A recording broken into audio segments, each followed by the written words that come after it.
Not Your Match. No Match for Love, Book 2. Written by LIndzee Armstrong. Narrated by Tiffany Williams. Produced by Airbending Media Productions, LLC. Dedicated to my dad, who taught me that reading opens up a whole new world. You're still my favorite person to talk books with. I love you. Chapter 1. Andi was reasonably certain she'd be trapped in the stifling conference room until the end of time. It was going to take that long for her supposedly in-love client to reach an agreement on the prenup. At least it wasn't another divorce case. Though Andi had never been married, she and Mark had been together for 7 years, and divorce cases reminded her of their messy breakup.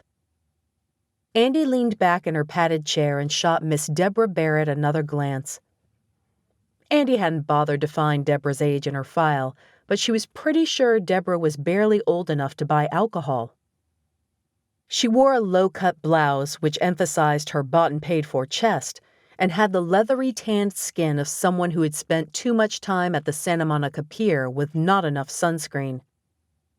Her arms were folded tight, further emphasizing her breasts, and her eyebrows were pulled down over heavily made-up eyes. I don't see why you won't agree to an extra $1,000 a month, Deborah said. Her fiancé, Mr. Trevor Daniels, snorted. An extra $1,000 a month, paid out over 7 years, is $84,000. Trevor was at least twice Deborah's age. His graying hair was trimmed short, and his charcoal suit spoke of the money his Beverly Hills plastic surgery practice afforded him. Andi honestly had no idea how the two of them ended up together. Aside from a mutual love of plastic surgery and wealth, the two seemed to have nothing in common. Scratch that. She knew exactly why they ended up together. Deborah unfolded her arms and leaned across the table, grasping her fiancé's hand. Trev, this is silly. Her voice dripped sweetness. We aren't going to get divorced, so why does the amount matter? Exactly. Trevor forced a smile. It shouldn't matter at all. Andi barely withheld an eye roll. She understood why couples wanted prenups, but all they seemed to accomplish was breeding distrust. Most of her clients were less soulmates destined for an eternity of happiness and more gold diggers looking for a nice alimony check after they did their time.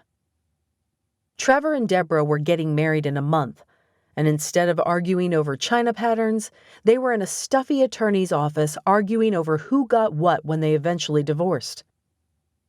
Andi's eyes wandered from the 4-carat rock on Deborah's finger to her own bare one.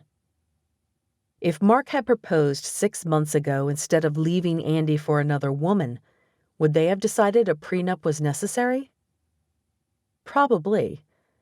And that should have told her all she needed to know about the relationship. She'd been an idiot not to dump him first. In the end, relationships weren't worth the trouble. The two of you are going to have to compromise, Andi said. She tried not to glance at the clock on the wall. It had to be close to 6, which gave her an hour to finish up this contract, buy a birthday present for her best friend, and get to the party. She was so going to be late. Yes, a compromise, Holly cut in. She was Trevor's lawyer and one of Andi's favorite co-workers. Holly was a few years older than Andi, slender and pretty, but fierce in court. Where Andi hated the divorce and prenuptial aspects of family law, Holly seemed to thrive on it. I think an extra $500 a month is more than fair for both of you. She glanced at Andi for confirmation, and Andi nodded. Anything to get out of this office. Okay, Trevor said, but I want the bearded dragon as well. If Andi weren't such a professional, she would have snorted. Deborah let out a gasp. I've had Maurice since he was a baby. And yet somehow I'm the one who cleans his cage and makes sure he gets fed. He likes me better than you. My mother gave me that dragon as a graduation present. Yeah, and you're still upset Maurice wasn't a Porsche. If you loved me half as much as you love Maurice, maybe we wouldn't need a prenup. 10 minutes later, Trevor relented and agreed Deborah could keep the dragon. Andi and Holly stood shoulder to shoulder and watched them disappear into the elevator. The doors closed and the elevator descended, taking a weight off Andi's shoulders. 4 years of undergrad work, 3 years at Stanford Law, and she was reduced to hearing couples bicker about bearded dragons. The only difference between divorce cases and prenups was that in the latter, couples at least pretended sweetness. Were all relationships doomed to failure? The longer she worked in family law, the more she marveled that she and Mark had lasted so long. This wasn't what she'd imagined herself doing as a lawyer, but junior associates didn't get to pick their cases, even if their dad was a partner at the firm. Not after only a year on the job. So for now, she'd continue working divorces with the occasional prenup or adoption case sprinkled in. Andi should have stuck with ballroom dancing, whatever Mark's opinion on the matter. At least she would have had an outlet for her stress. Her mind floated back to Ben, her high school dance partner and best friend's older brother. Together, they had commanded the dance floor. He'd had a way of effortlessly gliding around the room, dipping and swaying and tossing her along with the music. The few times she had danced with Mark, his movements had been stiff and bumbling, turning dancing into a chore. She still regretted not snagging Ben for a slow song when they had both been at his sister's wedding last year. But Andi had been busy with her maid of honor duties, and she hadn't wanted to upset Mark. "I didn't think we'd ever reach an agreement," Holly said. She leaned against the wall of the conference room and folded her arms. The hallway was eerily quiet, most of the office doors shut tight. "I give that couple 2 years, tops." "I'll take that bet. I give them 6 months." Andi hated how jaded lawyers and family practice were, but after a year of doing it herself, she understood why. The breakup with Mark hadn't helped her perception. The fact that he hadn't actually cheated on her didn't ease the sting of him leaving for another woman. "Loser buys dinner for the winner." Holly stuck out her hand and they shook on it. "Got any fun plans for tonight?" Andi asked. "Just a date with my television. Aren't you going to a birthday party?" "Yes, and I'm running late. Rachel's already going to harass me for showing up solo." "She still feels guilty about the breakup, huh?" "Yes, and she's convinced the only way to fix things is to find me a boyfriend." But the last thing Andi wanted right now was another relationship. It wasn't worth the hassle. Back in her office, Andi grabbed the files for her most pressing cases and looked around, making sure she hadn't forgotten anything. The screen on her computer was dark, pens neatly arranged near the keyboard. She picked up the scratch paper she had used that day and ran it through the shredder. She put the books stacked on her desk back in their proper place on the bookshelf. Her eyes landed on the box next to the bookcase. It was taped shut with Mark's New York address on the label. She had looked at that box every day for 3 months. It didn't contain anything important, just a few things she had found lying around the condo. A sweatshirt, a few books, an engraved fountain pen. But she needed to send it to him and close that chapter of her life for good. Tomorrow, Andi promised herself as she flipped off the lights. She'd take a lunch break, her first one in months, and deliver the box to the post office if it killed her. Too bad it didn't contain anything she could pass off as a present for Rachel. Stopping by the mall would make Andi even later for the party, but she couldn't give a card with cash. Again. In her car, Andi analyzed traffic on the GPS. Even without a mall stop, The quickest route showed her arriving at Rachel's at 7:32. She'd have to stop by the grocery store near Rachel's for a card and write her an IOU for something, maybe a sweater or a purse. Andi fiddled with the radio, settling on her favorite salsa station. Her foot tapped against the floorboard as she sat in traffic, and she longed to wrap her arms around a tall gentleman and dance. Her mind flashed back to Ben. His arms had always felt strong and secure. She had taken every dip and jump knowing he'd catch her. No other partner had made her heart race with a quick step and her limbs melt with a waltz. She missed dancing. Somewhere along the way, she had let her enthusiasm for law, and Mark's opinion, influence her away from it. Come to think of it, she missed Ben. He had made her laugh, and the hours they spent practicing were the highlight of her day. He'd poked fun at his missteps in practice and hadn't constantly lectured her about focusing on the future. The song ended and a commercial came on for a day spa. Perfect! She could write Rachel an IOU for manicures and pedicures. The commercial ended and the DJ started discussing the latest celebrity gossip. "Ladies, you'll want to listen to this," the female radio announcer said. "In case you live under a rock and haven't heard, Luke Ryder is looking for a girlfriend. Yes, that's right. Billionaire CEO of Ryder Communications signed with the dating service Toujours. Now's your chance." "Why is a billionaire bothering with online dating?" the male announcer asked. "It's not like he has a shortage of interested women." "You can't believe everything you read in the tabloids." "Yeah, but he's a freaking billionaire. He's young, he's attractive, and he's rich. Women must be pounding down his door. A matchmaker seems like a weird choice." "Toujour's not just online dating. It's a full-service matchmaking company," the female announcer said. "They claim they can find your soulmate." Andi snorted.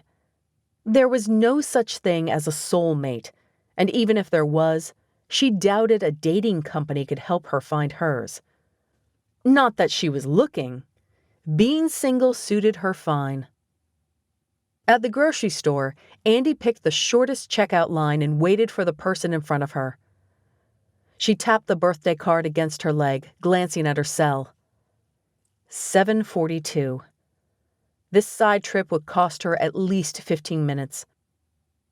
The spiky-haired cashier popped her gum as she slowly scanned items, as though she knew Andi was in a rush and deliberately wanted to aggravate her.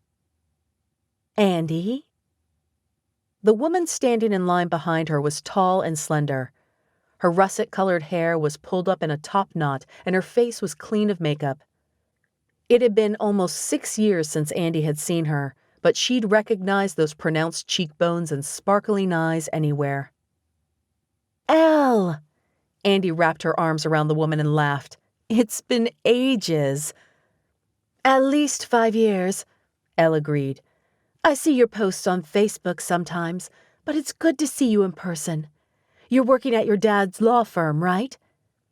"Yeah, I've been there about a year." "I always knew you would do it. In college, you couldn't stop talking about practicing law at your dad's firm. I'm so happy for you." "Thank you," Andi said. She only wished the reality was as great as her dream had been. "What about you? I see you post pictures sometimes, so I assume you still dance. Are you competing?" "Not anymore. I work for a charity now. Footsteps for Change.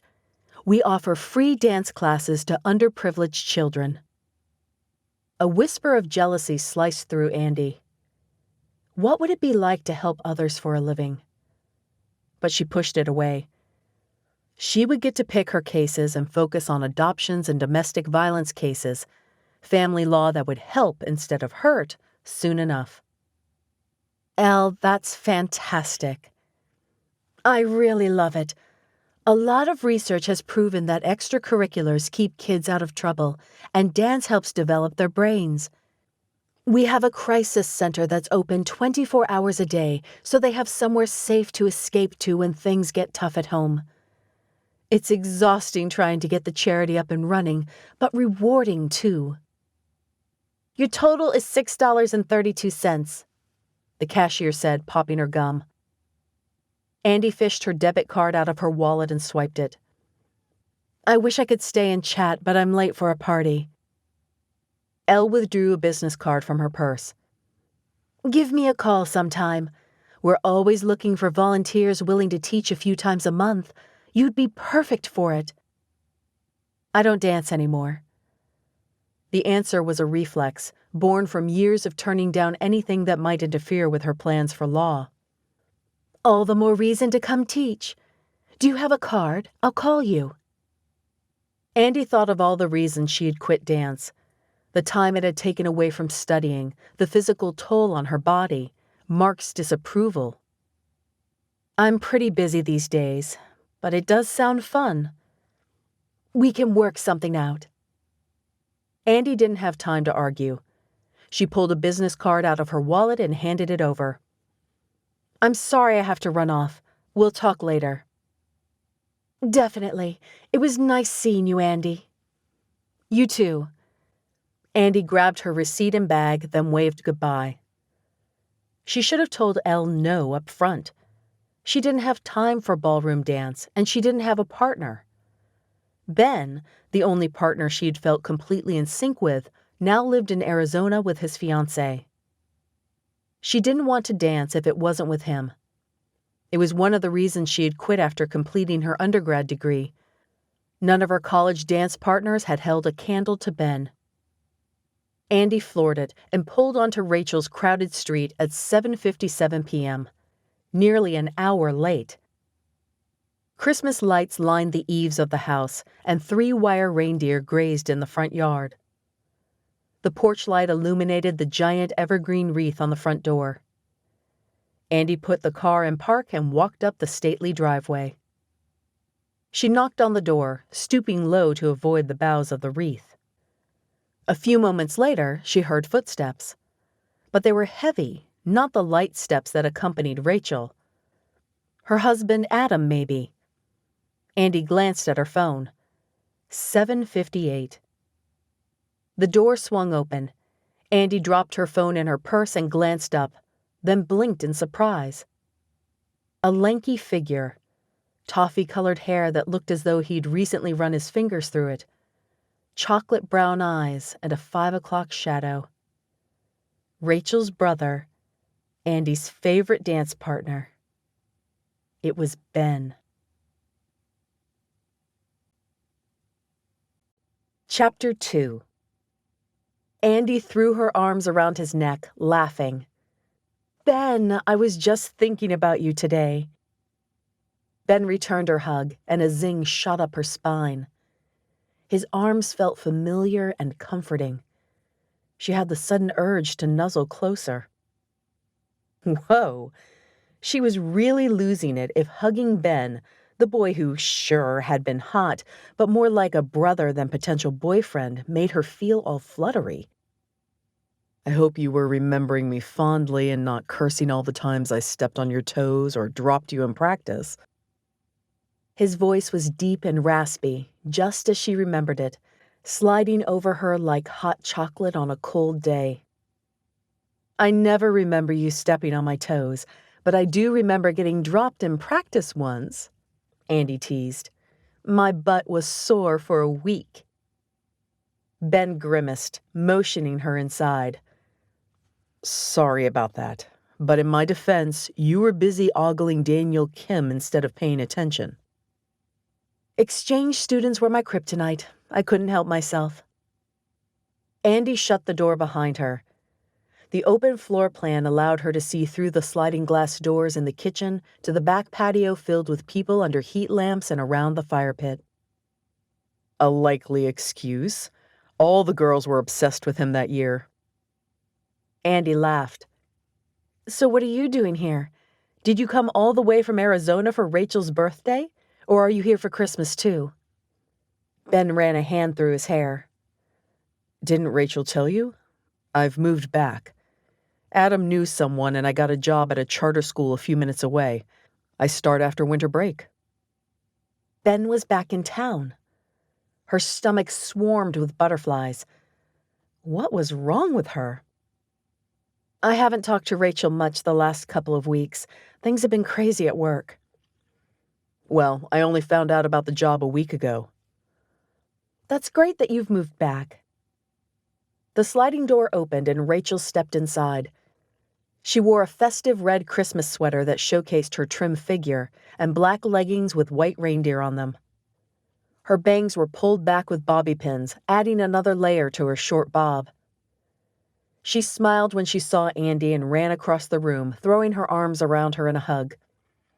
I was worried you weren't going to make it. I'm so glad you're here. I got tied up at work. Andi swatted Ben on the arm. Why didn't you tell me this guy was moving back? I thought I mentioned it. Rachel shrugged. Guess I forgot. Food's on the counter. Grab a plate and come out. It feels great with the heat lamps and fire. We're roasting s'mores soon.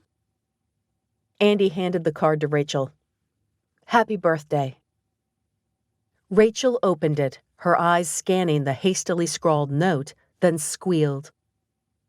Many petties with my bestie? I'm holding you to this. We'll go soon, Andi promised. Rachel turned to Ben. You take care of this girl tonight. I don't want her slipping out early to go home and work. Ben wrapped an arm around Andi. A shiver shot down her spine, a response that had her struggling not to giggle. I won't let her out of my sight, Ben promised. Perfect. Rachel gave Andi another hug, then hurried out to the backyard. So how have you been? Ben asked, following Andi to the kitchen table with its wide array of food. Andi shot Ben a sideways glance. I know that tone. Rach told you about Mark. She feels awful. Andi groaned. She has to stop blaming herself. If Mark and I couldn't hack long distance, then we wouldn't have been able to hack a marriage. Ben rubbed the back of his neck. You know Rach. She feels responsible since she hooked him up with a contact in New York. She might have hurried along the process, but he always had his sights set on bigger and better things than local journalism. Andi should have realized in high school that his ambitions spelled doom for their relationship. Instead, she wasted 7 years on him. She wouldn't make that mistake again. So, how are you? Andi sighed. Honestly, it's been rough. I haven't been single since I was a sophomore in high school. And apparently being single transformed her into a hormone-crazed 16-year-old melting over any guy who smiled, regardless of his availability. Ben was engaged, for crying out loud. She needed to pull herself together. Mark didn't deserve you anyway. He was kind of self-involved. He was a jerk, Andi agreed. But he knew what he wanted out of life and wasn't afraid to go get it. Even if it meant leaving her behind. Andi grabbed a plate and piled it with food. She took a bun and loaded it up before adding a burger. So tell me about your life. Did Whitney come with you to LA, or is she still in Arizona? Ben looked away. We broke up. Andi fumbled with the salad tongs, dropping lettuce awkwardly on her plate. Oh, Ben, I'm so sorry, I didn't know. Things had been rocky for a while, and she didn't want to stick around to work it out. He rolled his shoulders. So here I am in Los Angeles. When Adam mentioned the possible job, I jumped at the opportunity.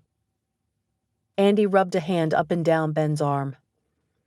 I feel like an idiot going on and on about Mark when your wedding just got called off.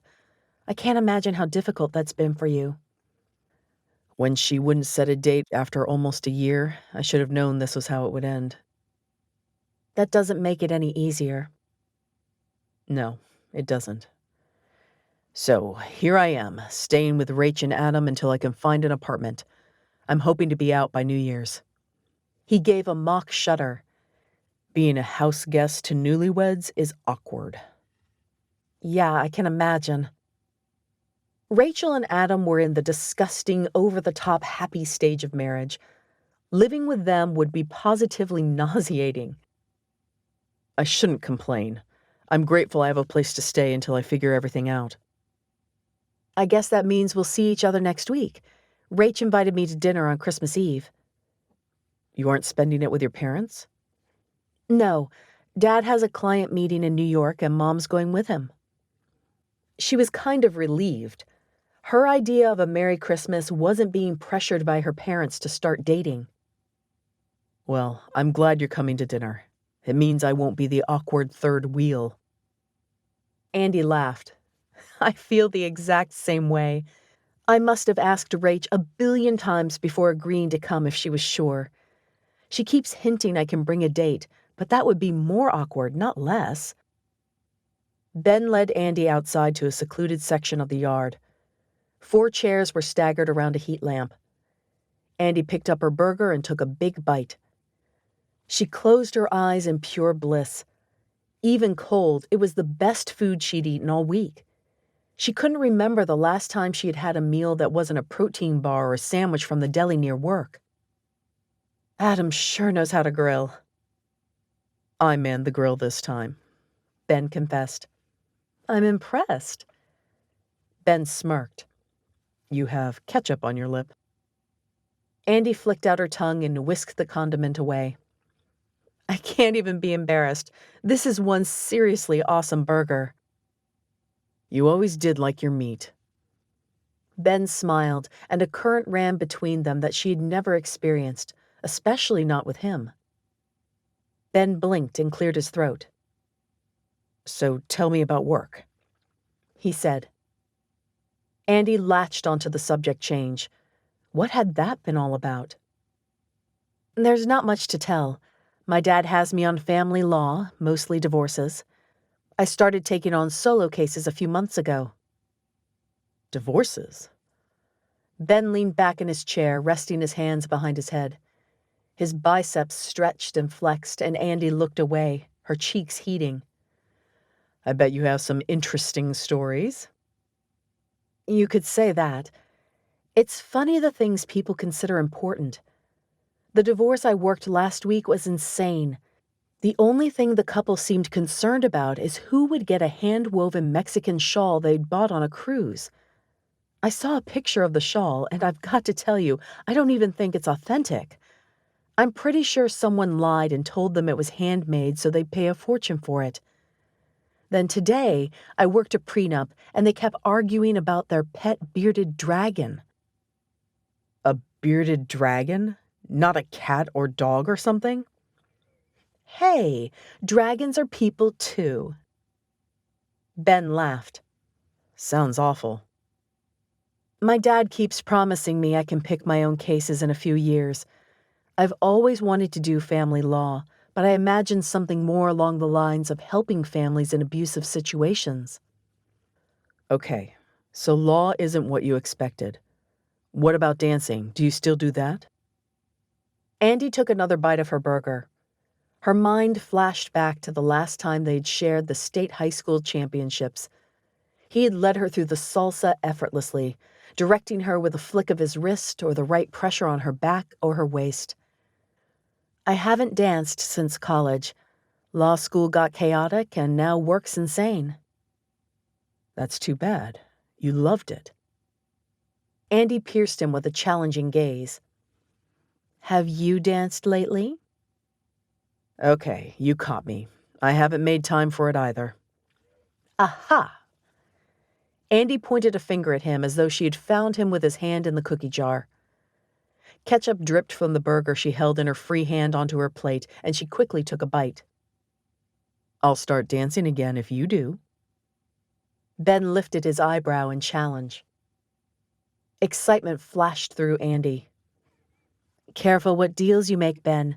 I might take you up on that. I hope you do. That made Andi blush. She quickly bent her head and grabbed a chip from her plate, trying to hide her flaming cheeks. Seriously, what was wrong with her? This was Ben. Tell me about this new job of yours. His face changed, lightening, I don't know much yet. I'll know more after meeting with the principal on Monday. I'm excited, though. This charter school has some serious financial donors, so I'm hoping they have awesome lab equipment. I can't wait to dive in. You seem like you love your job. I do. It was hard to leave my students in Mesa, but I'm excited for a new challenge. Are you still flipping houses? I haven't in a year or so. Maybe I'll pick it back up. You should. If the pictures on Facebook are any indication, you're good. I don't know about that, but I enjoy it. Andi smiled, resting a hand briefly on Ben's knees before taking another bite of her burger. I'm glad we ran into each other tonight. He motioned to her plate. It's because I made you that delicious burger. Well, that and the fact that you haven't mentioned even once how amazing Adam is. Ben snickered. Are you trying to say Rachel isn't as much fun as she used to be? I swear 90% of our conversations center around Adam. Andi rolled her eyes.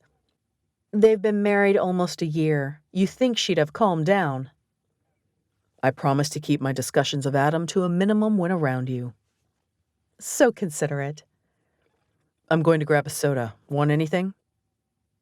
I'm good, thanks. Okay, be right back. Andi watched as Ben walked away. His jeans hugged his hips and back end, and Andi's body temperature rose. That was definitely new since high school. Looks like this year, Christmas had come early. Chapter 3. If Ben had told his 15-year-old self he'd one day find his fresh start in a high school, he would have laughed in his own face. But when Adam had mentioned he knew a principal looking for a science teacher, Ben jumped at the chance. He'd interviewed for the job over the phone and been hired on the spot. Had it really only been a week ago? Your students have had a rough year, Principal Stewart said. Yes, sirree. Probably should have hired a new teacher last year when Peggy got sick, but didn't want to edge her out. She was a good friend, may she rest in peace. He leaned back in his office chair, resting his hands on the enormous silver belt buckle that showcased a Texas star. Ben wasn't sure what he'd expected from Principal Stewart, but someone wearing cowboy boots and a bolo tie hadn't been it. They've had a string of subs while Peggy was out on sick leave, and the students are taking her death pretty hard. She was a favorite round here. Ben nodded, not really sure what to say. He was sorry to hear of the elderly teacher's passing, but mostly he was grateful for her job. Anywho, the subs haven't known how to teach or discipline worth a darn. I worry your students are severely behind and will need a lot of help in order to pass the end-of-year test. You've got your work cut out for you. Ben took a deep breath. He needed something to distract him from the disastrous life he had left behind in Arizona. This was perfect. I'm up for the challenge. I know you are. Principal Stewart stood, signaling the end of the meeting. Ben stood as well, and the two shook hands. So happy to have you on board, Ben. We were really in a bind. You're taking a load off me. I'm excited to be here, Ben said. The principal opened a desk drawer and pulled out a key ring, handing it over. Your keys. School should be out in about 10 minutes if you want to go take a look. Feel free to come in over the break and get your classroom set up. I will. Thanks again. Ben wandered in the direction of his new classroom. The tile was new, the paint fresh. The hallways were mostly empty since class was in session. The updated building and upscale finishes made him feel like he was in a different world. The public school he had taught at in Mesa had been run down and ancient. Still, he'd miss his students and coworkers. He hoped his student teacher would be okay. She'd been thrilled to accept the position he was vacating. A poster for the winter dance hung in the hallway, even though it had been last week. A flyer advertising the Knowledge Bowl Club hung to a corkboard by one stubborn staple. His classroom was in a perfect location. far enough from the cafeteria that it wouldn't be overly noisy during lunch hour, but close enough to the teacher's lounge to be convenient and right next to the door leading outside, the door closest to the faculty parking lot. In a few minutes, the bell would ring and the school would be a flurry of excited teens celebrating the start of winter break. Ben peered through the small rectangle window in his classroom door. The sub sat at the desk, staring at her cell phone while students chatted. Their textbooks were already stowed in backpacks, any evidence of learning tucked away. Ben leaned back against the wall, his spine tingling with anticipation. The students might be anxious for the 2-week winter break, but he was more excited for January when he could officially start his new job. Establishing classroom management would be his first task. Buzz. He pulled his phone out of his pocket and glanced at the number, and his heart plummeted. Whitney's mom, Barbara. Ben clenched his jaw and brought his fist to his lips. Should he answer it? It had been nearly a month since he had woken up to find Whitney's diamond engagement ring on the bedside table and a note that simply said, "I'm sorry, I'm done." Buzz. Was something wrong with Whitney? If there was, did he want to know? Buzz. He should leave it alone. He'd left Arizona to move on. Answering the call would go against that. Buzz. Ben swiped his thumb across the screen and pushed off the wall. Hello? He sounded nervous, even to himself. His voice echoed in the silent hallway, so he headed outside. The cool December breeze hit at his face, and he shoved one hand into his pocket to try to keep it warm. Hi, Ben. Barbara's voice was soft and compassionate, worry laced underneath. What can I do for you? His heart twisted at her voice. He loved the Stevensons almost as much as he'd loved Whitney. Knowing they'd never truly be family hurt like the devil. I'm worried about Whitney. The words were soft, almost apologetic. She finally called us last night, so we know she's safe. She's in Las Vegas with a friend. Ben sagged against the rough brick exterior of the school in relief. She's safe. 4 weeks of not knowing had been agony, but he refused to go looking. Not this time. Ben knew what Barbara wasn't saying. He'd known it for weeks before Whitney left. They'd fought about it on numerous occasions. She wasn't taking her medication again. He'd noticed when her moods grew darker, begged her to continue taking the pills, been sick with worry, but Whitney refused. Whitney is an adult, Ben said gently. Claire will look out for her. He assumed that's who Whitney was with. The sorority sister from Arizona State worked as a dancer in one of the casinos. I thought maybe if you talked to Whitney, she'd come home. Ben raised a hand to his eyes and squeezed his lids shut tight. Whitney and I are over. She's not herself. Barbara tripped over her words. She'll regret leaving once she's past this relapse. Ben knew that too. He'd gone through the cycle more times than he could count in the 4 years they'd been together. Whitney felt great, so she'd go off her medication. And for a while, things would be fine. Better than fine. Whitney would be the life of the party. She'd be affectionate, thoughtful, and a joy to be around. But what went up must come down, and soon she'd spiral into depression. Whitney was good at hiding things, but eventually Ben would realize something was up. He wouldn't want to upset the balance, so he'd watch her closely, his heart in his throat. Sometimes just mentioning the medication would send her on the downward slope. When in the grips of depression, Whitney couldn't get out of bed. She'd lost 5 jobs over the last 4 years due to her bipolar disorder. Ben had done his absolute best to love and support Whitney, to help in any way he could. He'd tried to love her through it. But it was never enough. She always blamed him for her problems when at her very worst. Maybe it was because he was the one who had been there when she'd received her initial diagnosis and encouraged her to seek treatment. Whatever the reason, she'd left him 3 times. He couldn't take it anymore. It hurt to be apart from Whitney, but it hurt more to be with her. Ben? Ben blinked, realizing Barbara had been talking. Sorry, I was lost in thought.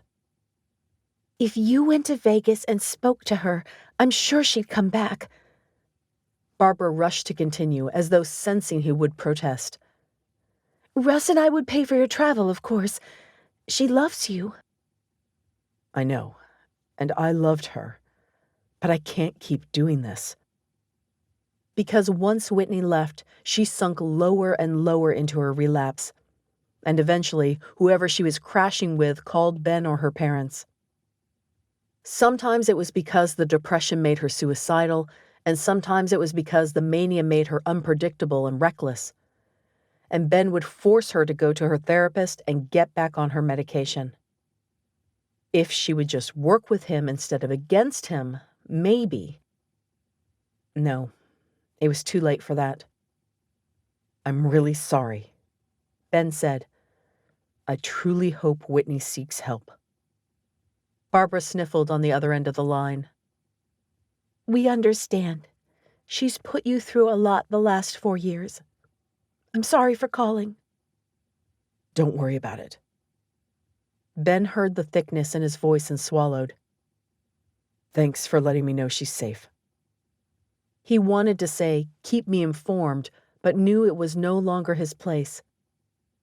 Whitney had closed that chapter on his life, and he wasn't about to reopen the book. Again. I'll let you go, Barbara said. Take care of yourself, Ben. Ben said his goodbyes and hung up the phone. He looked at it, the pit in his stomach as heavy as lead. The bell rang, shrill and ear-splitting. Ben jumped, then shoved his phone back in his pocket. He watched as students streamed out of the school, laughing and eager for the 2-week vacation. They seemed so carefree and excited for the future. He waited almost 20 minutes until the cars had driven away and the school had quieted down. Then he walked back inside to look at his classroom. The hallway was eerily quiet. Ben pushed the door open and flipped on the lights. His students would be his focus now. Ben looked around his new classroom, determination welling within him. 12 lab tables filled the spacious room in 2 rows of 6, with a large teacher's desk at the front. The tables were solid and durable, and lacked the curse words etched into the worn laminate desks he had had in his old classroom. Over the next hour, Ben found dog-eared science magazines alongside brand-new textbooks, tablets that looked like they were never used, and transparencies for worksheets that didn't appear to have been updated since the moon landing. It appeared as though the old science teacher had ignored the new supplies in favor of the old and familiar ones. But Ben wouldn't make the mistake of clinging to what was familiar instead of embracing change. He rolled up his sleeves and got to work. He started by making piles, one for materials he was planning on using, another for materials he would never use but another teacher might want, and a third for items that were useless and should be tossed. He'd send Principal Stewart an email when he got home and find out what the protocol was for that sort of thing. Then he cleaned, something else that didn't appear to have been done in about 3 decades. He wished he could scrub Whitney from his mind as easily as he scrubbed away the dirt on the cabinets. Ben's phone buzzed and he pulled it out of his pocket. Rachel, are you going to be here for dinner? Ben glanced at the clock. Crap, he hadn't realized it was nearly 7. He quickly texted Rachel that he was on his way, locked up his classroom, and left, his shoulders square and spine straight. Barbara's call had thrown him, but he knew he had made the right decision. Ben opened Rachel's front door to the scent of grilled chicken and baked potatoes. He inhaled deeply, then walked into the kitchen. Rachel set a tossed salad on the table while Adam carried a basket of rolls. "Oh, good, you're here," Rachel said. "Wash up and this is ready." A moment later, they all sat down at the table and filled their plates. "This looks delicious, Rach," Ben said. "Sorry I was late. After the meeting, I worked on my classroom and lost track of time." "Oh," Rachel said, her voice cool. "You could have texted." "Sorry." "I'm glad you got some work done," Adam said.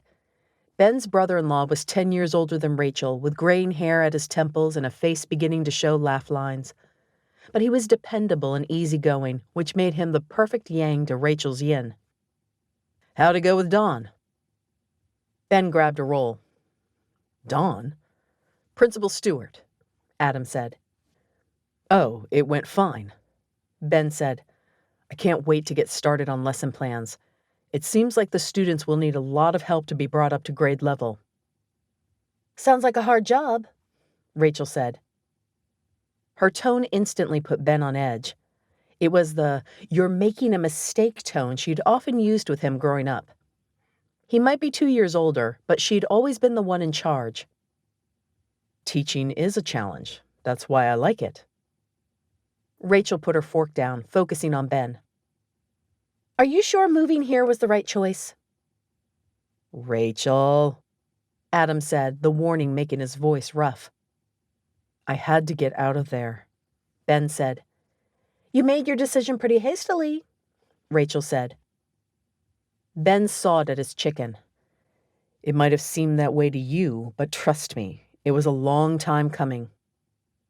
"You and Whitney were so good together," Rachel said. "I know you guys have had a few rough patches, but all relationships do. Don't you think it would be better to try and work it out?" Ben clenched his hands, the knife digging into his palm. It wasn't Rachel's fault she had no idea how awful things had been. Whitney didn't like people to know about her mental illness, and Ben had respected her wishes and kept the specifics quiet. Rachel knew Whitney was bipolar, of course, but she didn't know how bad it got. Only Barbara and Russ knew the extent of Whitney's problems. Rachel quickly wiped under her eyes. "I hate seeing you both hurt," she said. "Whitney's one of my best friends." "And I'm your brother." "And the two of you should be together." Adam placed his hand over Rachel's, effectively bringing the argument to an end. "We know you're doing what's best for you, Ben, and we respect your decision." Rachel glared at Adam, but didn't contradict him. The next few minutes were thick with uncomfortable silence as they all ate. "Should we talk about Christmas Eve dinner?" Adam asked finally. He nodded to Rachel. "I know you wanted to finalize plans." Rachel's expression lightened and her shoulders relaxed. "I told Andi to be here at 5, but dinner isn't until 7. I wanted a time buffer in case she gets caught at work. Dessert will be around 9, and I have a few games planned for the evening that I think will be fun." Christmas Eve with Andi. It was the bright spot in an otherwise depressing holiday. Ben thought of the way her eyes sparkled when she laughed, the feel of her soft skin against his as they danced. For the first time since the breakup, he was actually looking forward to Christmas. Chapter 4. Andi's client sat across the desk from her, large and imposing. He leaned over the divorce decree, his fat fingers gripping the paper as he eagerly read through the document. The decree she'd helped write, with the perfect wording so his wife would get nothing. She hadn't wanted to do it, but the prenup tied her hands. After draining their joint checking account, the wife hadn't been able to hire an attorney of her own. He wasn't one of Galloway, Harmon, and Whitty's wealthiest clients, not even close. If he had been, Andi wouldn't be handling his account. But he was wealthy enough and rich enough that he'd still cheated his wife out of a significant amount. He'd insisted they sign the paperwork today, on Christmas Eve, instead of waiting until next week just to ruin his wife's holiday. Andi's stomach curdled and she thought she might be sick. This is what love did to people. Her client signed the last document with a flourish and leaned back in his chair. It creaked with the effort of containing his girth. "So we're done?" he asked. Andi nodded, gathering the divorce decree and flipping through it to verify he hadn't missed any signatures. "I'll make sure these are filed before I leave the office today." She reached across the desk and shook his hand. "Good luck. Be sure to call if you need anything." The man nodded and rose. He staggered out of the room with heavy footsteps and a gleeful smile. Once he was out of sight, Andi grabbed the hand sanitizer out of her desk drawer and squirted it into her palm. How had she gotten here? She worked 70 hours a week doing tedious contracts. Some jobs were rewarding, such as adoption cases or when she helped free a spouse from an abusive relationship, but most of the time, she felt like she was finding ways to circumvent the law without actually breaking it. Loopholes and prenups to ensure that when the marriage went to hell, the cheater would still come out ahead. Helping her clients negotiate the least amount to pay in alimony. Mark had encouraged her to take the easy, surefire job with her dad instead of searching for something else. She never should have listened to him. She'd always wanted to go into family law, but had known the type of cases her father's firm typically dealt with weren't the philanthropic endeavors she'd imagined. "I'm getting much-needed experience," she reminded herself. If she could stick it out for a few years, she'd have enough seniority to refuse cases. At home, Andi threw on a green sweater and her favorite pair of jeans, festive but still comfortable. She brushed out her long honey blonde hair and picked a pair of Christmas tree earrings to wear. A knock came at the door. Andi frowned, then walked into the front room and peered through the peephole. Her neighbor from across the hall waved. Andi quickly unlocked the door and opened it. "Hey, Madeline," Andi said. Madeline was near Andi's age, curvy with corkscrew ebony curls and almond-shaped eyes. "I thought you guys were gone." "We're leaving for my parents in a few minutes," Madeline said. "We meant to go yesterday, but something came up." "Oh no, nothing with school, I hope." Madeline's husband had been accepted into medical school in the Cayman Islands. He started in January, and they decided to spend the holidays in Oregon with their families before making the move. "No, everything's fine with school." Madeline's eyes welled with tears. "Our renter called yesterday. She got fired from her job, so she had to back out of the lease." "Oh, Madeline." Andi reached out and gave her neighbor a tight hug. "Here, come in for a second. Tell me what happened." Madeline followed Andi inside and sank onto the couch. "There's nothing much to tell. She can't pay, so it's not like we want her renting. But now we don't know what to do. I spent all yesterday packing up the last of our stuff while Braden called rental companies and listing agents. But it was hard to get anywhere since a lot of people started their holiday early." "I'm so sorry." Andi rubbed a hand up and down Madeline's arm. "How can I help?" Madeline pulled out a key ring with 3 keys on it, 2 silver and 1 brass, similar to the one Andi had for her mail cubby downstairs. "Can you hold on to the keys for us so someone can get in if needed? Once we find a listing agent or property management company, they'll come get one of them for the lockbox." "Of course," Andi said, taking the keys. Talk about crummy timing. "You're telling me. It's expensive enough in the Cayman Islands without having to pay the mortgage on our condo here, too." Something tickled at the back of Andi's mind, and she remembered her conversation with Ben on Friday. "I might know someone who will rent the condo," Andi said. "Are you serious?" Andi nodded. "One of my friends moved back to town. Your 1-bedroom would be perfect for him." "What's he like?" Madeline asked. "He'd be a great tenant. He used to flip houses, so he's very handy with home repairs. Here." Andi pulled out her phone and scrolled to Ben's Facebook page. She found the proper album and handed it to Madeline. "It's a beautiful house," Madeline said. She handed it back. "He does good work." "And he's very responsible and really nice. He's a high school science teacher, so he has a stable job." "You really think he'll be interested?" Andi nodded. I'll talk to him tonight. That would be awesome. Madeline stood and hugged Andi. Feel free to show him the condo and give him my number. I'll do that. Andi walked Madeline to the door and gave her friend one last hug. I'm gonna miss you. Drive safe to Oregon and have a blast in the Cayman Islands. Drink a pina colada for me. I will. Thanks again, Andi. Andi shut the door, her mind whirling. She couldn't wait to tell Ben. In the car, Andi flipped on the radio, turning to a channel that played Christmas music. All of Los Angeles is abuzz today, the radio announcer said. Billionaire Luke Ryder has now been on 5 first dates and shows no signs of picking a girl and sticking with her.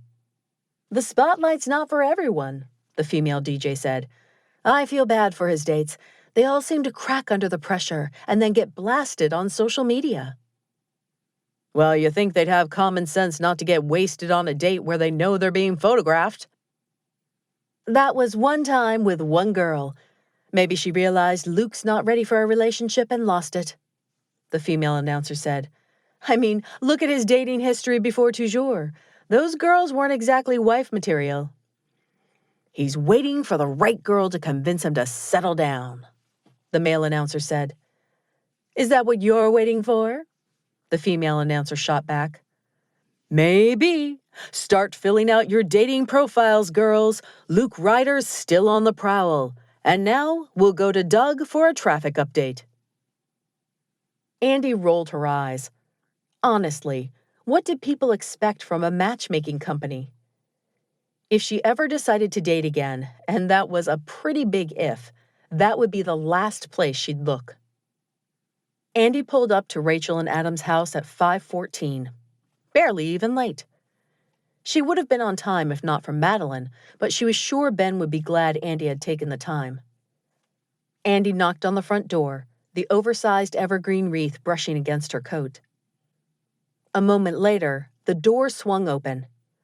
Ben stood there in a t-shirt with a picture of the Grinch on the front, his white socks poking out from the bottom of his jeans. Andi laughed, pointing to his shirt. Does this mean you're grouchy? She asked. Ben grinned. Come inside and see. Don't mind if I do. Christmas music filled the home, peaceful and calm. The scent of roasting turkey permeated the air. Smells delicious, Andi said.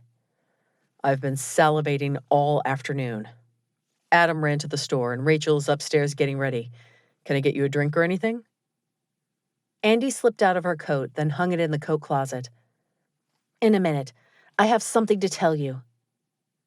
Ben raised an eyebrow and followed her into the living room. They both sank onto the couch. Ben angled his body towards hers, giving her his full attention. Are you still looking for an apartment? Andi asked. Absolutely. I've looked a few times this week, but they're all dives. What have you got? My neighbors are moving to the Cayman Islands for medical school, and their renter fell through. His shoulder slumped. It's probably out of my price range. I'm a humble science teacher, not a hotshot lawyer like you. He nudged her foot with his. Hey now, even hotshot lawyers have budgets. I bet it's not as pricey as you'd expect. If you're interested, I have the keys. We could go take a look around. Ben rubbed his jaw. I don't know. Do you have any idea how much they're asking? None. But it doesn't hurt to at least look, right? It would be so fun to have Ben as a neighbor. Andi loved the idea of running into him at the mail cubby and chatting about their day, maybe even sharing takeout at one of their condos occasionally. I guess you're right. When works for you? How about tomorrow? On Christmas? Andi shrugged.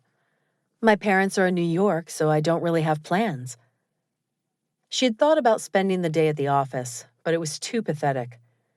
Her plans included watching Christmas movies and drinking eggnog. If you want to do it a different day, though, that's fine.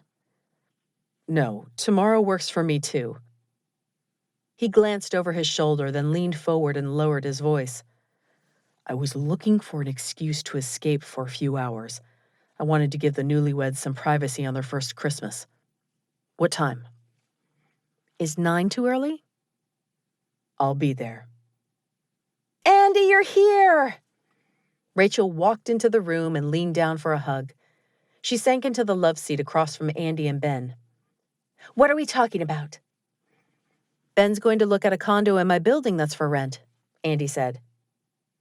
Rachel glanced at Ben. Are you sure that's the best idea? You know you're welcome to stay here as long as you need to. I appreciate that. You and Adam have been great, but I can't stay with you forever. I'm going to at least check out the condo. I don't plan on you staying here forever, Rachel said. Just until you and Whitney work things out. What if she doesn't like the apartment you choose? Ben's eyes narrowed. Since we broke up, I'm guessing it doesn't really matter. Don't say that. You two will work things out eventually. Not this time. Andi looked back and forth between Rachel and Ben. What was going on? Rachel opened her mouth to say more, but a door slammed shut and Adam walked into the kitchen, a grocery bag in his hand. I have the whipped cream, he said. Oh, hey, Andi. Merry Christmas. Thanks for having me, Andi said. She stared at Rachel and her friend looked away, lips pursed. Why was Rachel so determined to get Ben and Whitney back together? Adam put the whipped cream in the fridge, then pulled a bottle of wine from the under-the-counter cooler. Have you gotten drinks yet? No, Andi just got here, Rachel said. Adam nodded and pulled down 4 glasses. A moment later, they all sat in the living room sipping their wine. So how's work going, Andi? Adam asked. Andi thought of the greedy client who had signed divorce papers mere hours ago. Good, she said. My dad's letting me take on solo cases now, which is great. At least it was a step in the right direction. Have you gone on any dates lately? Rachel asked. Andi groaned. Nothing like an abrupt segue. Please, Rach. It's a fair question. You've been moping around for 6 months. I'm not moping. Andi took a long swallow of wine. Yes, she'd missed Mark, but she'd more missed what he represented. A future that vanished with a single phone call. You need to get back out there and start dating. You sound like my mother. I don't have time for dates. You have to make time for the important things in life, Andi. There's nothing more fulfilling than a loving, committed relationship. Andi rolled her eyes. Obviously, if I'm single, I must be miserable. Adam cleared his throat. The water heater's been making some weird noises lately, Ben. Would you mind checking it out with me? Ben jumped to his feet. Sure, let's go look at it now. Andi took another sip from her glass and watched as the men disappeared from the room. Now you've run off the boys with your pestering. You newlyweds are determined to send everyone else to the altar at a dead sprint. Rachel's eyes clouded and her lips turned down in a frown. It's my fault you aren't. I never should have gotten Mark that interview in New York. Hey now, you didn't. She had gotten him an interview in Los Angeles, and the station manager liked him so much, he recommended him for the New York job. Andi hadn't even known New York was a possibility until Mark already said yes to the position. You've got to stop blaming yourself. I feel like the whole thing's my fault. If Mark and I were meant for each other, we would have made the long-distance thing work. Seriously, I'm fine. It's nice to be single for a change. Rachel gave her a "you poor thing" frown. She walked over to the Christmas tree and grabbed an envelope from underneath it, then handed it to Andi. I wanted to give you your Christmas present without the guys around. I've already paid for 3 months, so you can't say no. It's non-refundable and non-transferable. I made sure. Andi took the envelope with dread and slid a fingernail underneath the flap. What did you do? Just read. Andi pulled out the sheet of paper and stared. In bold lettering across the top, it said, "Toujours, gift certificate, and smaller letters underneath read 3-month subscription. The certificate was filled out with her name and information. Toujours? Andi said. The name sounded familiar. Where had she heard it? This better be a spa or something. It's a matchmaking company. The radio announcer. You didn't. The one Luke Ryder signed with? I read an article online about Toujours and their success rate is impressive. They do background checks on all their clients and have really sophisticated systems and highly trained matchmakers to help people find their soulmates. Oh my gosh. Andi dropped the certificate onto her lap. Soulmates? Come on, Rach. I'm serious. They can't be that sophisticated. I heard on the radio that Luke Ryder's been on 5 dates, none of them good. Rachel waved a hand through the air. He's a celebrity. Those girls are starstruck. You aren't famous, so it'll be easier for you. Sure, except you're forgetting one tiny detail. I don't want to date. You're just saying that. Andi thought of the way she had clutched the phone after Mark's final call 6 months ago, how his words had echoed in her head. I'm falling in love with someone else. No, I'm not. I don't know how much clearer I can be. 3 months. All I'm asking is that you don't waste my money and try Toujours for 3 months. If nothing else, it'll help ease you back into dating. Andi flicked the certificate rapidly back and forth in her palm. People who sign up for something like this are looking for a relationship, not a rebound. Rachel clasped her hands. Her shoulders were stiff, her lips pressed together in a tight line. Give it a chance. Andi sighed. She'd watched for 6 months as Rachel apologized and fretted and tried to fix something that she hadn't broken. Andi didn't know what else she could do or say to convince Rachel the breakup hadn't been her fault. Andi stared at the gift certificate, an idea forming. The only way she'd ever absolve Rachel's guilt was to start dating again, pretend to have a fling, and then break up with him. In a way Rachel would definitely not perceive as her fault. Okay, I'll give it a shot. Rachel laughed and clapped her hands, bouncing on the couch. I can't believe you're going to do it! Andi wanted to groan, but instead she forced a smile. She had to sell this to Rachel. It's a really thoughtful gift. Makes the boots I got you seem lame in comparison. You got me boots?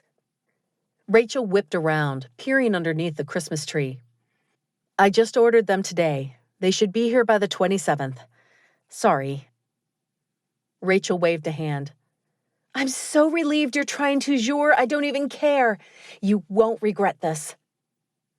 Andi was pretty sure she would. Toujours was bound to be filled with overeager guys of the desperate variety. But she could do anything for 3 months. Rachel pointed to the gift certificate. Call this number and set up an appointment with one of their matchmakers. You go in, answer their questions, and then they match you up on dates. Oh, I'm so excited for you. Andi grimaced. That made one of them. Chapter 5. Christmas Day.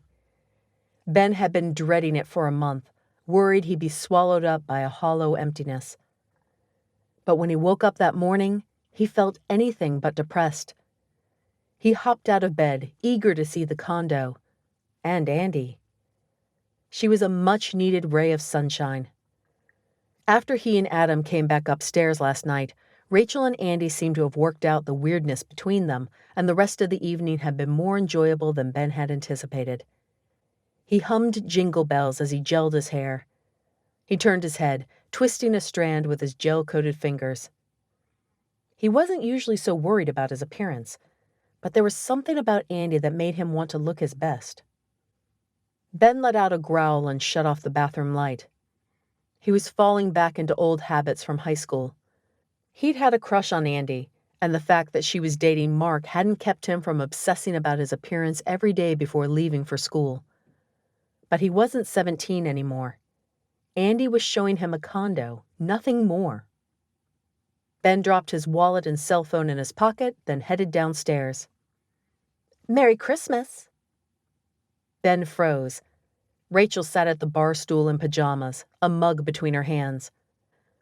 After her speech last night, he'd hoped to slip out without seeing her. Ben forced a smile. Merry Christmas. You look nice. Her tone was almost accusing. It's Christmas. I don't want to spend the day looking like a slob. Rachel frowned and took a sip of her drink. Maybe I should go with you to look at the condo. Ben walked backward toward the front door. No need. It's yours and Adam's first Christmas as a married couple. Enjoy the time alone. I'm not sure when I'll be back. I'll text you. He quickly opened the door and escaped into the cool December air before Rachel could protest. Ben climbed into his ancient Honda and followed the GPS directions to Andi's condo complex. He was surprised at how close it was, only a 20-minute drive on the freeway. He parked in a parking spot marked Visitor, his heart sinking. The gray stucco on the 4-story building was new, not yet cracked or fading. The flower beds were tidy with green plants even in December.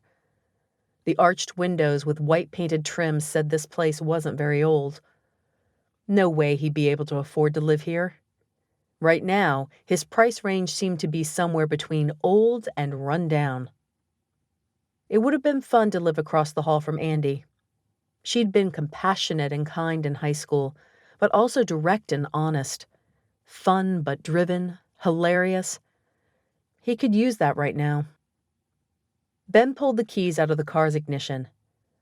Maybe the condo was trashed enough he could afford the rent. Miracles happened, right?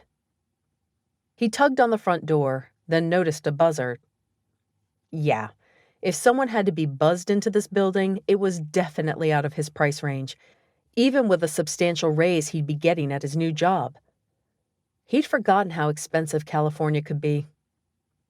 He pushed the buzzer for 221, and a few seconds later, Andi said, "Hello?" "It's Ben," he said. "You're supposed to say, ho, ho, ho, Merry Christmas." "I'm the Grinch, remember? Santa's long gone."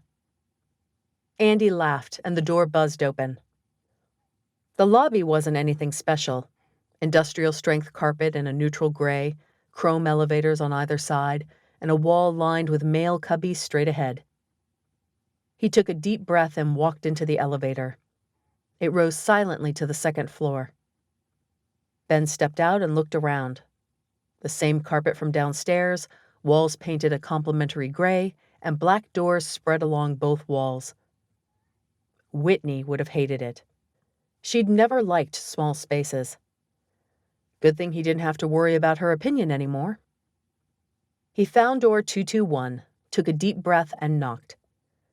The door swung open moments later, and the scent of cinnamon rolls filled his nostrils. Ben inhaled deeply, and for the first time since waking up, it truly felt like Christmas. "You don't look like the Grinch," Andi said. She looked adorable in jeans and an ugly Christmas sweater with snowmen all over it, like cotton balls pasted to red paper by a kindergartner. So carefree and fun. "Nice sweater," Ben said, shutting the door behind him. "Ugly sweaters are a Christmas tradition." "It looks good on you." "Thanks. I found it at a thrift store." She spread out her arms and twirled, the dimple in her cheek calling to be caressed. He shook his head, struggling to clear it. The last thing he needed was a rebound relationship, especially with a childhood friend. "Have you had breakfast yet?"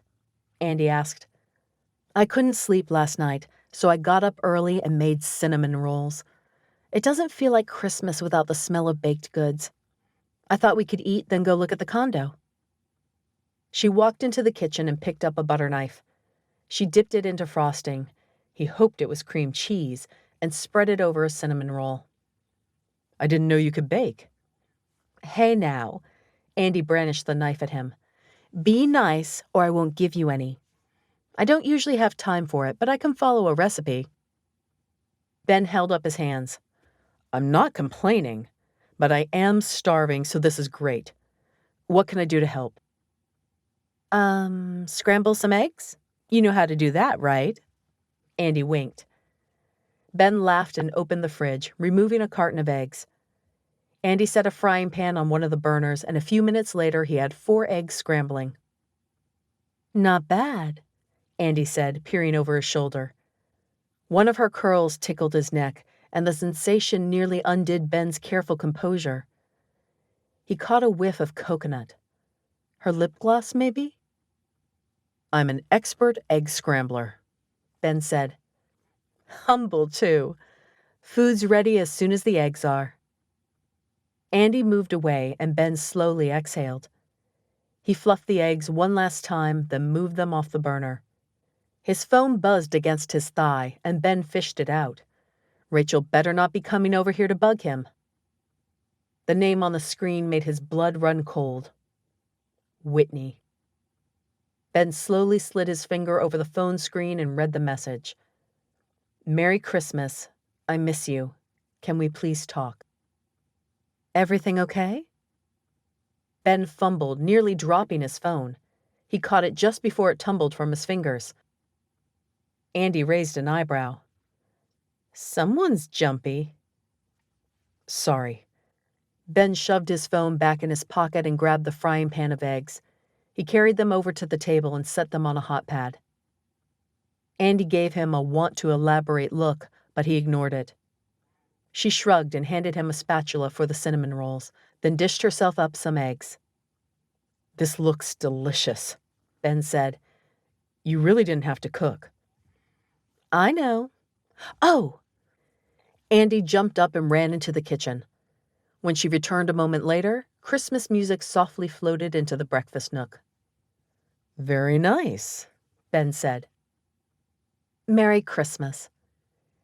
Andi lifted her glass of orange juice in a toast, and Ben clinked his glass against it. She placed the cup against her soft pink lips and drank deeply. He swallowed and looked away. He shouldn't be thinking of Andi like that, especially not when his ex-fiancée had just texted him. What does Whitney want? Ben hated that his stomach flipped when he saw that text. Whitney had burned her bridges, and he wasn't about to let her rebuild them. But did the fact that she was texting him mean she was seeking help for her mental illness? Or was she heading into a manic episode? That's usually when she decided she wanted him back. I thought after we looked at the condo, maybe you'd want to go see a movie, Andi said. You mentioned yesterday you wanted to give the newlyweds their space. Sounds fun. I'm in. Ben took a bite of cinnamon roll and allowed his eyes to roll back in his head. He pointed his fork at his plate. These are amazing. You should bake more often.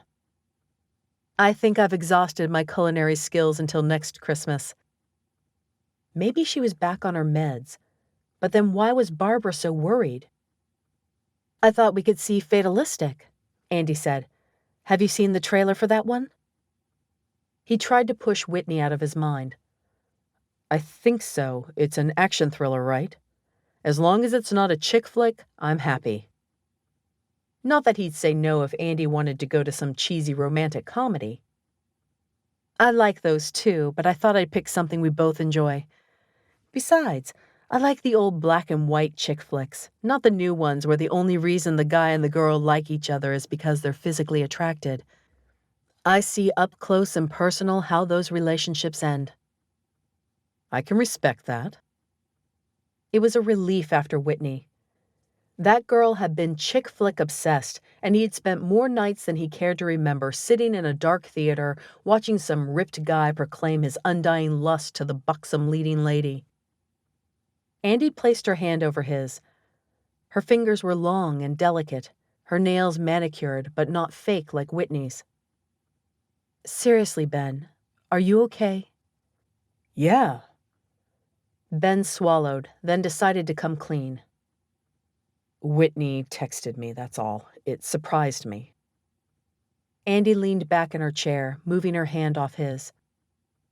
Wow, are you okay? I will be. What did she want? To talk. Andi nodded and looked away. Are you going to call her? No. She nodded again, but her lips had softened into a smile. Should we clean up and go see the condo? Yeah. Ben pushed Whitney out of his mind and gave Andi a real smile. It was Christmas, and he was determined to enjoy it. Chapter 6. Ben stood behind Andi as she paused outside door 215. She pulled a key ring out of her pocket and a moment later pushed the door open. Here we are, she said. I haven't been inside in a while. Here it was, the moment where his hopes of renting this place could be permanently dashed. Ben stepped into a small tiled entrance and looked around. The place was empty, all the furniture gone and the walls bare. It looked like it hadn't seen a fresh coat of paint in about 15 years, and the carpet was matted from use. From the outside, he never would have guessed the building was that old. Relief flooded through him. A fixer-upper. It was perfect. Hopefully the price would be right. It needs a good scrubbing, Andi said, her nose wrinkling, and the carpets could stand to be cleaned. Ben stepped from the tiled entryway into the living room. A large window showed a view of the Los Angeles skyline. Without any furniture, the room looked small, but he thought it'd fit his recliner and couch. Whitney would have loved the natural light that streamed in through the window and filled the entire room. Why had she texted him? Ben pointed to a wall in the living room. That's big enough to fit my 55-inch flat screen, which is the most important thing. Andi laughed. Well, you better put down a deposit right now, then. How long have they owned this? Ben asked. A few years. They bought it from Madeline's sister when she was going through some financial troubles, and she bought it when the building was first built. Andi looked around. Looks like they haven't updated anything in those 15 years. It could use a fresh coat of paint, Ben said. He motioned to the living room ceiling. Crown molding would make it seem more expensive and custom, and would be a relatively inexpensive upgrade. You have a good eye. Ben shrugged and moved from the living room to the kitchen. A half wall with an archway separated the two. If that was knocked out, it would open up the room and make it seem large and spacious instead of cramped. His hands itched for a sledgehammer. He hadn't taken on a project in too long, and it would help erase the text from his mind. The kitchen was small but adequate. The appliances were all white instead of the more in vogue stainless steel, but he figured they'd be easier to keep clean. The cabinets were oak, not white like Rachel's, and the countertops were formica with a slight blue hue. The only thing he really disliked was the wallpaper lining the ceiling, which featured a montage of cooking utensils. Whitney would have called it tacky. He swallowed, imagining looking at this unit with her. They'd talked about relocating to California a few times, but it had never made sense. Madeline and Braden used this as a breakfast nook, Andi said, motioning to the room off the kitchen. They fit a table for 4 in here, and it wasn't too cramped. She walked over to a closet, her shoes clicking dully on the vinyl floor. She opened the doors and nodded. Yeah, I thought this probably had a washer and dryer in it. Looks like they left them behind. That's convenient. Probably too big of a pain to get them out of the closet, Ben said. The washer and dryer were full-sized, but stacked. The paint on the bifold doors was chipped and peeling, and the same awful wallpaper had been carried from the kitchen into the breakfast nook. He wondered, if he did get the place, if Madeline and Braden would mind if he fixed it up a bit. Maybe dock his rent for the work. If he could give this condo a fresh start, maybe he could find one as well. Construction was great for working out complicated emotions he'd rather not examine. Do you know anything about the neighbors? Ben asked. Andi shrugged. Madeline complained a few times that the upstairs neighbors liked their music too loud. Other than that, I really don't know.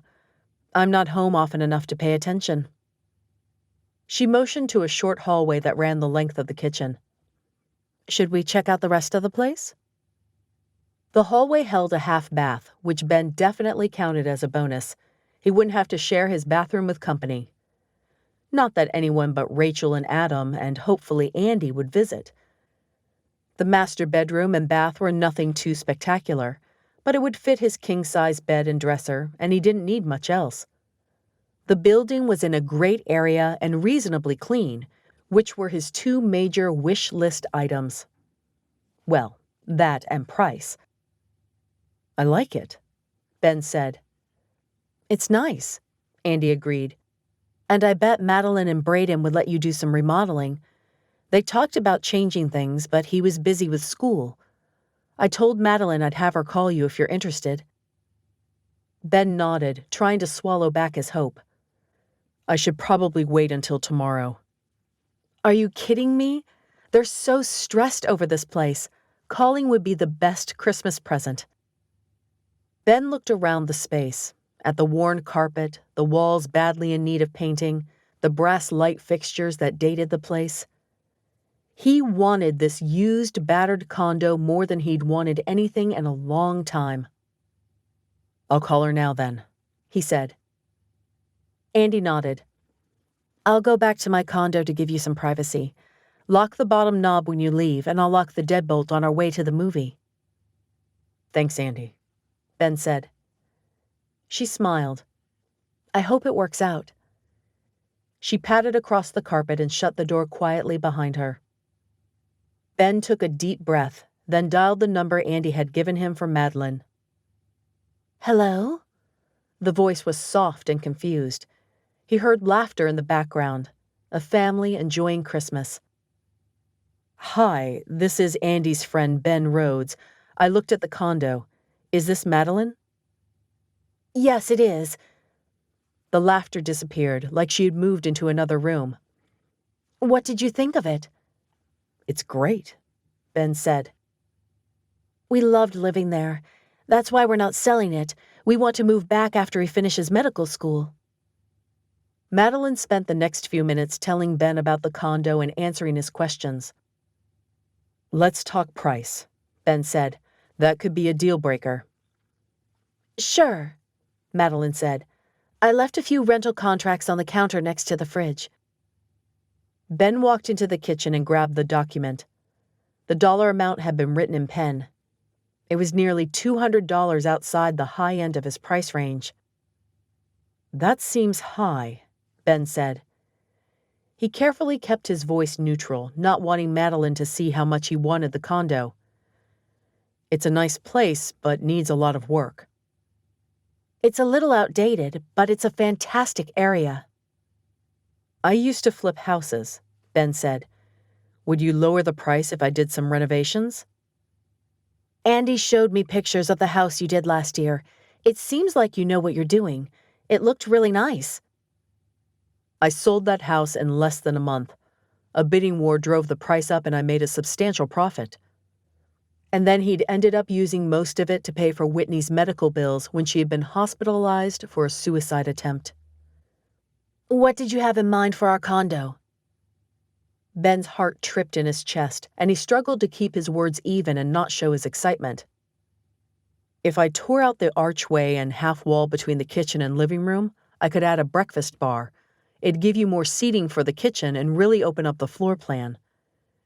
Ripping out the flooring and putting laminate throughout would make the space seem bigger too. Crown molding in the living room and bedroom would add an expensive feel, and obviously I'd want to paint the walls, strip the wallpaper, maybe paint the cabinets and replace the countertops. Madeline laughed. I hate the wallpaper too. I don't know what my sister was thinking. I like your vision, but what about permits and everything? He couldn't believe it. Madeline actually seemed to be going for it. Maybe he'd get this condo after all. We shouldn't need them for most of the work, but I'll look into all of that before I do anything. And of course, I'd run it by you. We don't have much saved for renovations. I know where to get quality supplies at a huge discount. It's a tempting offer. Just a sec. A hand covered the phone and there were muffled voices as though she was conferring with someone else, probably her husband. She came back on the line and rattled off a number nearly 300 less than the previous one, still on the high end of Ben's budget, but now at least within it. This is the best we can do. We've had a hard time getting people to come and look at the condo since it's only a one-bedroom, and now we're out of time. We're willing to rent it for what it costs us if you'll sign a 1-year agreement and promise not to have any pets. Not a problem, Ben assured her. That amount covers the mortgage payment and HOA fee. You take care of your own utilities. In exchange for the discount, you'll fix the place up. I want that half wall and archway gone, the wallpaper stripped, and new paint at the very least. Run everything by me first. I'll expect you to pay for the cheaper stuff since we're giving you such a great deal. You can move in immediately and we'll prorate rent for this month.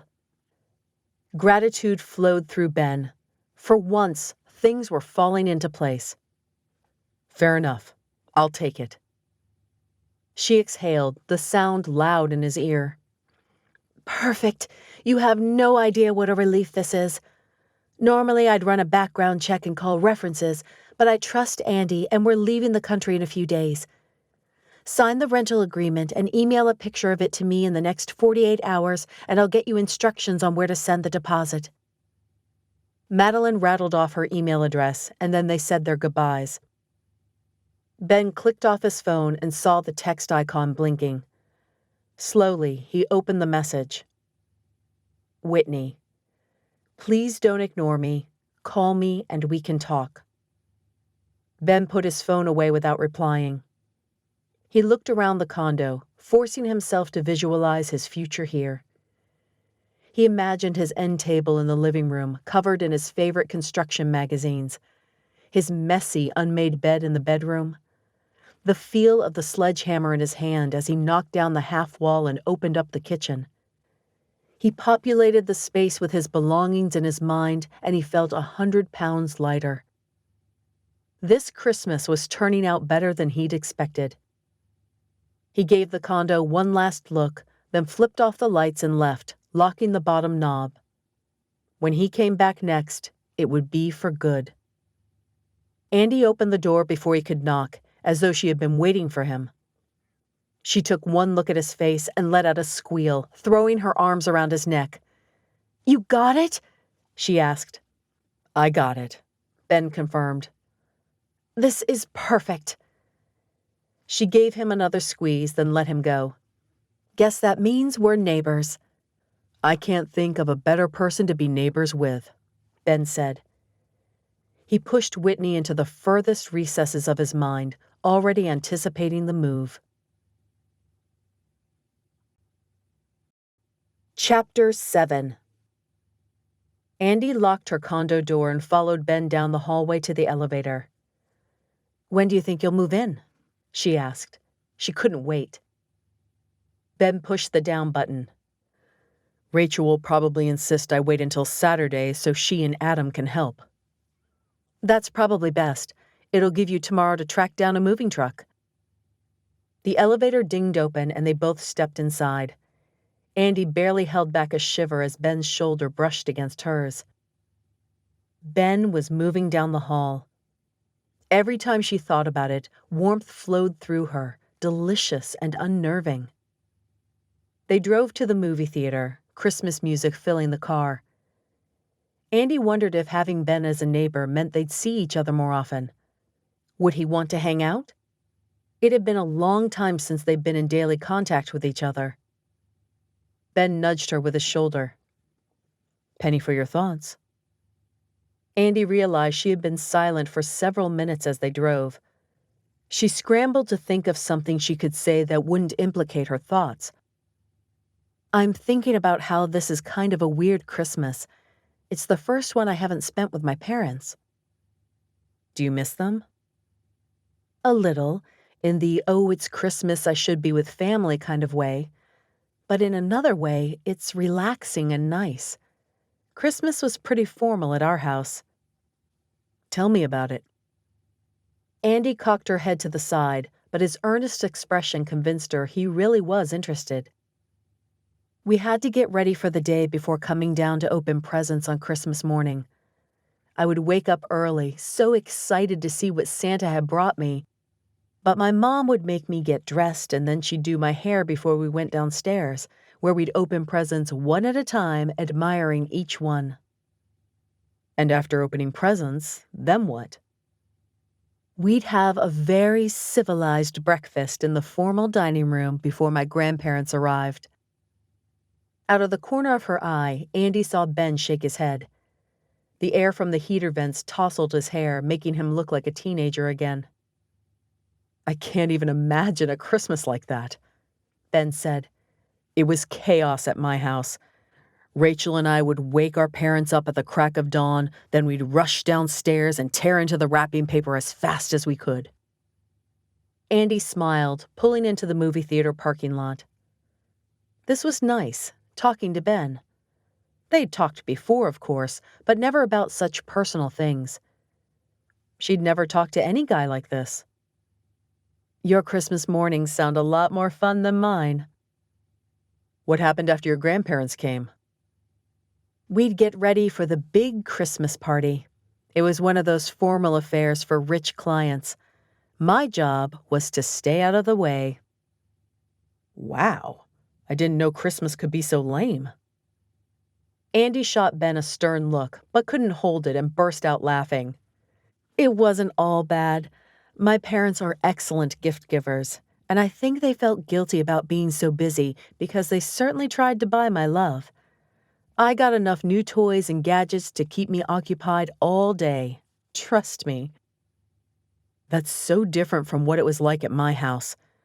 After Rachel and I had torn into our presents, we'd go to our grandparents' house and play with cousins. There was a lot of food, a lot of fun, and a fair amount of fighting involved. Everyone brought treats and we'd snack all day so no one had to spend time in the kitchen. We'd usually go to a movie that evening, so I'm actually glad you wanted to do that. Andi smiled. She'd mentioned a movie precisely because she remembered Rachel loving the tradition. Are you missing your parents? Ben shrugged. I haven't spent Christmas with them since college. They've gone on cruises the last few years. In Arizona. He cleared his throat and gazed out the window. Andi whipped into a parking spot as a cloud descended on them. Well, we usually spent Christmas with Whitney's parents.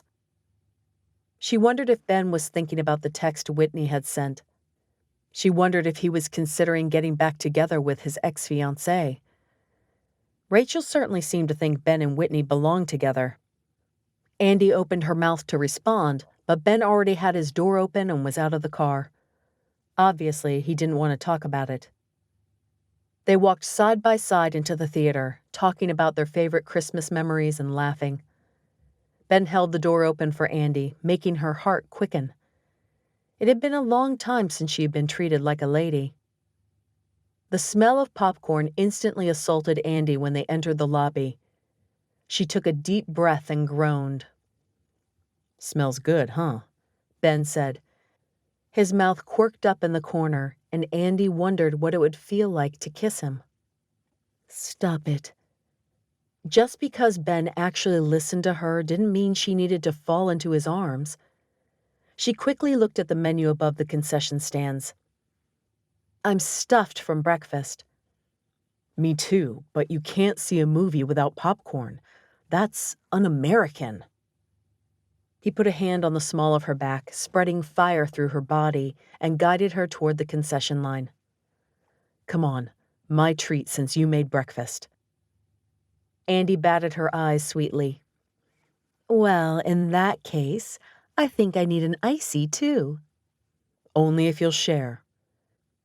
Andi's mouth grew dry at the thought of sharing a drink with Ben, of placing her lips on the straw that touched his.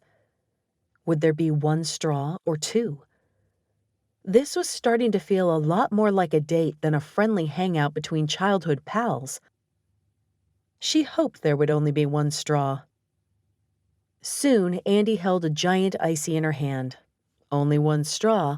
while Ben held the popcorn in his. Andi took a big sip and gave an exaggerated sigh. So good. Want some? Andi? Andi froze, her eyes wide. It had been 6 months since she had heard that voice, but it still sounded exactly as she remembered it. She looked up at Ben, who peered over her shoulder at the speaker. Mark? Andi mouthed. Ben gave an imperceptible nod. Why hadn't she considered he'd come home for Christmas? His parents, his sister, his nephews, they were all in Los Angeles.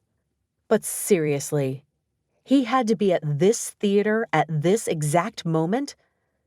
What had she done so wrong that the universe repaid her like this? She plastered on her best I'm over you smile and turned around. His hair was shorter than it had been the last time she saw him. The dirty blonde locks almost buzzed. He'd gained a few pounds around the middle, but not enough that most people would notice. He still looked as handsome as ever, and rage flared through her. 7 years. She'd wasted 7 years on him. I didn't expect to run into you here, she said, the words coming out harsher than she'd intended. Mark shifted his weight from foot to foot, a sure sign he was uncomfortable. Yeah, we're back for Christmas. He reached out and pulled a woman forward. Andi hadn't noticed her before. The woman was completely average in every way. Average brown hair of an average length, average weight, average height. This is Mandy, my fiancée. The woman he had left Andi for. Mandy stood there, clutching her purse strap and looking like she'd rather be anywhere else in the world at that moment. This unremarkable person was somehow more important to Mark than the 7 years of history he'd shared with Andi. Andi couldn't help herself. She glanced at Mandy's left hand. A diamond sparkled in the light. A diamond she'd been so sure would one day rest on her finger. Andi's eyes flicked up to meet Mark's. They brimmed with a sympathetic apology. She wanted to slap him. He didn't get to absolve his guilt by doling out compassion. She was the wronged party here. Congratulations, Andi said. Her mouth felt cotton dry. Ben's shoulder brushed against hers, and she leaned into him. Sorry, I'm being rude, Andi said. This is Ben. You remember him from high school. Of course. Mark reached out and the two men shook hands. He glanced back and forth between Andi and Ben.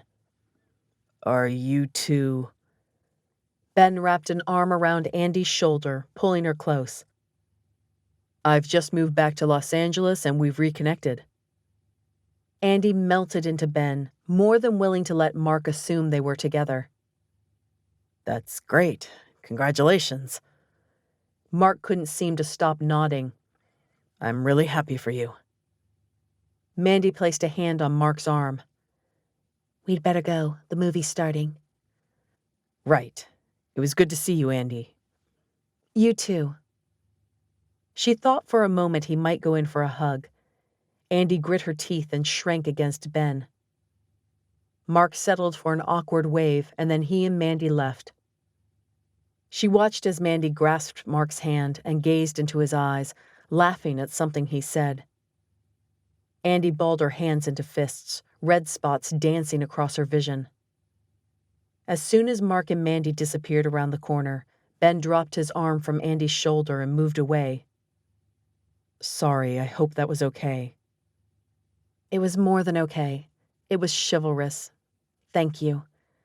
It would have been too humiliating to get the sympathetic, "You'll find him one day, Tiger" expression. Are you okay? I will be. Andi consciously willed her muscles to relax. Mark didn't deserve her anger. He wasn't worth that. She'd mail the box on Monday. This time, she meant it. Chapter 8. Ben glanced at Andi as she chuckled.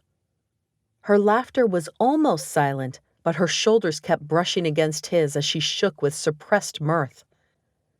She held the icy in one hand and the straw between her fingers as she hunched over the drink, trying to hide her giggles.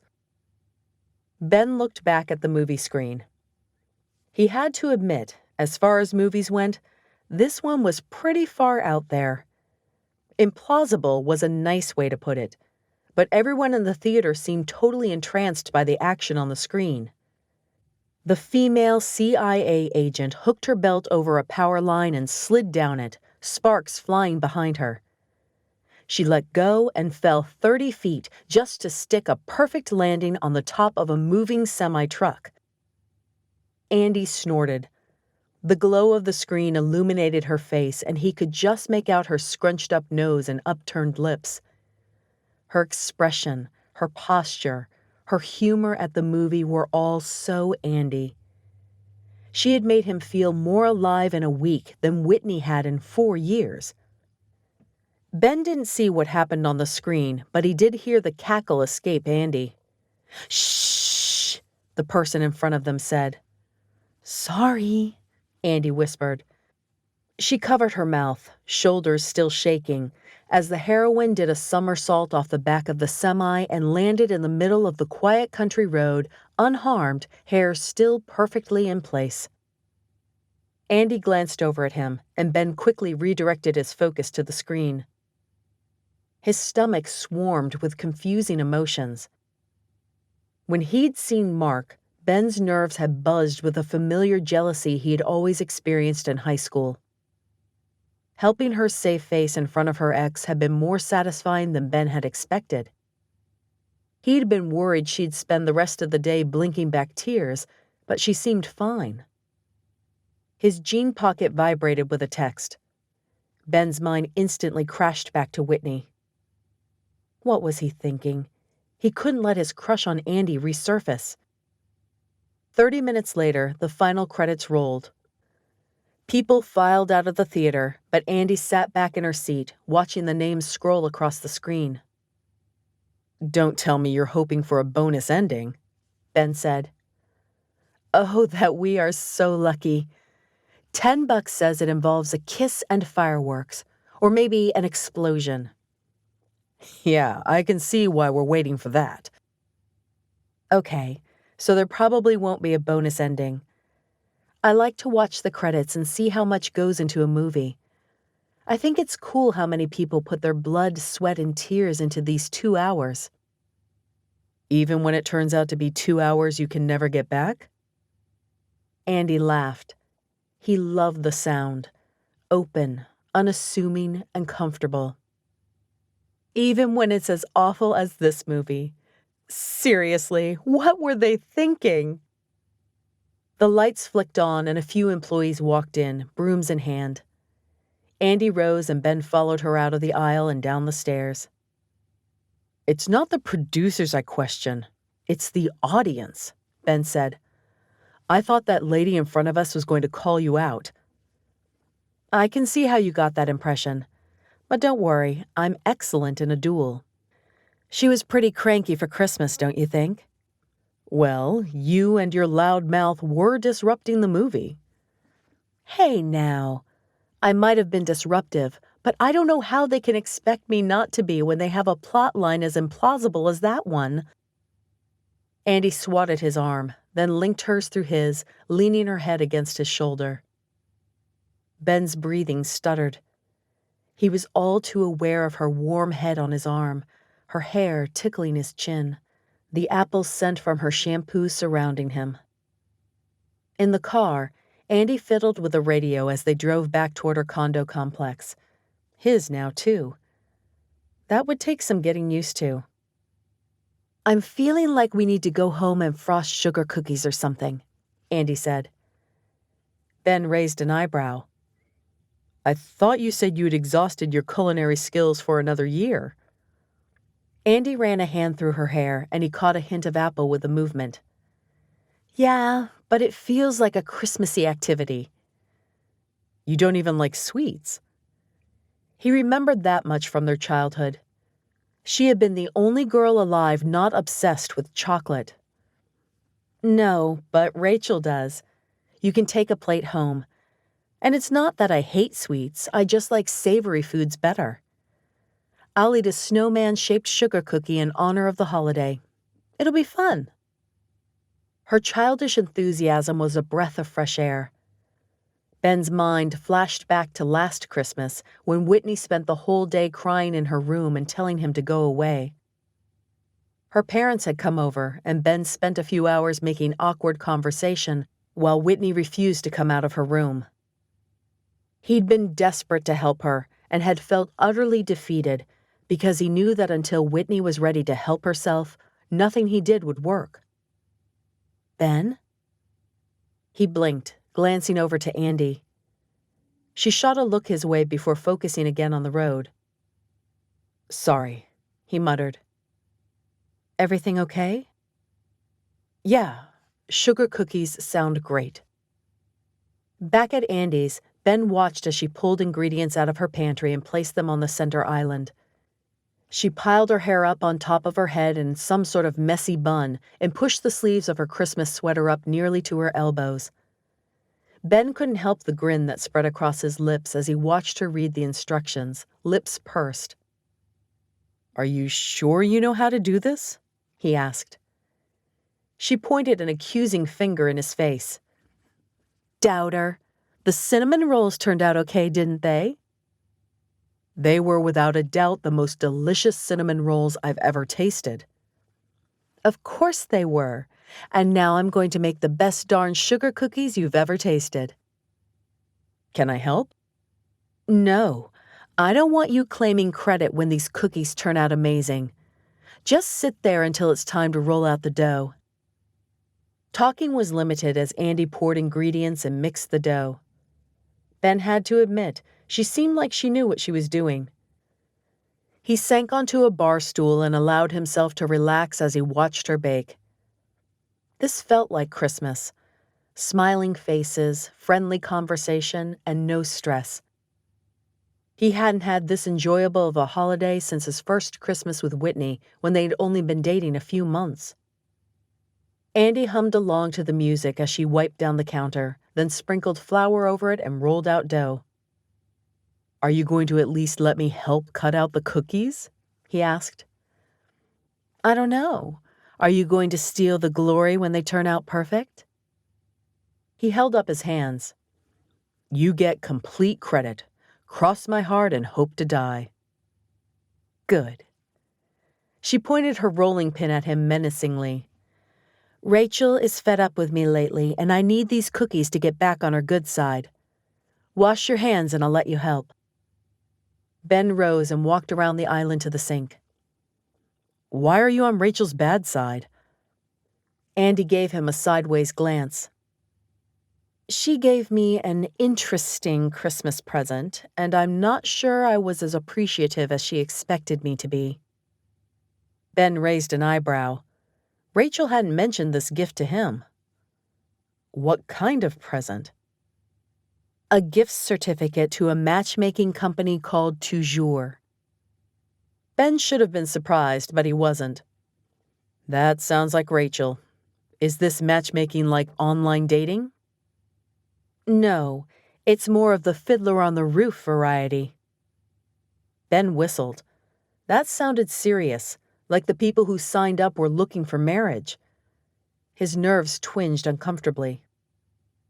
"I didn't know that was still a thing." "Me neither." "So you don't want to sign up?" Surely Andi couldn't want that. Not now when she'd just gone through a messy breakup. "Not even a little. I'm through with love. Seeing Mark today only reminded me of that." Okay, so she definitely wasn't looking for a husband, or a relationship of any sort. That was fine, though. He wasn't either. It made her the perfect friend. "So what are you going to do?" Andi sighed. "I think I have to sign up for Toujours. It's the easiest way to absolve Rachel of her guilt." So she'd be dating again, and soon. "Are you sure you're ready for that?" She raised a shoulder. Is anyone ever ready to get back out there? I guess not. I mean, you're not ready to date again, are you? Of course not. Not when he kept thinking about that text from Whitney. Not when a part of him longed to call her just to hear her voice, to know she was okay. Andi placed the cookie sheet in the oven and set a timer. Want to play a game while we wait? Andi asked. I got Jenga at the work White Elephant gift exchange. Sure, Ben said. So Andi would date again and they would remain friends. That was perfectly fine.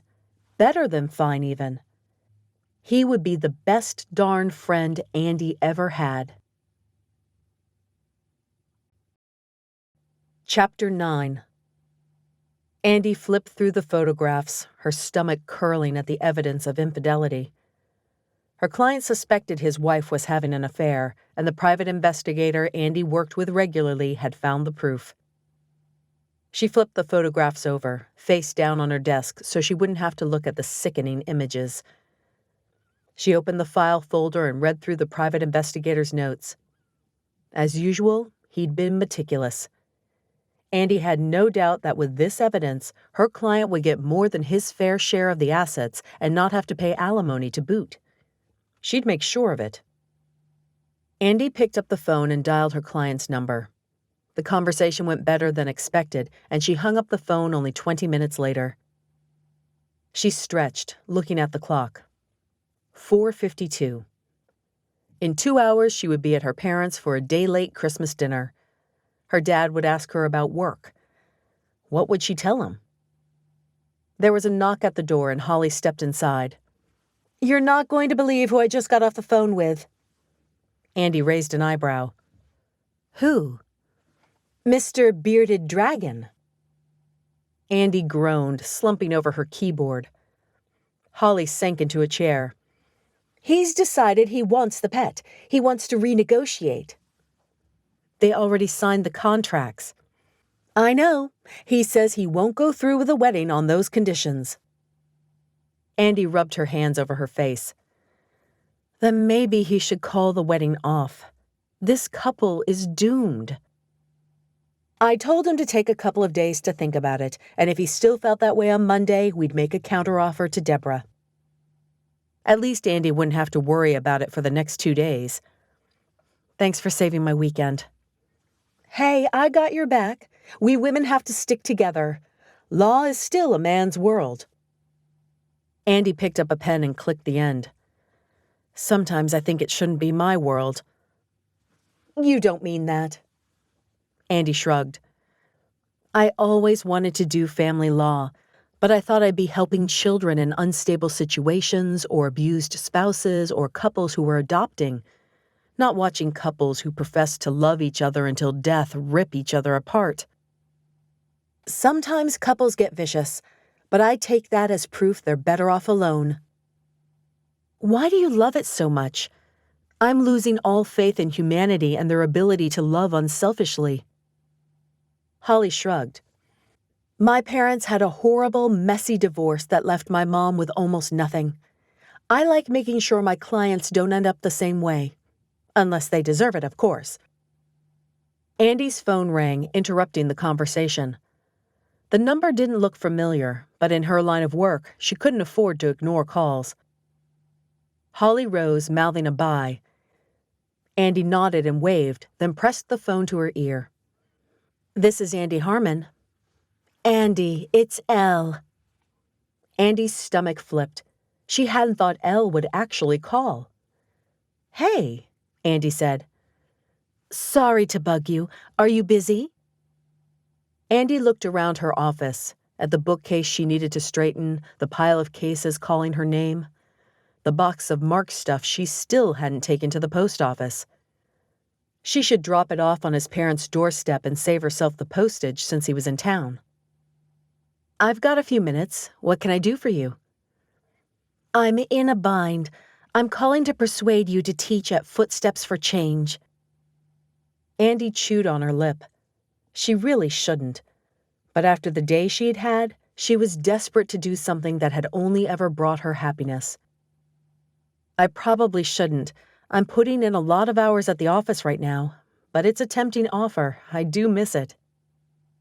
If there's any way you can make it happen, I'd be so grateful. I'm desperate. The instructors for our January class came down with mono, and the doctor has put them under strict instructions to rest. None of my other instructors can take on an additional class, and I don't know anyone else qualified. The kids will be so disappointed if we have to cancel. When is it? Every Tuesday for 12 weeks from 6 to 8, starting next week. All teenage students and all beginners. Dancing. Not only dancing, but teaching. Andi glanced again at the pile of cases. Couples fighting over bearded dragons, Mexican shawls, custody. So much hate. Andi saw her clients at their worst. She needed this. She needed to do something that made her feel like herself again, that reminded her not everything in the world was awful. She needed to help people for a change. "I'll do it," Andi said. Elle let out a happy squeal. "You're a lifesaver. Is there any chance you know a guy who can come as your partner? If not, that's fine. It just helps to have an experienced partner when teaching."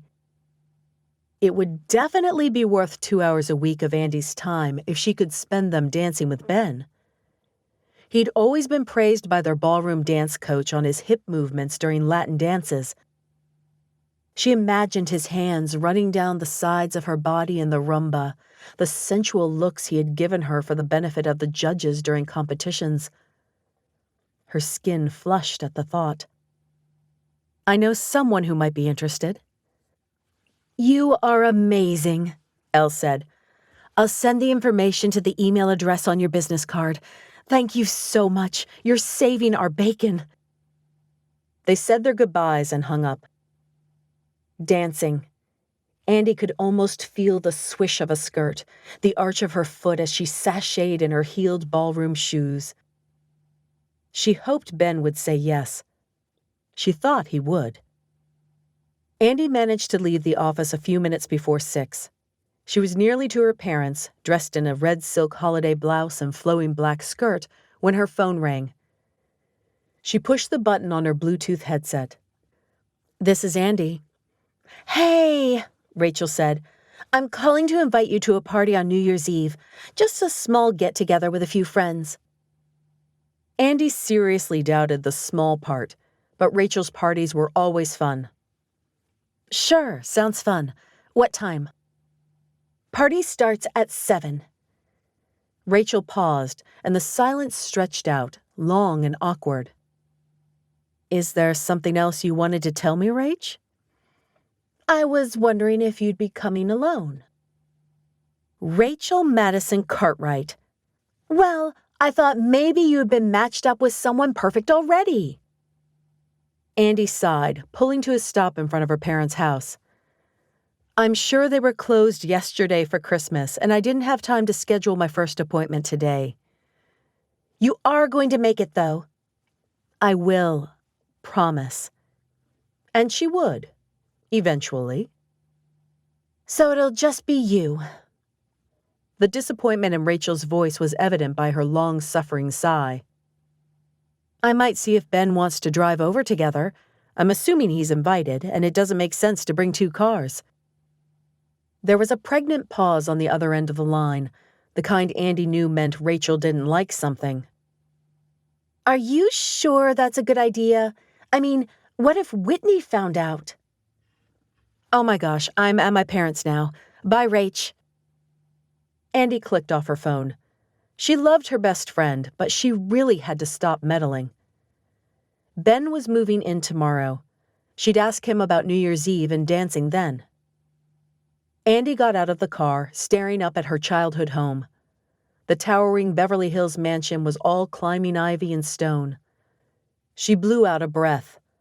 As if the phone call with Rachel wasn't bad enough, now she'd have to sit through 3 hours of her mother hinting at which young men in their circle of acquaintances were single.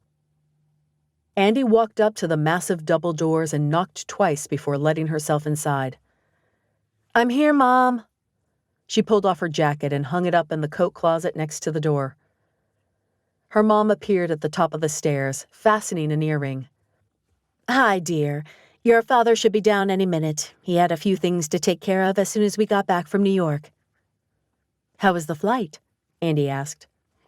"Not bad. I slept for most of it while your father worked."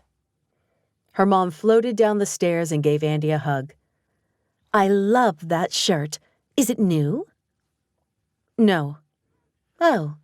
Well, come into the kitchen. You can help me set the table. The caterers delivered the meal about 10 minutes ago, and it's sitting in warmers." Andi followed her mom into the massive kitchen.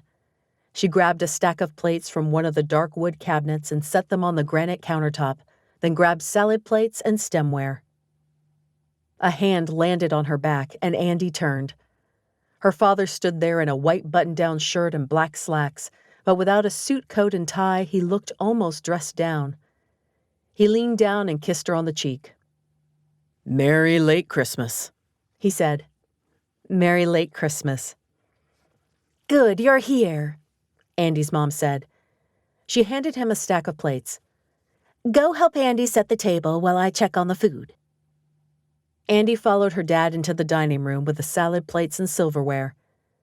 Dad looked around as though to make sure her mom was out of hearing range, then asked, "How was the office while I was gone?"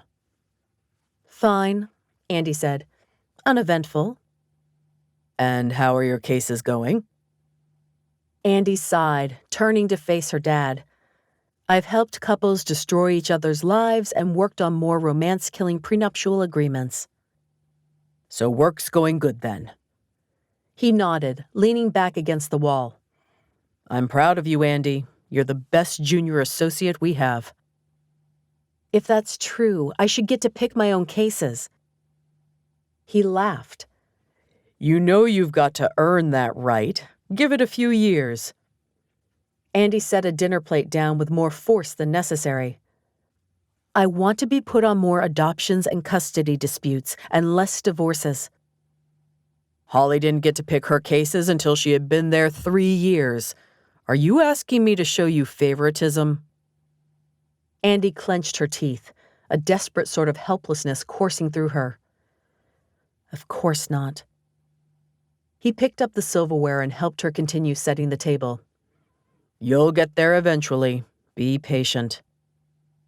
A few minutes later, they had their plates filled and sat around the dining room table eating. "How was your Christmas?" her mom asked. "I still feel awful about leaving you high and dry." Andi took a bite of her ham. "I'm 26, not 16. I was fine." "I still worried about you all yesterday. I barely enjoyed Beauty and the Beast. Your dad surprised me with tickets to a matinee performance." "Seriously, Mom, I had a nice time yesterday. Ben and I spent the day together." Would her parents even remember who Ben was? Her mom pursed her lips, her brows drawn together in concentration.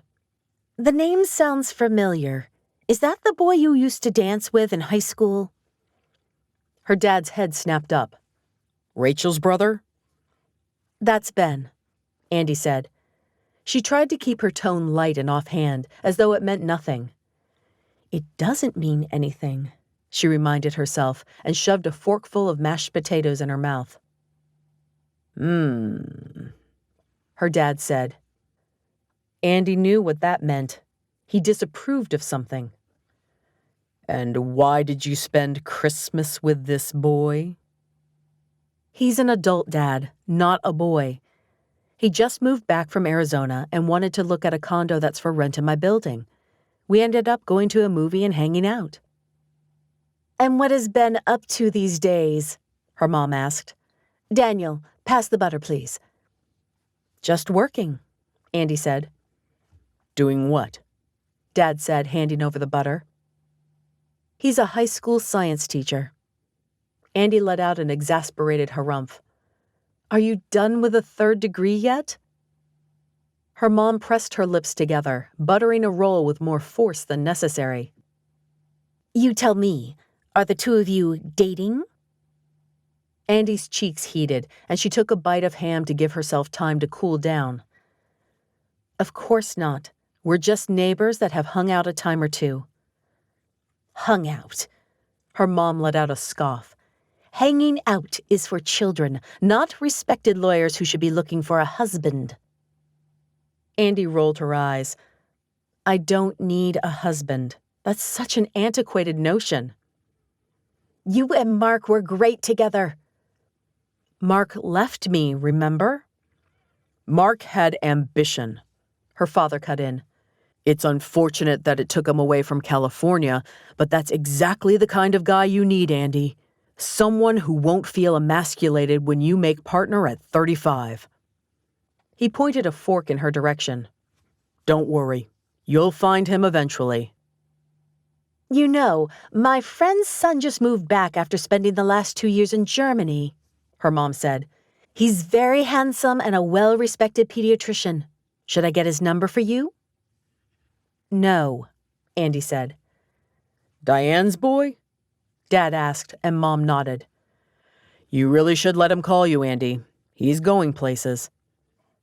I'm not calling him, Andi said, and I don't want him to call me. So that's it then? Her mom set her fork down with more force than necessary. You're never going to date again? I know the breakup's been hard on you, but you're old enough to at least think about settling down. She so didn't need this. Not today, not from her parents. Andi narrowed her eyes at her father. It's hard to think about settling down when I spend 14 hours a day seeing relationships fall apart. Her mother shot her father a glare, but her dad didn't so much as raise an eyebrow. You wanted to do family law. Divorce cases go along with that. I wanted to help families, Andi said, not destroy them. You are helping people, her dad said, his face turning red. Why else would they be paying us? If the divorce cases are preventing Andi from forming a relationship, she needs to be moved, Mom said. A good lawyer doesn't let her job interfere with her personal life, Dad said. Well, obviously it is. Look at her. Her mom thrust an arm in Andi's direction, like an attorney presenting irrefutable evidence to a jury. Ouch! Andi made a face. If you must know, Rachel bought me a subscription to Toujours as a Christmas present. You've heard of them, right? Her mother dropped her arm back into her lap. Is that the company Luke Ryder joined? The one and the same, Andi said. Luke Ryder? Her dad nodded. Ryder Communications is a well-respected business. To be CEO at such a young age is very impressive, her mom said. And he's so handsome. A matchmaker is a little antiquated, but seems like a respectable way to find a husband, Dad said. I read an article about them in the paper last week. Solid business plan. And a man like Luke Ryder would understand the demands of your job. You should ask to be set up with him, Mom said. I don't think that's how it works, Andi said. How do you know unless you ask? You're a better candidate than most of the other women there, I'll wager. But at the look on her mom's face, she decided it'd be easier to go along. Anything to stop the relationship talks. You know what? You never know. Maybe I will be Luke Ryder's match. Chapter 10. Moving day. Ben hadn't felt this excited and he didn't know how long. Yesterday he had gotten the signed rental agreement and deposit to Madeline. Today, in just a few more steps, he'd get those keys. He knocked on Andi's door, then stuck his hands in his pockets. He couldn't believe they were going to be neighbors. It would be great to have someone familiar nearby, someone who understood, at least a little, what he was going through. Friendship. That's all he wanted from her. The door swung open and the smell of pine sol and apple wafted out. Andi looked unexpectedly casual in yoga pants and a tank. Her hair was pulled up in a ponytail and her neck and shoulders looked impossibly smooth. An image flashed in his mind of a slightly younger Andi, dressed much the same, laughing as he theatrically led her across the gym floor in the foxtrot. "Hey," she said. "I was worried I'd missed you. I had to run a few errands this morning. Come in, I'll grab the keys." Thanks. Why did she make him so nervous? They had danced together for an entire year, seen each other frequently because of Rachel. He hadn't found himself spending long periods of time thinking about Andi since high school. She disappeared down the hallway and into a room. Ben looked around, letting his eyes wander the condo. She'd already put away the small Christmas tree she had had on the end table in her living room.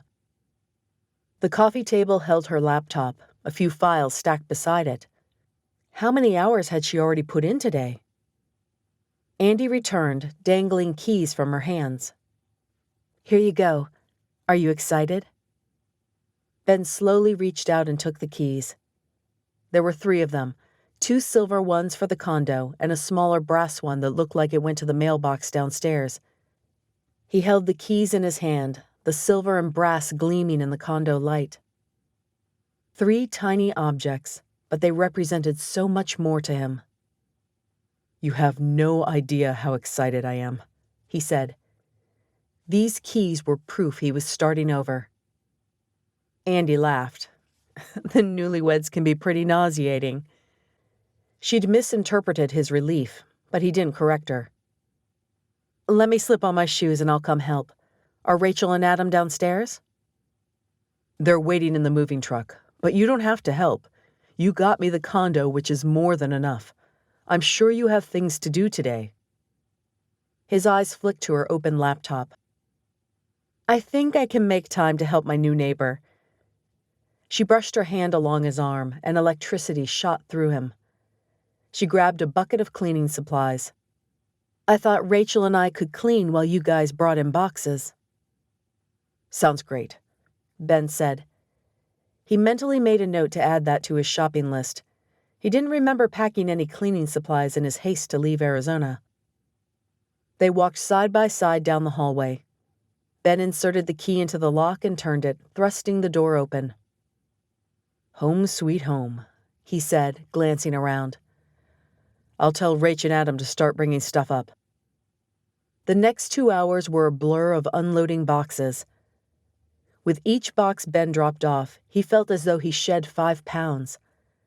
This was his place. Here he would start over and learn to be happy again.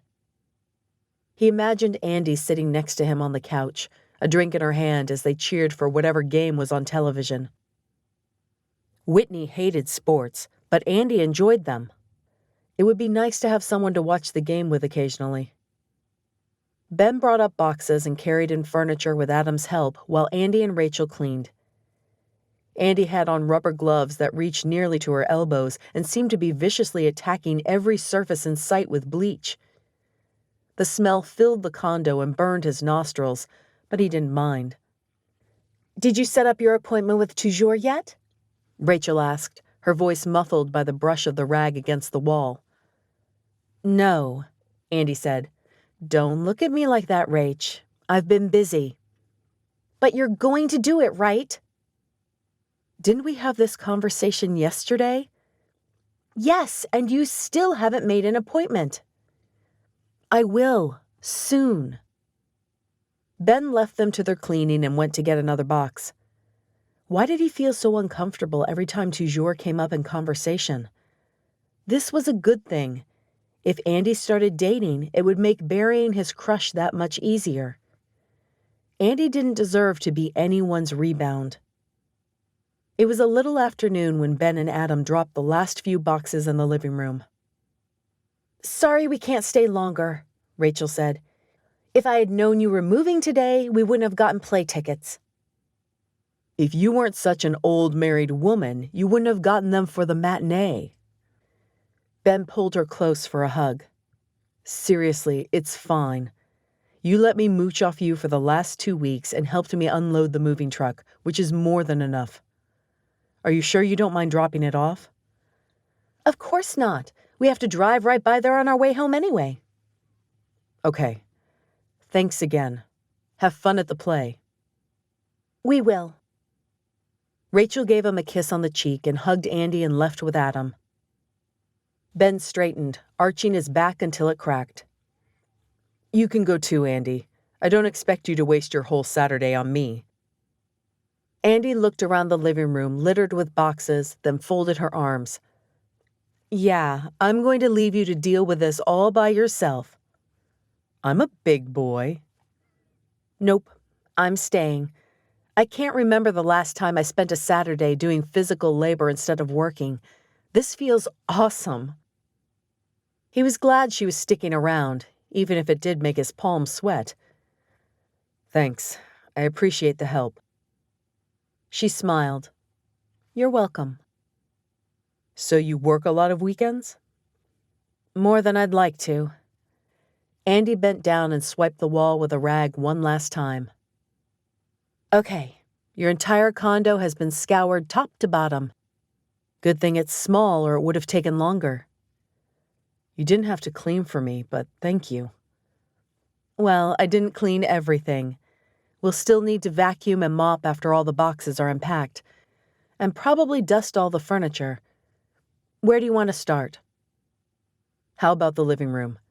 You can put stuff away while I hook up the television. Andi laughed. Guys and their priorities. Hey, my team's playing tonight. I need to at least have it set to record. And I did promise you dinner on the night you moved in as well. Andi motioned to the bookcase. Want me to put the DVDs there? In Arizona, the bookcase had been filled with Whitney's favorite romance novels and knickknacks. She hadn't texted him since Christmas. He was relieved, but also hurt she had given up so easily. Ben swallowed and looked away. Yeah, that's fine. They worked in companionable silence while Ben drilled the mounting plate for the flat screen into the wall. Andi helped him hoist the television, and he couldn't help but be impressed by the definition in her arms. Whitney had been soft, almost fragile. Andi was far from that. Stop it, he told himself. He had to quit thinking of Andi that way, and he definitely had to stop comparing her to Whitney. Once the television was secure, Andi opened a box and unpacked the DVDs while Ben worked on connecting the cords. So you haven't signed up with a matchmaker yet, huh? Ben asked. Andi groaned. Don't even get me started. Your sister's crazy. Tell me something I don't know. It's been 3 days. Give me a chance to breathe. I know I need to do it, but I really don't want to. You don't want to go to a matchmaker, or you don't want to date? Maybe a little of both. Andi sighed, and the sound did funny things to his insides. Ben stepped off the ladder and turned on the TV with the remote. The screen came to life and he arrowed through the setup for the cable. It's not easy getting back out there after a long-term relationship. Think you'll ever be ready to date again? Andi set a handful of DVDs on the bookshelf. I hope so, eventually. He wondered if Andi would still be single when that time came.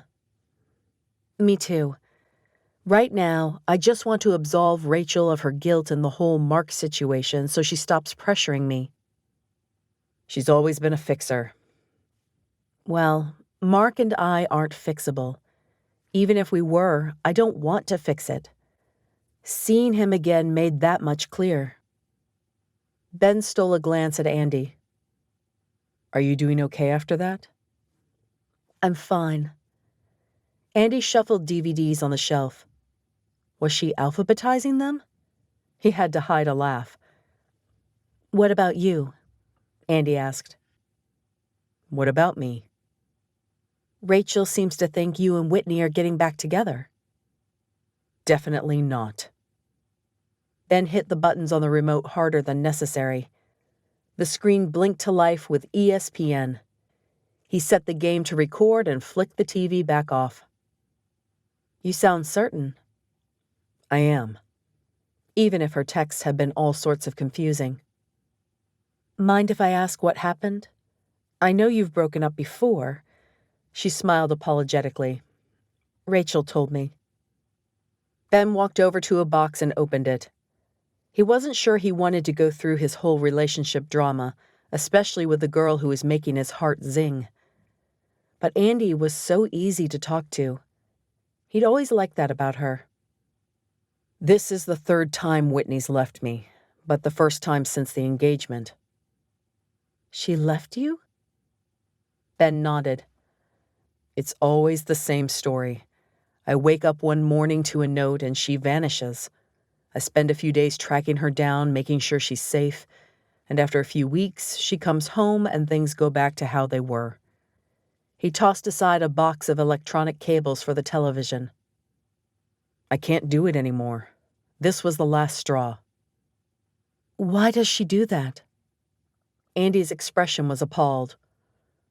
Rachel never told you?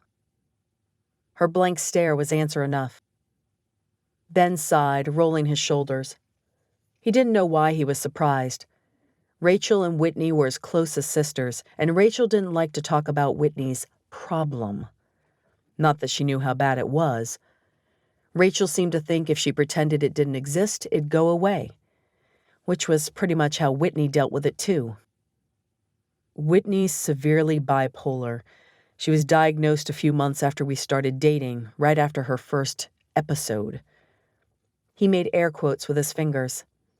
That's what her therapist likes to call it when she goes off her meds and disappears from life.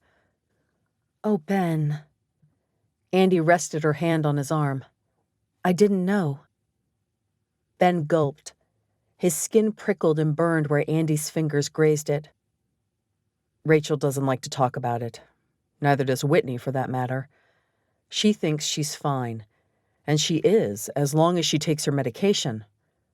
I know it doesn't work for everyone, but it does wonders for her. But she doesn't always take it. No, she doesn't. After she goes a few months on the meds, she forgets what it's like without them. She convinces herself she's fine, that she can handle life on her own. She hates being tied to the medication. It makes her gain weight, and she says it gives her brain fog. So she stops taking the pills, and she's a good enough actress that I usually don't notice right away. But after a few weeks, she's moody and depressed all the time. By then, it's too late. Ben swallowed, the pain and soul-crushing fear of the last 4 years washing over him. I can't get her out of bed. I can't make her eat. We'll fight because I'll try to make her go see a therapist and take her medication, and then she'll run away. Once she hits rock bottom, whatever friend she's crashing with calls me or her parents, and we convince her to go see her therapist. Sometimes she's hospitalized for a while. Then she starts taking her medication, and everything's great again. That sounds awful. It is. It was hard loving someone more than they loved themselves. He wouldn't stick around to watch her destroy her life. If she had been willing to try, meet him halfway. But she hadn't. Andi wrapped her arms around Ben. He held her tight, relishing the feel of human contact. Whitney had rarely been capable of listening to him talk, and physical affection had been infrequent. "Thanks for listening," Ben said. Of course. Andi pulled away and pushed aside a box, as though sensing he needed a subject change. Looks like we've unpacked everything in here. You don't have much. Most of it had been Whitney's. He had dropped her stuff off at her parents' on his way out of town. Should we do the kitchen next? She asked. Sure, but really, I can do this by myself. Not a chance. We're getting this done by kickoff. Then I'm buying pizza and cream soda. We need to christen your new condo in style. A couple of hours later, they sat in front of the TV, a beer in one hand and a pizza slice in the other. His end table was piled with his favorite home improvement magazines, just like he had imagined. There were dishes in the cupboards and clothes in his dresser. With Andi's help, they'd unpacked every box. Not that there had been many. "Go!" Ben yelled at the screen as the quarterback ran the play. He took a bite of pizza. This place already felt like home. The game went to commercial and Ben stretched. Need another drink? He asked Andi. I'm good, thanks. Ben fought the urge to rest his arm along the back of the couch and pull Andi close. This isn't a date, he reminded himself. They were just friends, even if Andi was every guy's dream come true. More pizza? Andi laughed, patting her flat stomach. I've already had 3 slices. Can I get you anything at all? Seriously, you've helped me so much today. Actually, there is something you can do for me. Okay. He took a sip of his drink. Maybe she needed help with something in her condo. Perhaps the faucet leaked or she needed shelving for a closet. One of my friends called yesterday and she asked me to teach a ballroom dance class to teens. It's every Tuesday for 2 hours starting next week. That's great. Ben smiled, pleased at the idea of Andi dancing again. She worked too hard. I'm glad you're picking it up again. I need to find a dance partner to co-teach with. Ben's palms started sweating. Flashes of dances they had shared made his whole body heat. Me? You said if I started dancing again, so would you. Andi leaned forward, resting her elbows on her knees. Come on, Ben. It'll be fun, like the good old days. Right. It'll be exactly like going back 10 years in time. Right down to his pathetic crush on the unattainable girl. The classes are free for troubled youth. Elle works for a nonprofit that tries to give kids a better future. She bumped her foot against his, sending fire through his veins. You can say no, but then I'll have to become Andi Harmon, attorney at law, and talk you into it. Dancing with Andi took no convincing. Okay. She blinked, her eyes widening. Really? I had a speech prepared and everything. I can say no if you want to give it to me. Andi cocked her head to the side, putting a finger to her lips. If I give you the speech, I'm going to have to bill you for my time. Ben laughed. By all means, don't give me the speech then. I doubt I can afford your rate. It'll be fun to hit the dance floor with you again. You always were my favorite partner. You are mine too. She threw her arms around his neck.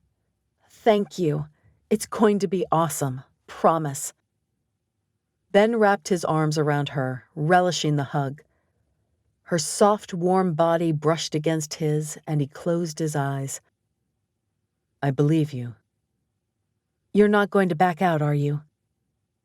Ben thought of placing his hand at her waist, of holding her warm fingers in his, of being close enough to smell her apple shampoo and coconut lip gloss once a week for 2 hours. His nerves buzzed with anticipation. I'm not going to back out. I can't wait to start. Chapter 11. Andi knew if she didn't make an appointment with Toujours soon, Rachel would keep pestering her until she did. First thing Monday morning, Andi called Toujours. They'd had a cancellation, and so she was able to get in the next day. She nearly called and canceled.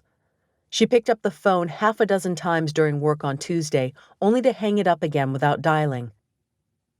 The whole idea of a matchmaker was bizarre, and it wasn't like she wanted to date again. But then she thought of Rachel's face, her eyes wide and desperate for Andi to accept the olive branch that would sweep away her guilt. She'd go to the appointment, awkward as it would be.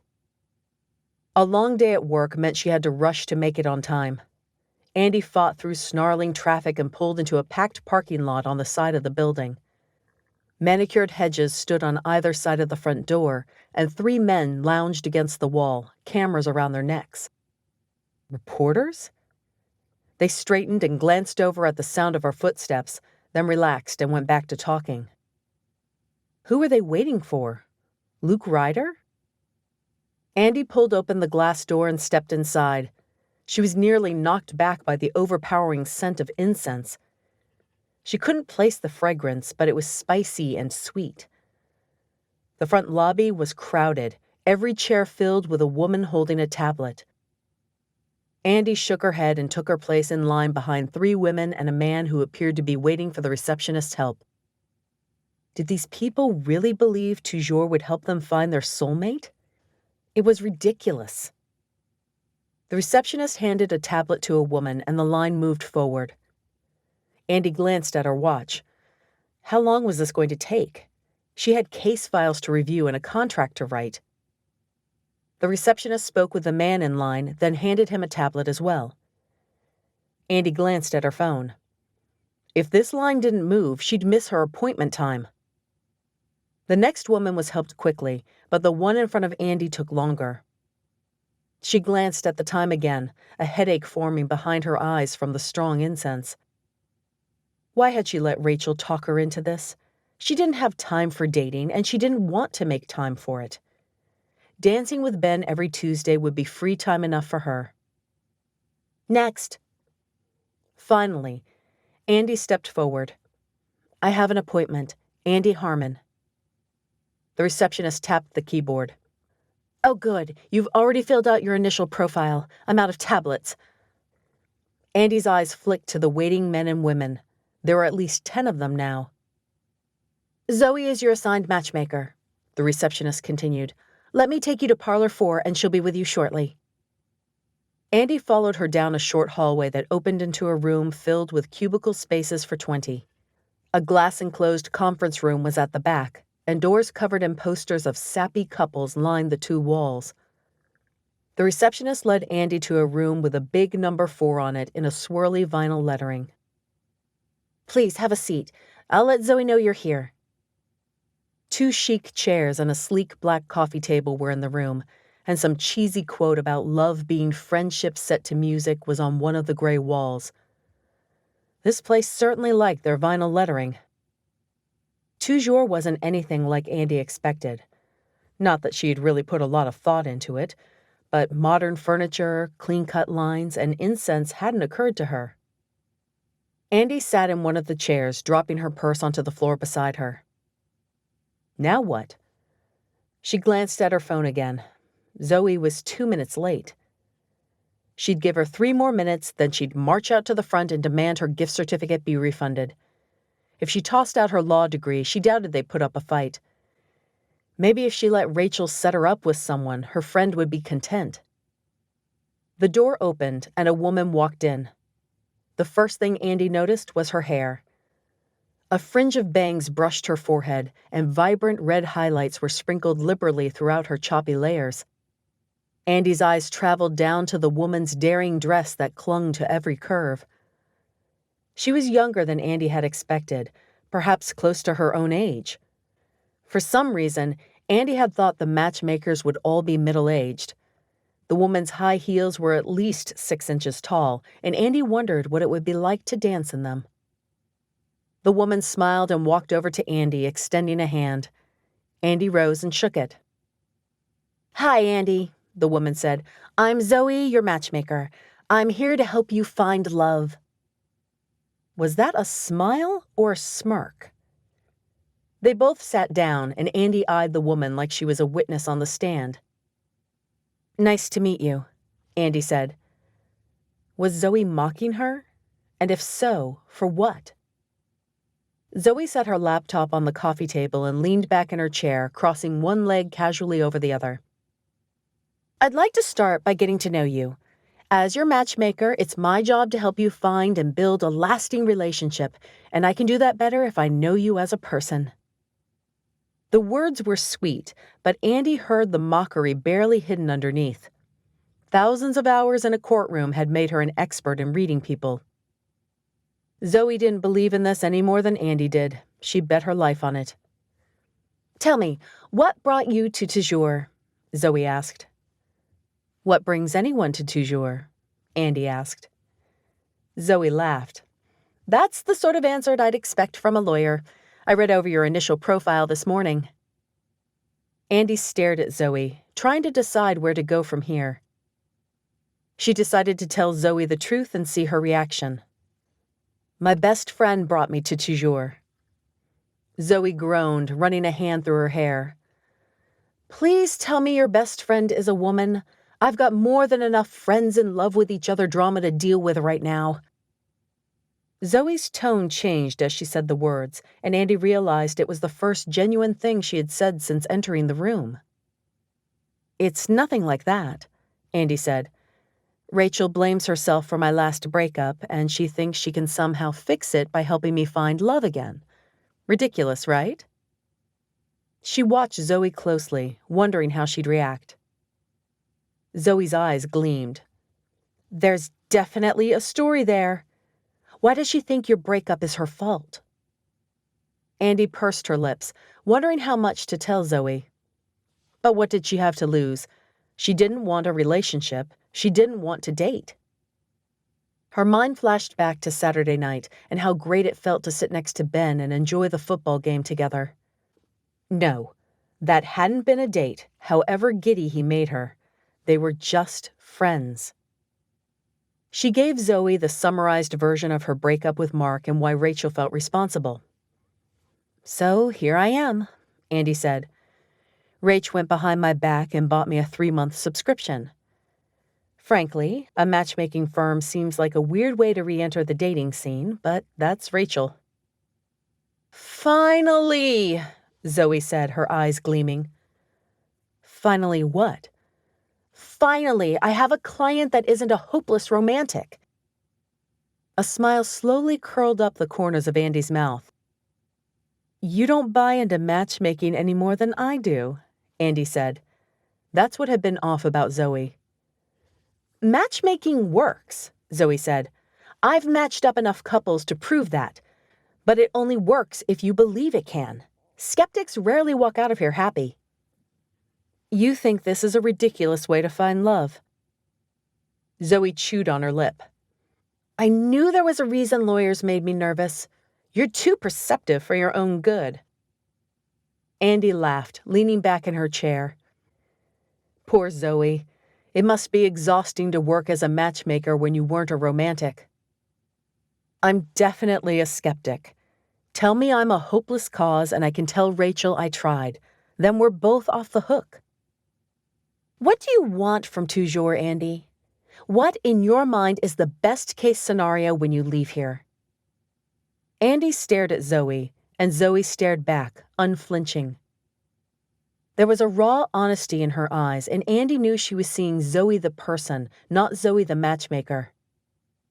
Best-case scenario? I'd date a guy for a few weeks, just long enough for Rachel to think it's a real relationship, and then break it off in a way Rachel won't blame herself for. Rachel no longer feels guilty, I don't have to deal with a relationship, and the guy wouldn't get hurt. I know it's asking for the impossible, but that's what I want. Zoe grinned, a sly smile that gave her a cat-like appearance. Andi, I think I can give you exactly what you want.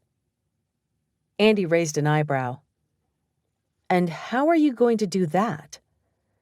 I have the perfect match for you. Zoe tapped a red nail against her lips. Have you heard of Luke Ryder? Of course.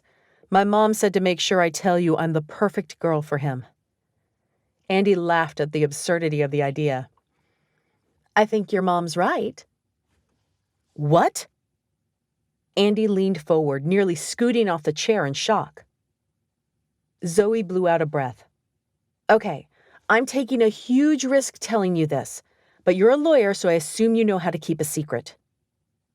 Andi folded her arms, appraising Zoe. Of course. Zoe looked over her shoulder at the door, then leaned forward and lowered her voice. Toujours has had a rough few years, financially speaking. Brooke, one of the matchmakers here, and my roommate, came up with the idea of asking Luke to sign on as a client to increase business. They're best friends and the guy lives and dies by her command. Okay. It was an interesting story, but Andi failed to see what any of this had to do with her. Luke's in love with Brooke. Like, head over heels, grow old together, this is totally the real deal love. But Brooke's stubborn. Zoe waved a hand dismissively. The particulars aren't important. What is important is that Brooke loves Luke too, but she's engaged to this douchebag Italian. That's where you come in. Andi smirked. You want me to get her to sign something promising she'll marry Luke? If it was that easy, I'd have done it years ago. No, what Luke needs is a fake girlfriend for the press.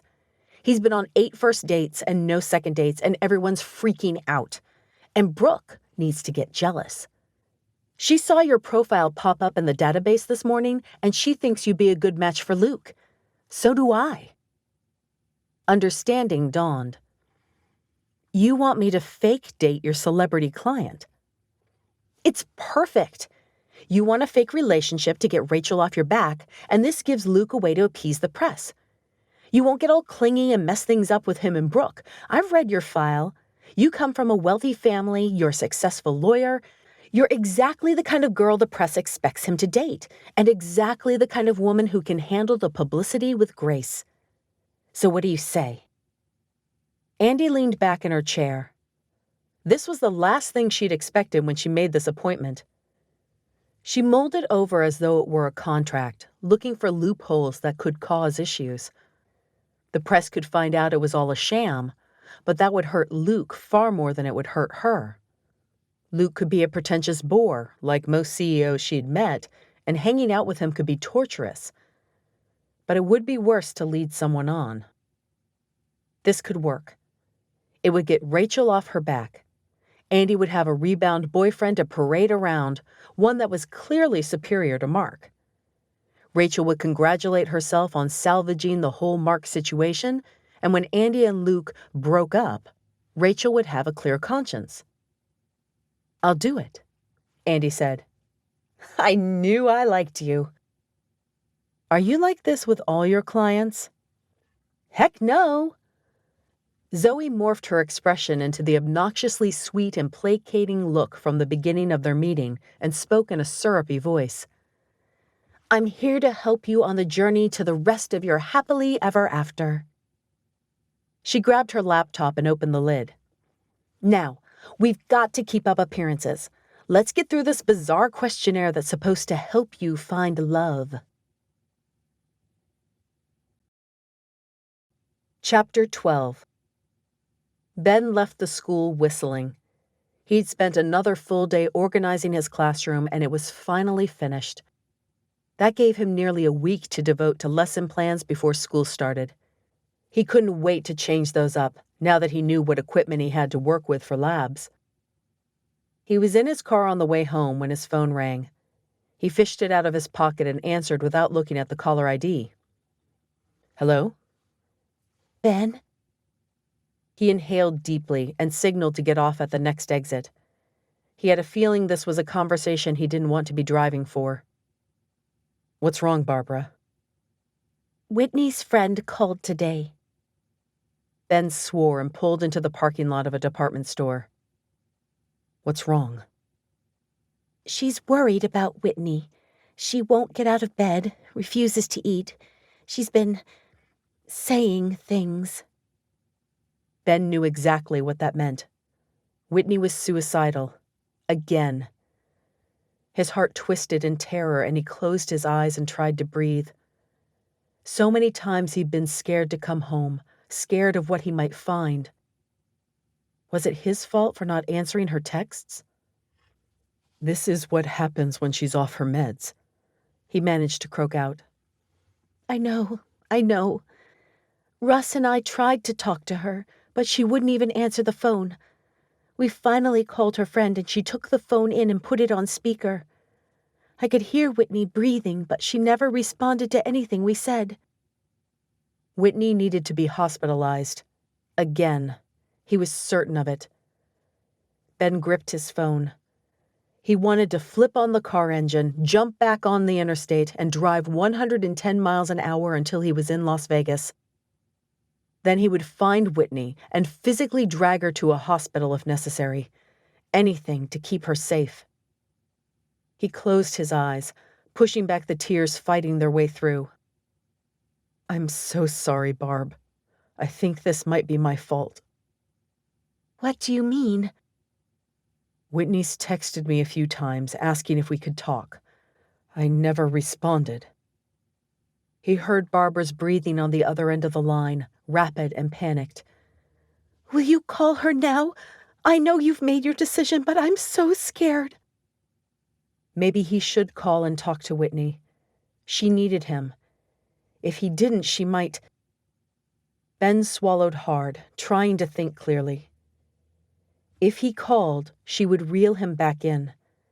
And they would be happy, for a while. But in the end, he'd be right back where he was now. Because it might take 6 months or a year or even 2, but she'd leave him again. He shut his eyes tight, gripping the phone. You know I can't do that, he whispered. Please. Her voice choked on the word. I'm so terrified. So was he. But he knew he had made the right decision for himself, and he had to stick to that. Whitney had left him, not the other way around. I'm sorry. Barb let out a sob. You were so good to her. I wish things were different. Me too. We're leaving for Vegas tomorrow to check up on her. I hope you change your mind and come with us. We'll cover all your expenses for the trip. Tell Whitney I'm sorry, Ben said. Maybe we can talk in a few months, but right now I can't. Bye, Barbara. He hung up the phone and clenched it in his hand. Then he pounded the steering wheel. Why was this happening? Why couldn't Whitney admit she was sick and accept the help he had spent 4 years trying to convince her to get? He'd talked until he was blue in the face, trying to convince her the pills were helping her, not hurting her. He's taken every accusation and blame she hurled his direction without complaint. He'd saved her life more than once, taken financial responsibility for her when she couldn't work, and done his very best to do right by their relationship. In return, he'd been handed a broken heart. 3 times. Feelings raged inside him, and he longed to let them out. For 4 years he had kept his emotions to himself. He'd handled everything alone. For once in his life, he wanted to be the one to talk while someone else listened. He wanted to be understood. Ben looked up and saw one of his favorite burger joints across the street, its sign shining like a beacon of hope. He pulled up to the drive-thru and ordered 2 cheeseburger combos. Then he drove back to his condo and headed straight for Andi's. By the time the nerves hit, he had already knocked on her door. What was he doing? Andi would think he was a freak. Or maybe he'd get lucky and she wasn't home. What did he want to do? Unload his Whitney problems on her? Yes. He needed someone to talk to. Someone to convince him he was doing the right thing and shouldn't rush to Las Vegas. He couldn't talk to Rachel. She would defend Whitney. He couldn't talk to Adam. He'd hand Ben a beer and tell him to forget her. Andi was an objective third party. The door swung open and Ben held his breath. Andi stood there in a tailored dress suit and heels, like she had just gotten home. He could still turn back, ask some lame question about the condo complex, then turn around and run. No. He was done making decisions out of fear. Ben held up the bag of fast food sheepishly. I grabbed burgers on the way home. Thought you might be hungry. Andi's eyes lit up. She grabbed his arm and dragged him inside. You're an angel. I thought I was actually going to have to brave a grocery store tonight. That or eat expired ramen. I was trying to figure out which was the lesser of 2 evils. Ben's shoulders relaxed and he followed Andi into her condo. He set the fast food bag on her dining room table and she brought 2 tall glasses of water in from the kitchen. Sorry, I only have water. Yet another reason I should probably go shopping. Andi eased into the dining room chair and kicked off her heels. He opened the bag and slid a burger and container of fries across the table, along with a few packets of ketchup. I'm glad you were home, Ben said. I was already knocking when it occurred to me you might still be at work. Luck's on your side tonight. Or my side, rather. I'd only been home about a minute. Ben swallowed, the discomfort flooding back. I hope I didn't interrupt any plans. Did you hear me not tell you about the expired ramen? You saved me from starvation. She took a bite of the burger and closed her eyes in appreciation. Ben hid a smile. He'd always liked that about Andi. While the rest of the girls in high school pretended to never have an appetite, Andi had eaten at least as much as the guys. She had never gone for sweets either. It had always been meat. Well, glad I could help. Ben took a bite of his own burger. How was work? Ugh. Andi dipped a few fries in ketchup. I'm dealing with a custody nightmare right now. Court didn't go well and my client's furious. But what can I do? His ex has proof of cheating, and it states in their prenup he forfeits all custody rights if he's unfaithful. They can actually put that in a prenup? Yes, and the judge upheld it. The parents ought to be ashamed of themselves. They're trying to punish each other, but it's their children that suffer. People get mean in divorces. Ben had the sudden urge to reach out and rest his hand on hers, but settled for a sympathetic smile instead. They were both vulnerable. He'd do well to respect that. Sounds like your job is rough. Andi rolled her shoulders as though shaking it off. No job's roses all the time.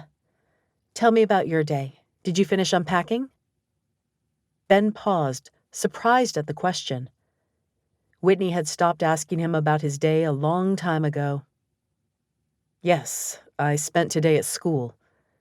So he told her about the equipment he'd discovered and the ideas he had for incorporating it into lesson plans to help improve test scores.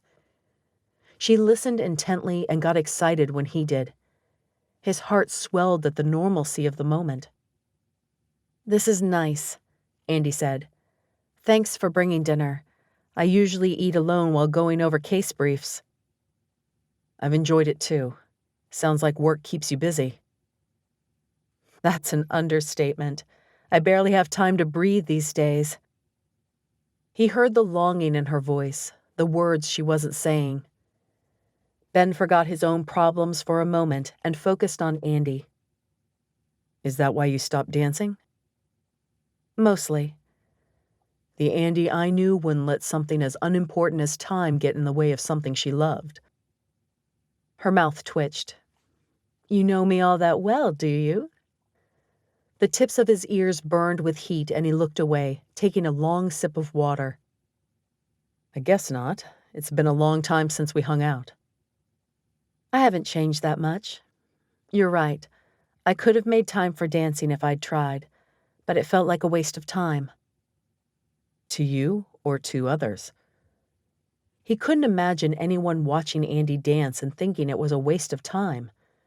She'd been magnificent on the dance floor, her movements so graceful they could only be described as art.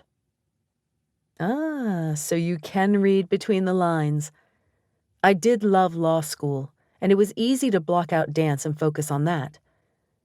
But my parents had already decided what my future would be, and Mark never understood my obsession with dance.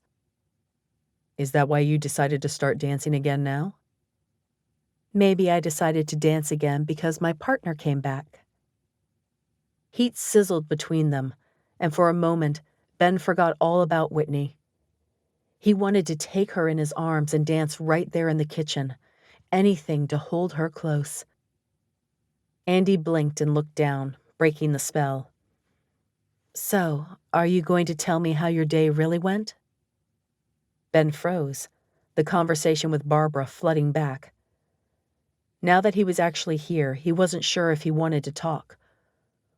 Old habits died hard, and he never discussed Whitney with anyone but her parents. I already told you about school. She shook her head, and her butterscotch waves flipped around her shoulders.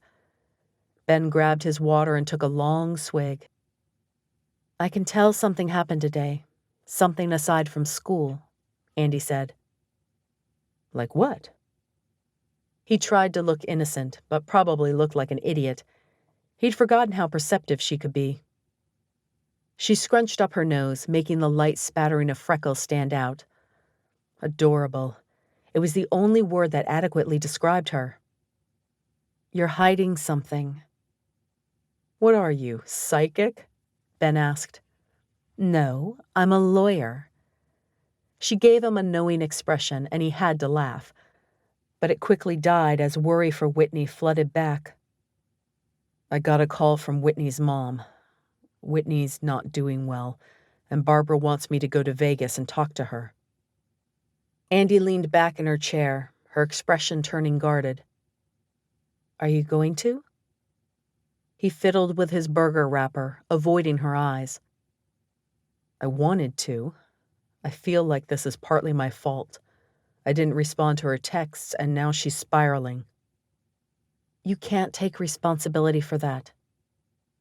I know that, logically. So, are you going to go? Slowly, he shook his head, meeting her eyes. No. You still love her, don't you? He swiped a fry through the ketchup. It doesn't matter. I'm sorry you're dealing with this. Andi rested her hand briefly on his, then pulled it back. So, are you going to Rachel's party tomorrow? Ben blinked at the sudden change in topic, but he was grateful for it as well. Andi gave him a nod, as though acknowledging he didn't want to talk about Whitney anymore. She'd kill me if I didn't, Ben said. Should be fun. Rachel throws a good party. Yeah, she does, Andi said. Want to drive over together? He could think of a lot of things he wanted to do with Andi, things that made his face flush and nerves tingle. His crush was getting out of control, especially considering he still had confusing feelings for Whitney. But it would be silly to drive 2 cars to the same place. It made more sense for them to go to the party together. Sure. Your car or mine? Chapter 13. Ben knocked on Andi's door at 6:15, just as they had discussed. She had to admire his punctuality. Andi opened the door, and her stomach nearly fell through the floor. Ben looked gorgeous. He wore dark gray slacks and a red button-up shirt without the tie. His hair was gelled, and his eyes seemed to sparkle. Wow, don't you clean up nice? Andi held the door open, and Ben stepped inside. Are you ready to kick this year to the curb? Absolutely, Ben said. Me too. It's been a bit of a downer for me. She winked. Next year is going to be better, though. Ben flushed. It only made him that much more adorable. You look great, Ben said. I kinda miss the Christmas sweater, though. I didn't think Rachel would find that sweater as festive as you did. She has no sense of humor when it comes to her parties. Andi brushed invisible lint off her dark red skirt. She'd dressed up too, in heels and a flirty dress that hit mid-calf. The red of her dress almost perfectly matched Ben's shirt. When they showed up together, they'd almost look like a couple. Andi pushed the thought aside. Give me a minute and I'll be ready to go, she said. Take your time. Andi walked into the bathroom and gave herself a spritz of her favorite apple-scented perfume. She fluffed her hair to make sure it was perfect, then swiped on some lip gloss. She returned to the living room to find Ben sitting on her couch, leafing through a magazine. He looked up, then quickly stood. Oh, you really meant a minute. Andi smirked, pulling her coat out of the closet and shrugging it on. Yeah, what did you think I meant? Ben's ears turned red. They did that a lot when he was embarrassed. Andi loved it. Whitney's just a minute meant about an hour. Andi tried not to let his mention of Whitney bug her. Well, I'm not one of those girls. Are you ready? Ben nodded and followed her out of the condo.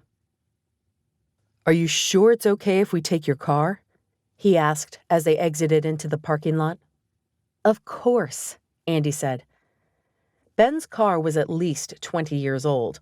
She couldn't believe it was still running. She was positive one day soon it'd simply stop working, probably while he was driving down the interstate. She shuddered at the image. You know, my car isn't that bad, he said, obviously misinterpreting her reaction. I know, but I would rather not die on New Year's Eve. It's poetic and all, but it'd make the party tonight pretty gloomy for our friends and family. My car works fine. Andi unlocked her car door and they both slid inside. Sure it does. Ben relaxed against the seat with a sigh. I can't argue that the seat warmers are awesome. They are, Andi said. But at the same time, she sort of envied Ben. Yes, she had the salary of a high-powered lawyer, but she didn't have the glow of satisfaction Ben had after a day spent working on his new classroom. They pulled up to the house and Andi smiled. Cars already lined the street and the Christmas lights glowed on the eaves one last time. Andi could just see the smoke rising into the air from the fire pit in the backyard. We're early and the place is already packed, Ben said. Rachel knows how to throw a party. They got out of the car and walked to the front door. Moments after Ben rang the bell, the door swung open. Rachel stood there in black slacks and a shimmery green blouse, looking festive. "You're here," she said. She pulled them inside and gave them both a hug. Through the sliding glass doors, Andi could see the backyard was filled with laughing people. The sharp scent of cinnamon mixed with the smell of food. Andi breathed in deeply. Rachel had made California rolls and artichoke dip again, if her nose wasn't mistaken. "Can we help with anything?" Andi asked as they followed Rachel to the kitchen. "Most of the food's out. I was going to slice the California rolls and arrange them on a plate and refill the meat trays. Adam's outside tending to the Dutch ovens." "Dutch ovens?" Ben asked. "Not that I'm complaining." "Cobbler's a New Year's Eve tradition in Adam's family." "Sounds delicious," Andi said. She took off her coat and set it on the back of one of the bar stools, surveying the kitchen. "Go outside and tend to your guests. Ben and I will get the rest of the food out." She gave Rachel a little push toward the door. "Are you sure?" Rachel asked. "Absolutely," Andi said. "We don't mind," Ben cut in. "Go enjoy the party. No one plays hostess as well as you." Rachel gave Andi a hug. "Thank you," she said, then slipped outside. "You're a good friend to Rach," Ben said. "What do you mean?" Ben motioned outside to where Andi could see Rachel laughing as she spoke with someone near the fire pit. "Pushing her outside while we take care of the kitchen?" Andi shrugged and flipped on the kitchen faucet to wash her hands. Ben stood next to her, waiting his turn. As he took the dish towel, his fingers brushed hers, sending tingles up her arms. Ben looked up, his dark brown eyes holding hers. Andi quickly released the towel and cleared her throat. What was wrong with her? This was Ben. Ben, the boy she had danced with every day for a year, and he'd had zero effect on her. Ben, the guy that lived down the hall and was still hung up on his ex-fiancée. She pulled one of the California rolls out of the fridge, then found a knife. "What can I do?" Ben asked. Andi quickly looked around the kitchen before settling on a bag of chips near her. "You can refill the chip bowl." "Okay." She reached for the chip bag at the same time Ben did.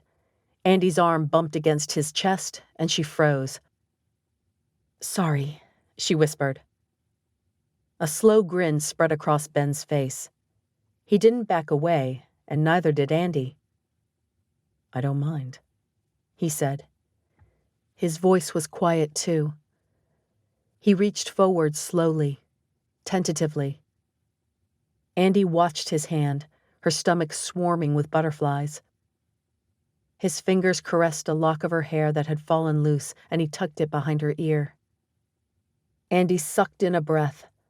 Fire ignited at his touch, and she wanted to lean forward and wrap her arms around his neck, just to feel his heartbeat next to hers. For years they had been friends, years, and she had never once viewed him as more. until the last 2 weeks. We should finish getting the food ready, Ben said. They stood so close, his breath wafted over her. It smelled like mint mixed with cream cheese frosting, like he had eaten one of the sugar cookies she had sent home with him. Right, Andi said. But she didn't move, and neither did Ben. Andi, Ding dong! Andi and Ben sprang apart. A moment later, the sliding glass door slid open. I wonder who that could be, Rachel said, her voice perky and bright. She walked through the kitchen to the front entry. Andi raised an eyebrow, and Ben shrugged. He stepped away, and the spell was broken. He grabbed the bag of chips and pulled them open. Andi carefully set the California roll on a cutting board and picked up the knife. Rachel's voice drifted in from the entryway. What a pleasant surprise! Andi and Ben both froze. Maybe my parents showed up? Ben suggested, dropping the bag of chips back onto the counter. Andi shrugged and followed him into the entryway. Could be someone she didn't think would make it to the party. I can't. Ben froze. Andi plowed into the back of him, squishing her nose against his shoulder blade. She stumbled back, but quickly caught herself. She looked up at Ben, opening her mouth to tease him for the mishap. His face had gone ashen white, and his mouth hung open. Whitney? He said. Andi whirled toward the door. A pretty woman stood there, with strawberry blonde hair cut shoulder length and teased into sexy waves. She shifted from foot to foot, a hesitant smile on her face. Hi, Ben. Happy New Year's Eve. Chapter 14. Ben blinked. When he opened his eyes, Whitney still stood there. Her strawberry hair with the brown and blonde highlights barely brushed her shoulders. She'd cut it since he had seen her last. A lot. It was now the length it had been when they first met. The length he had told her was his favorite. She'd even done those wavy curls he adored, the ones she'd take forever to create with a flat iron. His heart ached to pull her into his arms while his mind screamed to shove her right back out the door. Emotions, confusing and intense, swirled within him. Rachel hugged Whitney. I'm so glad you're here. Come in, come in. Ben wanted to strangle his sister. What did she think she was doing? Whitney, this is Andi, my best friend, Rachel said. Whitney offered a warm smile, the one he thought of as her actress smile. She used it when she was nervous and unsure but didn't want to show it. It's nice to meet you, Andi. You too, Andi murmured. She darted a glance at Ben, and he saw the confusion in her eyes. We should leave you two alone, Rachel said. She grabbed Andi's hand and tugged. A few people have been asking about you outside. I told them I'd come find you. Ben sent Andi a pleading look. Don't leave. I helped you with Mark. Now it's your turn to return the favor. But either his powers of persuasion weren't working or she ignored him.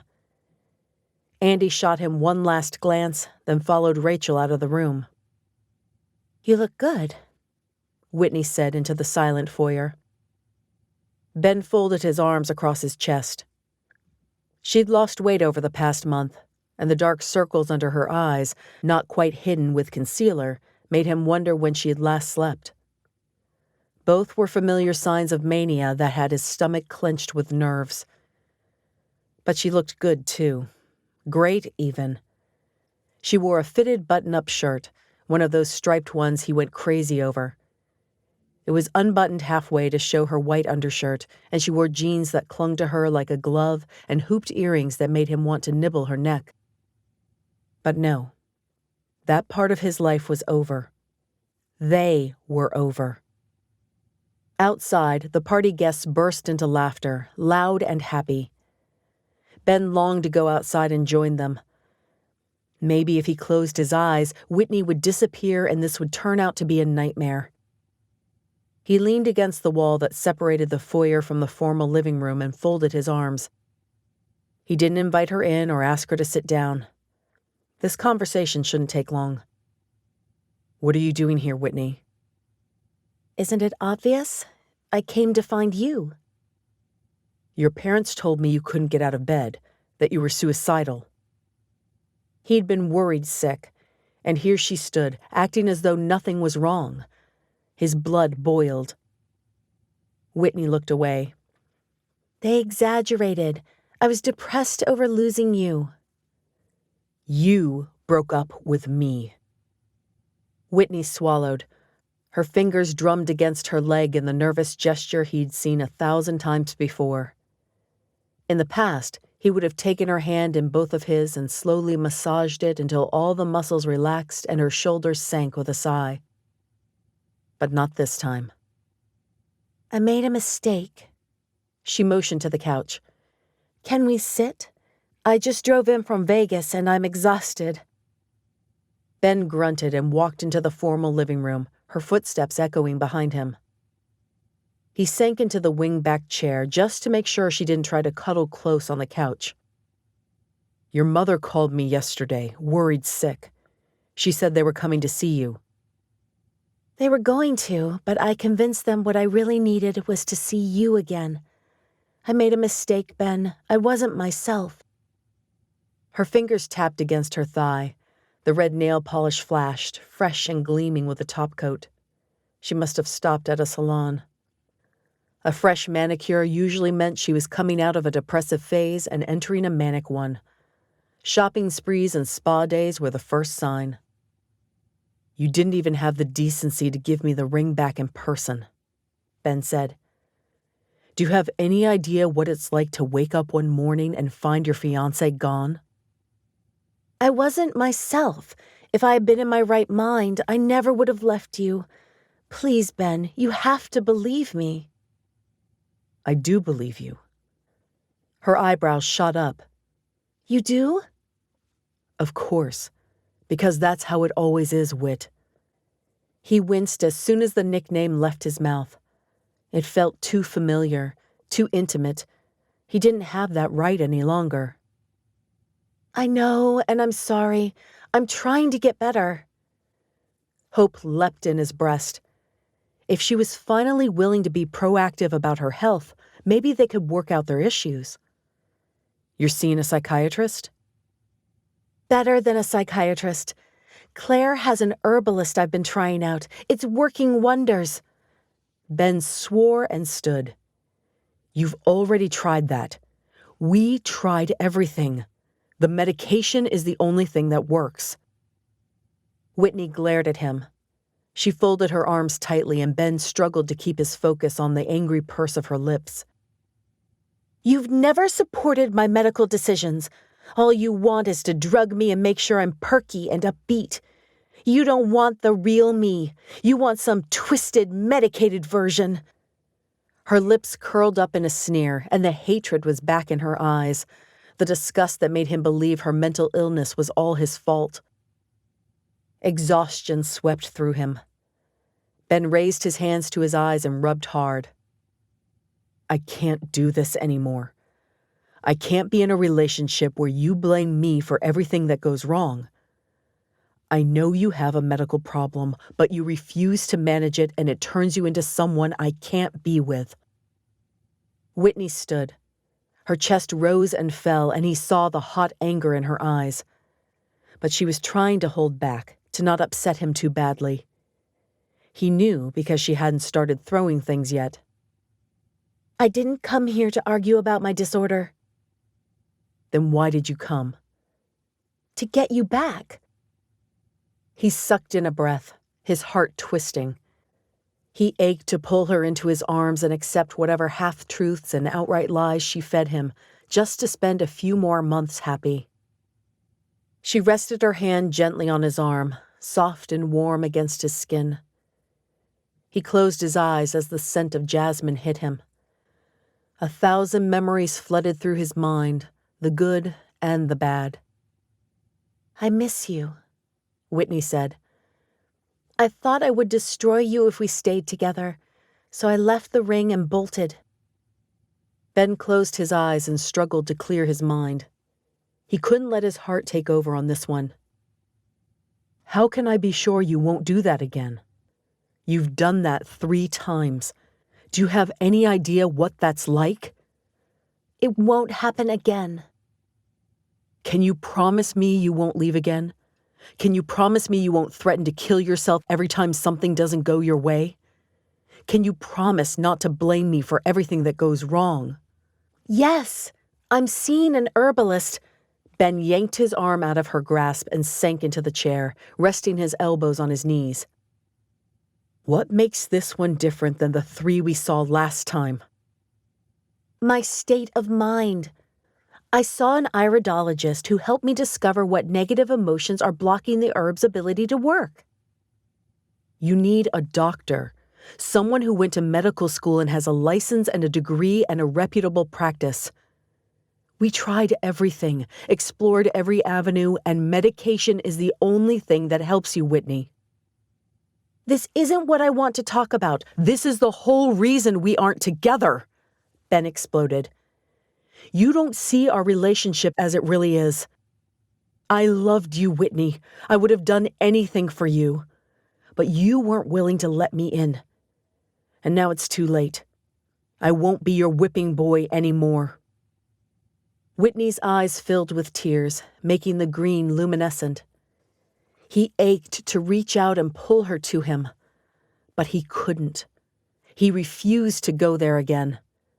That relationship hadn't been healthy for either of them. I'm not giving up. We're meant to be together, Benjamin, and I'm going to prove it to you.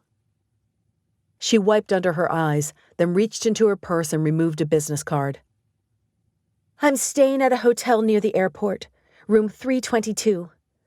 But it doesn't matter if you don't come, because this isn't over, and I will see you again.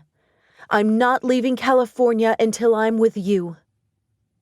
Ben didn't try to stop her as she strode across the room and shut the door. He heard the rev of an engine and the headlights flashed across the window as she drove away. A moment later, metal scraped against the plastic as the sliding glass door opened. Rachel walked into the room. Had she been spying? Where did Whitney go? Ben held up the business card. I'm guessing to her hotel. You didn't invite her to stay for the party? No, Rachel. I didn't invite my ex-fiancée to the party. But it's New Year's Eve. Regret twinged in his gut as he thought of Whitney spending the night alone in a cold, unfeeling hotel room. Would she lie in bed and stare into nothing? Cry gallons of tears? Go down to the bar and drink enough to kill her because she thought she was invincible? He tried to push the worry from his mind. She wasn't his responsibility anymore. She could have spent New Year's Eve with her parents in Las Vegas or back home in Arizona. How long is she staying? Rachel asked. Ben sighed and followed Rachel back outside. He looked around at the laughing, happy faces of the party guests. Andi said something to the woman she was chatting with and walked toward him. Ben waited until she was in hearing range so he wouldn't have to explain it twice. She says she's staying until we're back together, Ben said. Andi's eyes widened. The crackling fire reflected off her irises, and he longed to reach out and pull her to him in a hug. That's so great, Ben, Rachel said. You should have invited her to stay here. Hotels are so impersonal and expensive. Whitney and I aren't getting back together. That ship has sailed. Rachel rolled her eyes as though he was being ridiculous. I'm going to go check on Adam. That cobbler should be done soon. Andi rested a hand on Ben's arm. Are you okay? She asked quietly. Ben swallowed hard and nodded. Yeah, I'm fine. But he wasn't okay. Whitney was back. And he knew from the fire in her eyes that she'd meant every word she'd said. Chapter 15. Andi watched Ben as he chatted with one of Adam's business colleagues. He held a beer in one hand, and the flickering firelight danced shadows across his face. His lips were curved up in a smile, but she could see his stress in the way he clenched the beer bottle, the stiff way he held his shoulders. Rachel came over and handed Andi a plate with a piece of cobbler on it. "I saw you hadn't gotten any," she said. "I think this is Adam's best yet." "Thanks," Andi said, her voice flat. She stabbed at the cobbler with a fork. Rachel's brow furrowed. "Is everything okay? You seem tense." "What was that about?" Andi motioned her head toward the house. "Oh, Whitney?" Rachel's eyes sparkled. "Isn't it great? I'm so happy for them." "Happy for them." Andi let out a frustrated laugh. "Whitney ambushed Ben, and I'm guessing you helped her do it." Rachel folded her arms, her eyes narrowing. "I didn't know until Whitney was already here. She'd lost my address, so she called and asked me for it. She wanted to surprise Ben, and I thought it was a good idea." That woman broke Ben's heart. She wanted to call Whitney something much worse than woman, but bit back the words.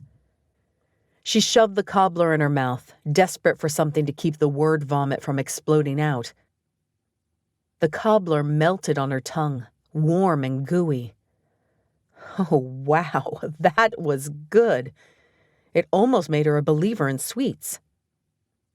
"No relationship is entirely one person's fault," Rachel said. "I love my brother, but he's not perfect. I'm sure he made mistakes too, but a relationship isn't about keeping score, it's about working things out." "I don't think Ben wants to work it out." "Ben doesn't know what he wants." Andi growled and took another bite of cobbler. "He's a grown man. You have to let him make his own decisions." "You hadn't talked to Ben until a few weeks ago for what, 5 years? You know nothing about Ben and Whitney or their relationship." Andi frowned, not liking the truth behind Rachel's words. "Ben's told me enough that I can guess it wasn't healthy for either of them." "Oh, don't try to analyze the situation." Rachel ran a hand through her hair, clearly agitated. Andi and Rachel rarely fought.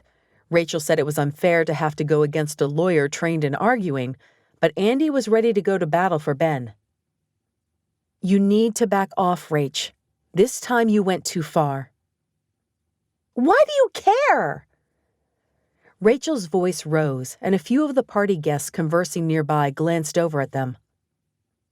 Rachel gave them a winning smile, then glared at Andi and lowered her voice. "This has nothing to do with you." "Ben is my friend, and I don't appreciate what you're doing to him." "I'm your friend too, your best friend. I thought you'd be on my side." Andi shifted, the heat of the fire suddenly too much. She would burn into ash if she had to stay here any longer. "I am on your side, but I think you're wrong about this one." Rachel rocked back on her heels, her eyes lighting with understanding. "Oh my gosh," she said. "What?" Andi self-consciously smoothed down her hair. "You like Ben." "Of course not." The words were out of her mouth before she could think, too quick to be believable. Andi folded her arms. "I mean, obviously I like him as a friend. I don't want to see him get hurt." "No, you like him." Rachel pointed an accusing finger at Andi. "You're blushing. You have a crush on my brother." "That's ridiculous." Sure, being near him made her entire body ignite in flames, but that was only because it had been a while since she had been attracted to a man other than Mark. Any woman would feel the same in Ben's presence, with his boyish smile and flirtatious teasing. No woman could ignore how his 5 o'clock shadow made him look rugged and how his backside looked in jeans. She'd have to be dead not to notice, and it had been a long time since she had talked so freely with a man. He made her laugh, and when he looked at her, she felt special. Oh my gosh. She was falling for Ben. How had she let this happen? Is there something going on between you two?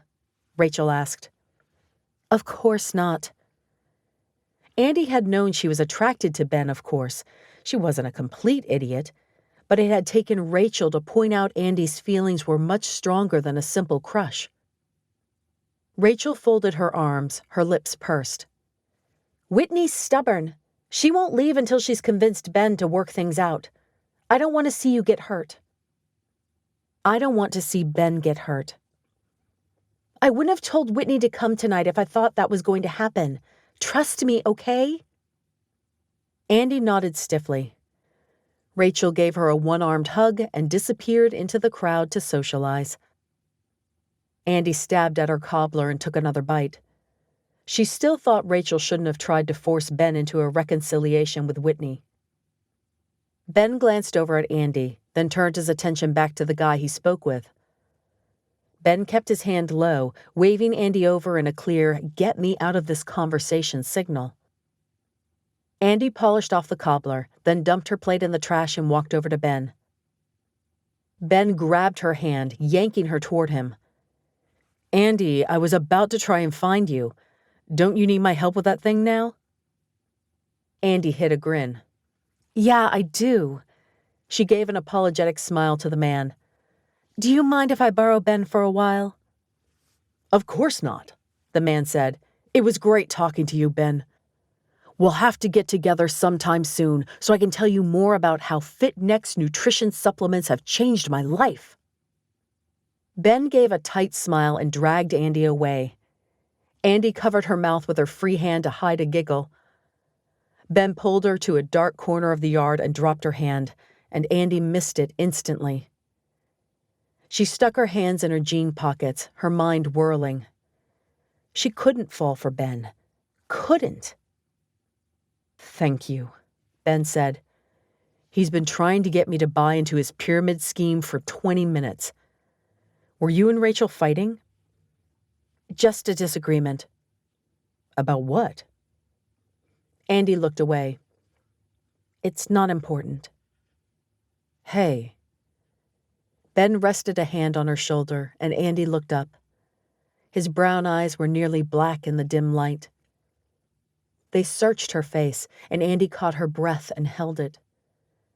Something deep inside her trembled at his intimate gaze. No, she couldn't let this happen. I don't want to get between you and Rach or anything, Ben said, but I want to help if I can. Andi rubbed her hands up and down her arms, trying to concentrate on that instead of Ben's hand on her shoulder. I asked her why she didn't warn you about Whitney. She told me to mind my own business. Ben's hand dropped and his face hardened. I knew she had something to do with that. It was too coincidental that Whitney would show up while I was here. I didn't even tell her where I'd moved to, although I suppose her parents could have let that slip. Are you okay? Andi asked. She knew how it felt to be blindsided by a run-in with an ex. Ben clenched his jaw, focusing on a spot just behind Andi. She glanced back, but didn't see anything more interesting than Rachel's stone fence. It caught me off guard, he said finally. Can I ask what she wanted? Ben tore his gaze from the fence and focused on Andi. She wants me back. She can't have him. Andi sucked in a breath at that knee-jerk response. She clenched her hands into fists. This isn't a courtroom where claws are expected, she reminded herself. Rein it in. What do you want? Ben took a step closer and reached out, his hand hovering near her face. Andi's heart thundered in her chest, and she stood frozen, wondering what he'd do next. He dropped the hand. I think I want a hug, he said. Andi pulled him in, wrapping her arms around him. His body fit against hers perfectly, chasing away the December chill with his warmth. He sighed and dropped his chin onto the top of her head, holding her close. Andi's nerves were doing somersaults, and she wanted to stay with him like that forever. Ben pulled away, and Andi felt the loss. The cool air again invaded her body, and she pulled her jacket closer around her. "Thanks," Ben said. "It's been a crazy night." "You have every right to be out of sorts," Andi said. He ran a hand through his hair and blew out a breath.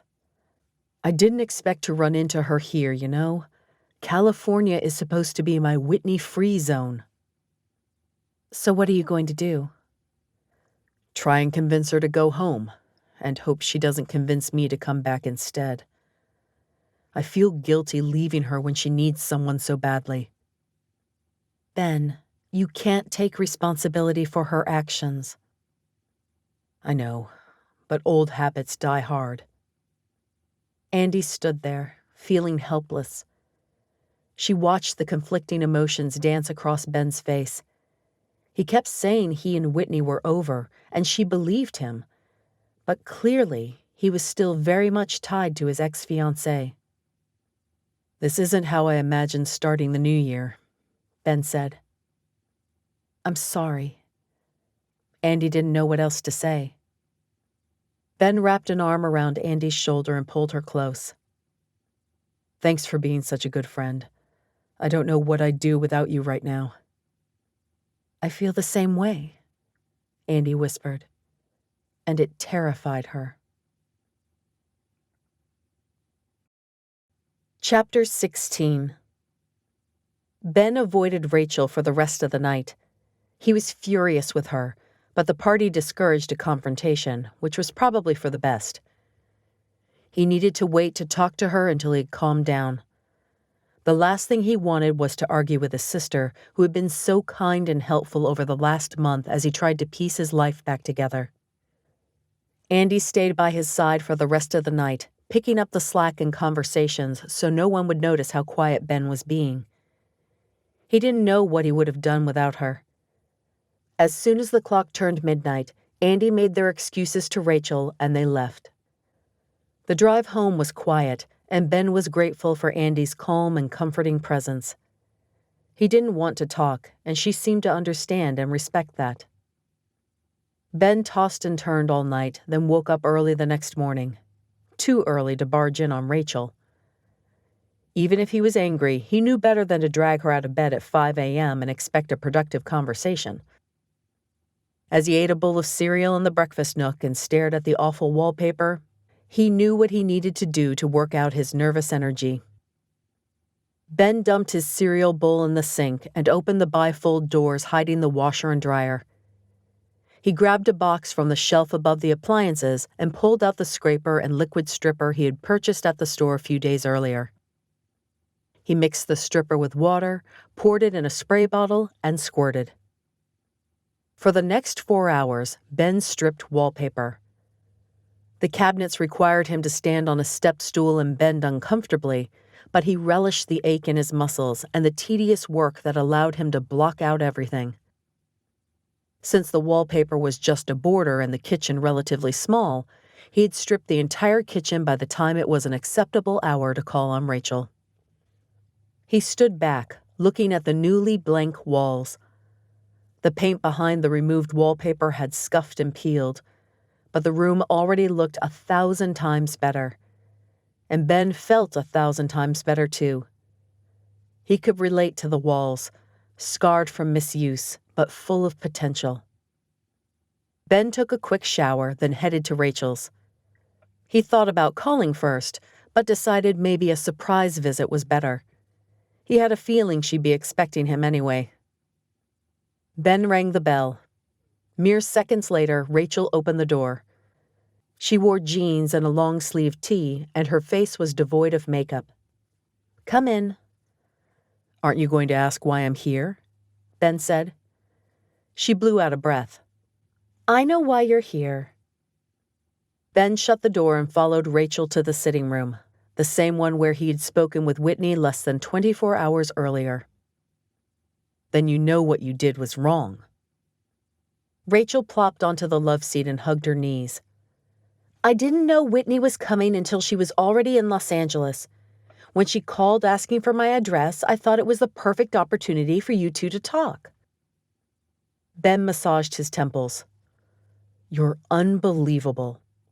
You'll thank me soon enough. You and Whitney are meant to be together. She left me. And she feels awful about it. Ben's eyes narrowed. You've been talking to her. Rachel quickly looked away. No. Don't lie to me.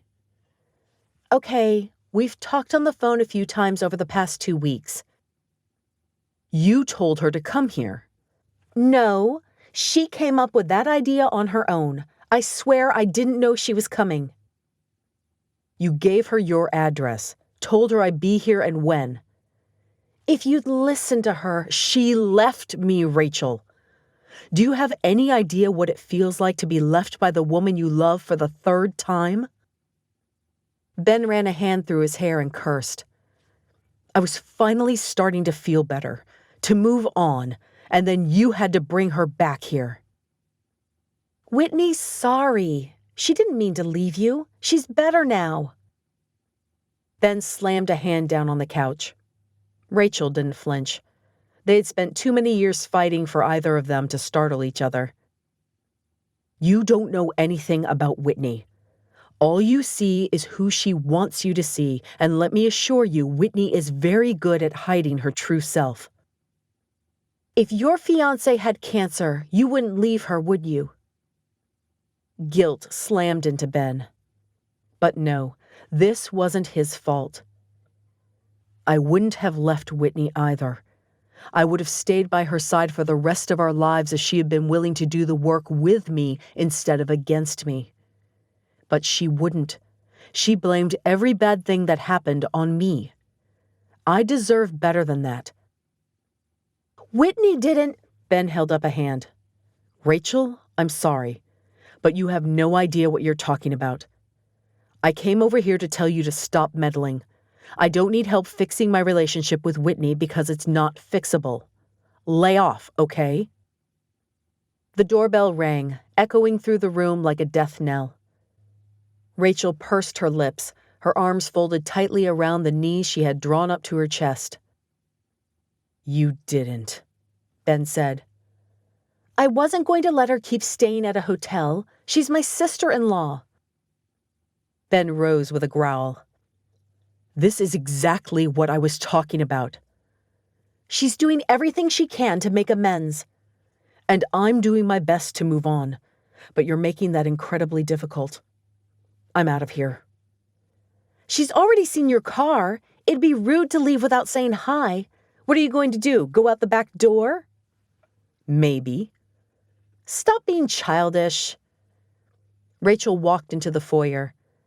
Ben stood rooted to the spot, not sure what to do.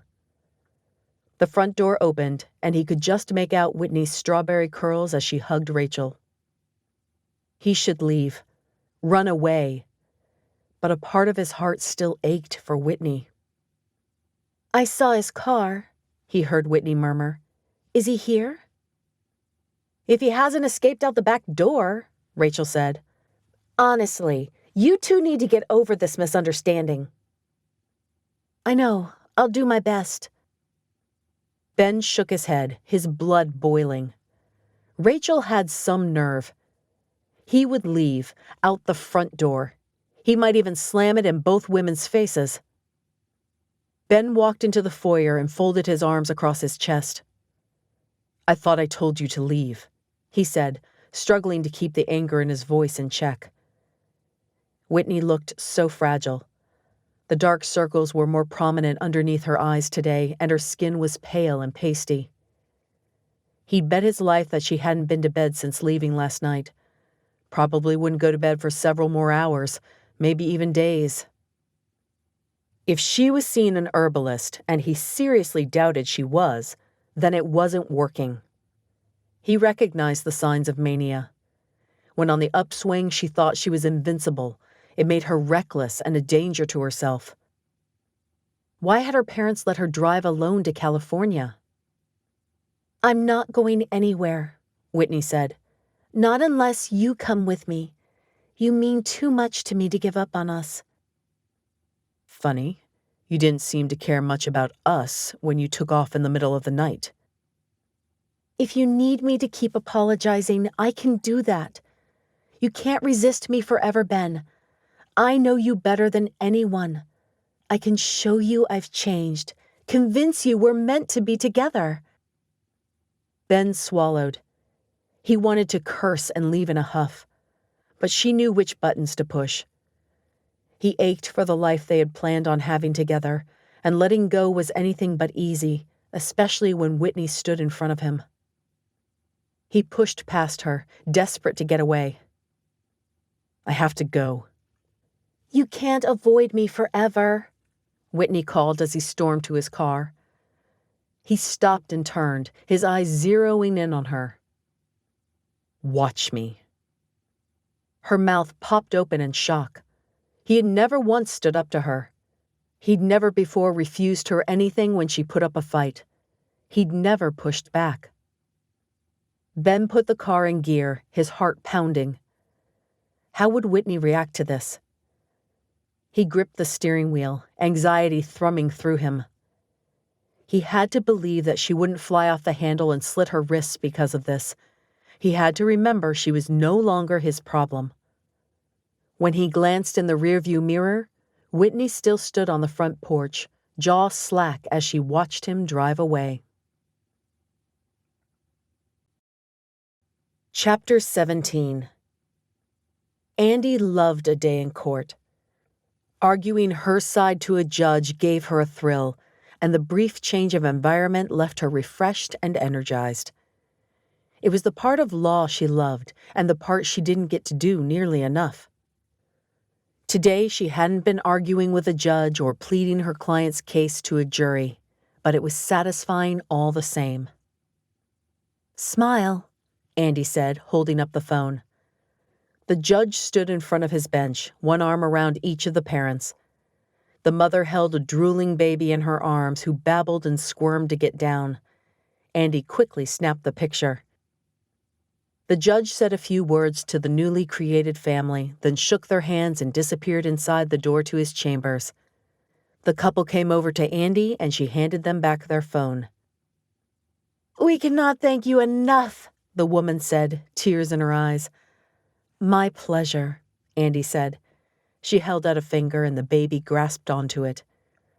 I'm so glad your story had a happy ending. Us too, the dad said. It means the world to us. Andi followed the couple from the courtroom, then gave them a wave and walked down the hallway in the opposite direction. Adoption cases were her favorite, and that one had been particularly complicated, with a birth mother who was a minor, biological grandparents who wanted to raise the child as their own, and a birth father who was reluctant to sign his rights away. But Andi had worked tirelessly, using every tool at her disposal to see the case through to a happy ending. Seeing the joy in the family's eyes as the judge signed the paperwork made it all worth it. Andi's phone rang, and she pulled it out of her purse. Tension pooled in her stomach when she saw Toujour's number. This is Andi. We have your date scheduled, Zoe said. Andi got into the car, her heart thudding loudly in her chest. She had left Toujour 3 days ago knowing what the plan was, but that was before she'd realized she was falling for Ben. It doesn't matter, she reminded herself. He was caught up with the Whitney drama, and Andi didn't want another relationship. Great, Andi said. Don't sound so enthusiastic. Zoe's tone was teasing. Luke's kind of arrogant, but you'll have a good time, promise. If there's one thing Luke knows how to do, it's entertain a woman. Andi twirled her keys around her finger, then stuck the key in the ignition. I thought he was in love with Brooke. Yeah, but he's also a reformed player. I know you don't follow celebrity gossip, but surely you at least go grocery shopping and see the magazines in the checkout line. Andi hadn't ever paid attention. Your date's at the ice arena on Monday. I know that's not much notice. We're getting a lot of pressure to give the press something new. Zoe rattled off an address, and Andi jotted it down on a legal pad from her briefcase. We'll need to meet before then to prep for the date. Common procedure at toujours. We can make it a phone meeting if that works best for you. I know you're busy. She had to prepare for these dates, like a test at school or something? Andi rolled her eyes. Phone probably would work best, she agreed. Great. I'm here if you need to talk about anything. Concerns, questions, guidelines you want to implement for the date. That's what we're here for. Thanks, Andi said. They said their goodbyes and she hung up the phone. She and Ben had had a moment on New Year's Eve, but that didn't change her plan. She'd go on at least one date with Luke and feel out the situation. When Andi got home, she grabbed her laptop and sat on the couch. She flipped on the television and settled on a black and white movie before focusing on the computer. Time to research Luke Ryder so at least she knew what she was getting into. Andi typed his name into the search bar, and 8 million hits populated immediately. Wow! Andi typed in her name out of curiosity, and 7,000 hits appeared, only one of which was actually her, not that she scrolled past the first page. She typed Luke's name back in. Yep, dude was definitely famous. She clicked over the photos and scrolled through. Saying he was attractive was like saying the Pope was religious, a serious understatement. Luke had piercing blue eyes, a strong jaw, and embodied tall, dark, and handsome. A young brunette with a light dusting of freckles and a girl-next-door appearance appeared in at least a third of the photos, if not half of them. She was pretty, but in an understated way. Brooke? Andi clicked on an article. It was Brooke. The article was recent, only a week old, and talked about how Brooke was matching up her best friend Luke. Brooke was engaged, just as Zoe had stated, to an Italian painter. The speculations about Brooke and Luke ran rampant, ranging from the plausible to the absurd. Andi kept clicking through links, growing more and more intrigued. It appeared Luke had been a promising businessman until his father's death, then sort of fallen off the deep end. The press had raked him over the coals for his recent irresponsible behavior. She felt bad for the guy. It couldn't be easy to grieve in such a public arena. Whatever the articles claimed, there was one thing that didn't lie. The look in Luke's eyes when he gazed at Brooke. Luke always seemed to have a hand at Brooke's waist as he guided her through a crowd, his glare clearly saying, "Back off, she's mine." A little possessive, maybe, but in a sweet way that Brooke didn't seem to mind. Brooke looked at Luke as though he were her entire world, her body angled toward his no matter how many people separated them in a crowd. The two definitely appeared in love, whether Brooke realized it or not, which made Luke a safe and perfect boyfriend. A knock echoed through the living room. Andi set her laptop aside and rose, then peered through the peephole. Holy crap, what was Ben doing here? Stay calm. She took a deep breath. Do not pound out of control, heart. He's just a friend. She couldn't allow him to be more. She wouldn't bet on another relationship, especially not one with someone still half in love with his ex. Hey, Ben. Ben grinned sheepishly. He looked absolutely adorable in jeans and a hooded jacket zipped halfway up his chest. His light brown hair was mussed, his grin crooked. He pulled his hand out of his pocket and held up a handful of Slim Jims. Kind of lame, but I wanted to thank you for the last few days. It's been a really hard week, and I don't know if I would have gotten through it without you. Andi took the Slim Jims. My favorite! You remembered! When a girl chases you down the block for stealing her jerky, it's hard to forget. Andi laughed and opened the door wider, motioning him in. Don't come between a hormonal 14-year-old and her meat. I'll share this time if you ask nicely. You're probably busy. Andi fixed a stern glare on Ben. We're not going to do this every time we run into each other, are we?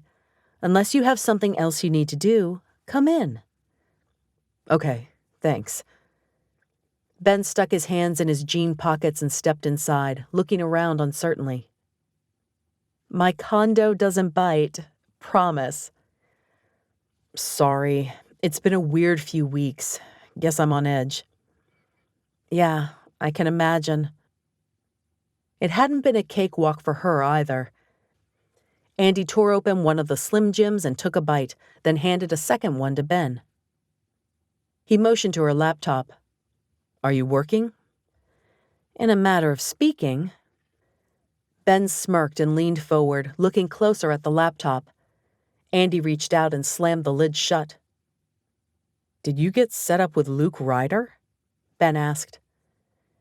Andi closed her eyes, then nodded. What did it matter if Ben knew? It would be all over the press soon enough. My matchmaker Zoe just called to tell me we have our first date on Monday. Ben leaned back against the couch, but it felt to Andi as though he wanted to put some distance between them. Wow, that's a high-profile return to the world of dating. Andi shrugged. If he's kind and we have a good time, then his job doesn't matter to me. Do you always Google your dates? Of course. Don't you? No, but I should probably start. There was a bitter edge to his voice that made Andi wince. Time to change the subject. Are you ready to start work on Monday? I think so. I spent the day at the school and ran a few labs I wanted to do in the next couple of weeks to make sure everything went as planned. And did it? Ben's ears pinked. There might have been a minor explosion. Nothing major, and it wasn't entirely my fault. I found an expiration date on the chemical bottle that's 5 years old. I probably should have checked that first. Andi threw a decorative pillow at Ben and laughed. Serves you right for all those kitchen science experiment explosions you made me and Rach suffer through. Hey, that happened like 3 times. Yeah, and I think I was hanging out with Rachel for all of them. Ben chuckled, and then his face turned serious. Don't let toujours be a science explosion for you, okay? Luke seems like quite the player. Be careful. Andi's stomach quivered with excitement. Ben cared who she was dating. Did that mean he cared as a friend, or did he want them to be something more? It doesn't matter, Andi. You don't want another relationship, and he's still in love with Whitney. I'm worried about you. Ben cupped her chin in his hand, and she barely avoided shivering. He squished her cheeks together and said in a high falsetto, I'll be careful, Ben, I promise. Andi rested her hands on his and said, I will. Chapter 18. Andi walked into the ice arena, the air at least 10 degrees colder than the January breeze outside. Her heart pounded against her ribcage, and her palms were clammy with sweat despite the chill. Thank heaven for gloves. She wrapped her coat more tightly around her and adjusted her scarf. Laughter from skaters on the rink, which she could see past the front desk, echoed throughout the open room. Any moment now, she'd be meeting Luke Ryder. She closed her eyes and breathed deeply. He's a person just like me, she reminded herself. But he wasn't like her, not even close. He was a billionaire with a corporate empire that was quickly overtaking the globe. I'm not really dating him. There's nothing to be nervous about. If only her mind could communicate that to the rest of her body. Andi glanced around, looking for the tall man with dark hair she had seen in the photos online and coming up empty. She must have arrived first. She took a deep breath and mentally stepped into the lawyer persona that said, I can handle anything with ease. She strode toward the ticket counter, the plastic tiles squeaking with each step. She gave the employee a brilliant smile. I can handle anything, she reminded herself, even a rich celebrity. Hi, Justin, she said, glancing at the man's name tag. He was roughly her age, late 20s with square glasses and a beard. He looked up from the computer and ran his eyes up and down her body, then slowly grinned. He slid along the counter until he was right in front of her. Hi yourself. Just one ticket? I'm actually meeting someone. Not a date, I hope. Andi gave her best win-over-the-jury smile. You caught me. Tall, dark hair, blue eyes. Oh, and he's famous. Luke Ryder. Justin leaned forward. So you like wealthy men, huh? I can be wealthy. He tapped his finger on the counter.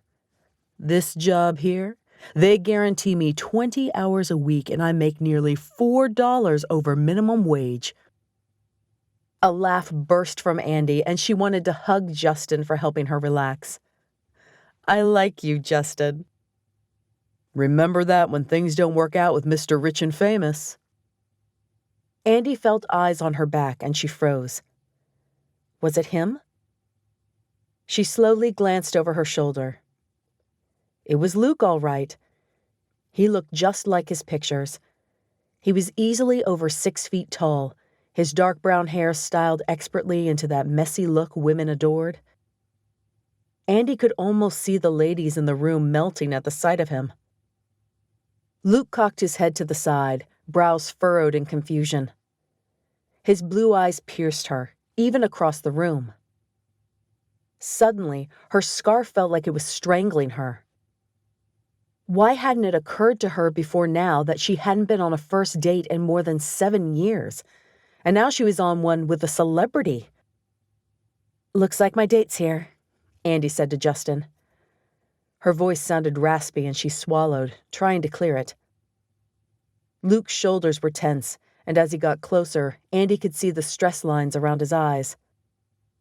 He's as nervous as I am, she realized. Confidence surged through her. He was just a guy with a lot of money, and that wasn't anything to be scared of. Andi stopped in front of Luke and stuck out her hand. Hi, I'm Andi. He took her hand uncertainly. Luke, shall we get our tickets and skates? Sure. Andi fell into step beside him. All around them people talked and laughed, but Luke stayed silent. Andi shoved her hands in her pocket, the lack of conversation suffocating. She hated first dates. It was one of the reasons she had never really thought too hard about her relationship with Mark. He was easy and comfortable, and so she'd stayed with him. Andi sent Luke a sideways glance. His jaw clenched and unclenched as he stared steadfastly ahead. He probably hated first dates too. His toujours dates had been extensively covered by the press. The one at the football game had seemed particularly disastrous. Of course, a date that ended with one or both parties doused in beer was rarely successful. He was probably exhausted from having to constantly be on for the media. If what Zoe said was true, he was also under a fair amount of stress in regards to his relationship with Brooke. Andi wasn't trying to impress this guy.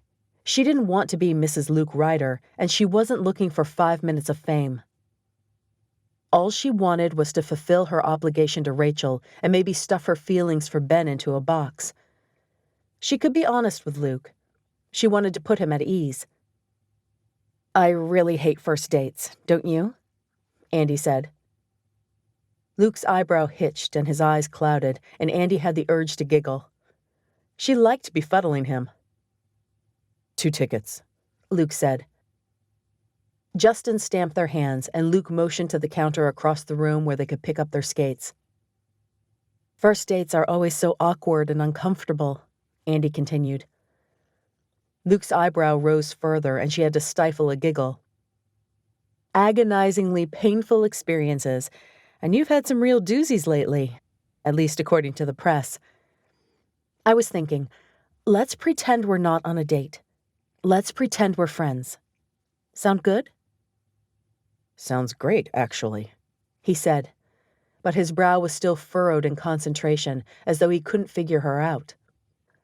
He probably wasn't used to women who didn't play games. That was okay. Andi suddenly very much wanted to erase the tension from his face.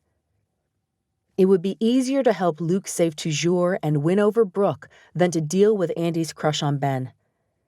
Because if she wasn't even attracted to Luke Ryder, her crush was a much bigger problem than she'd realize.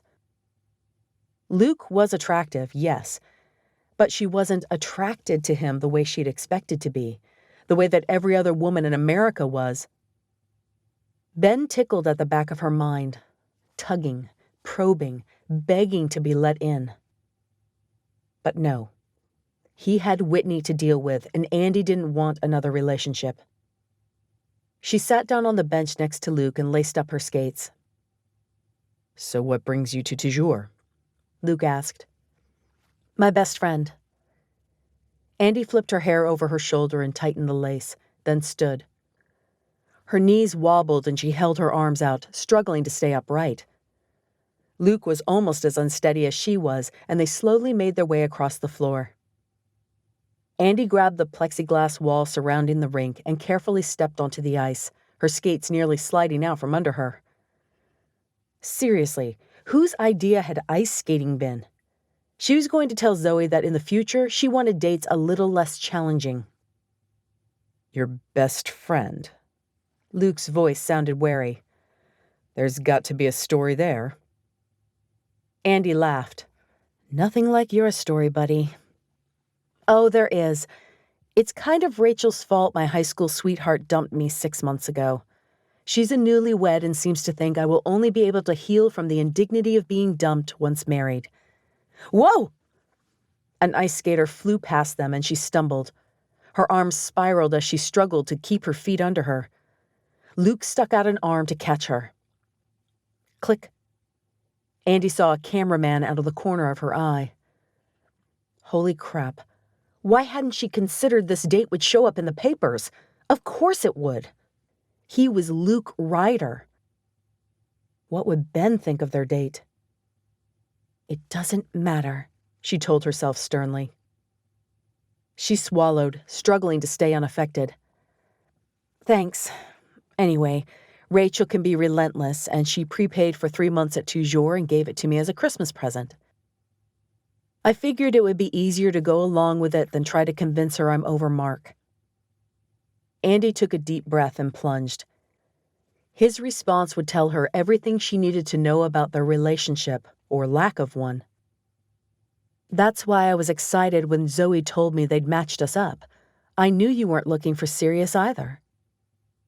Luke grabbed her hand, pulling her to a stop. He glanced around, his eyes wide with anxiety. Bingo. He was exactly the guy to get Rachel off her back. "What makes you say that?" Luke said. Andi rolled her eyes, pulling him forward. Oh, come on. You're totally gone on Brooke. It's obvious even from photos.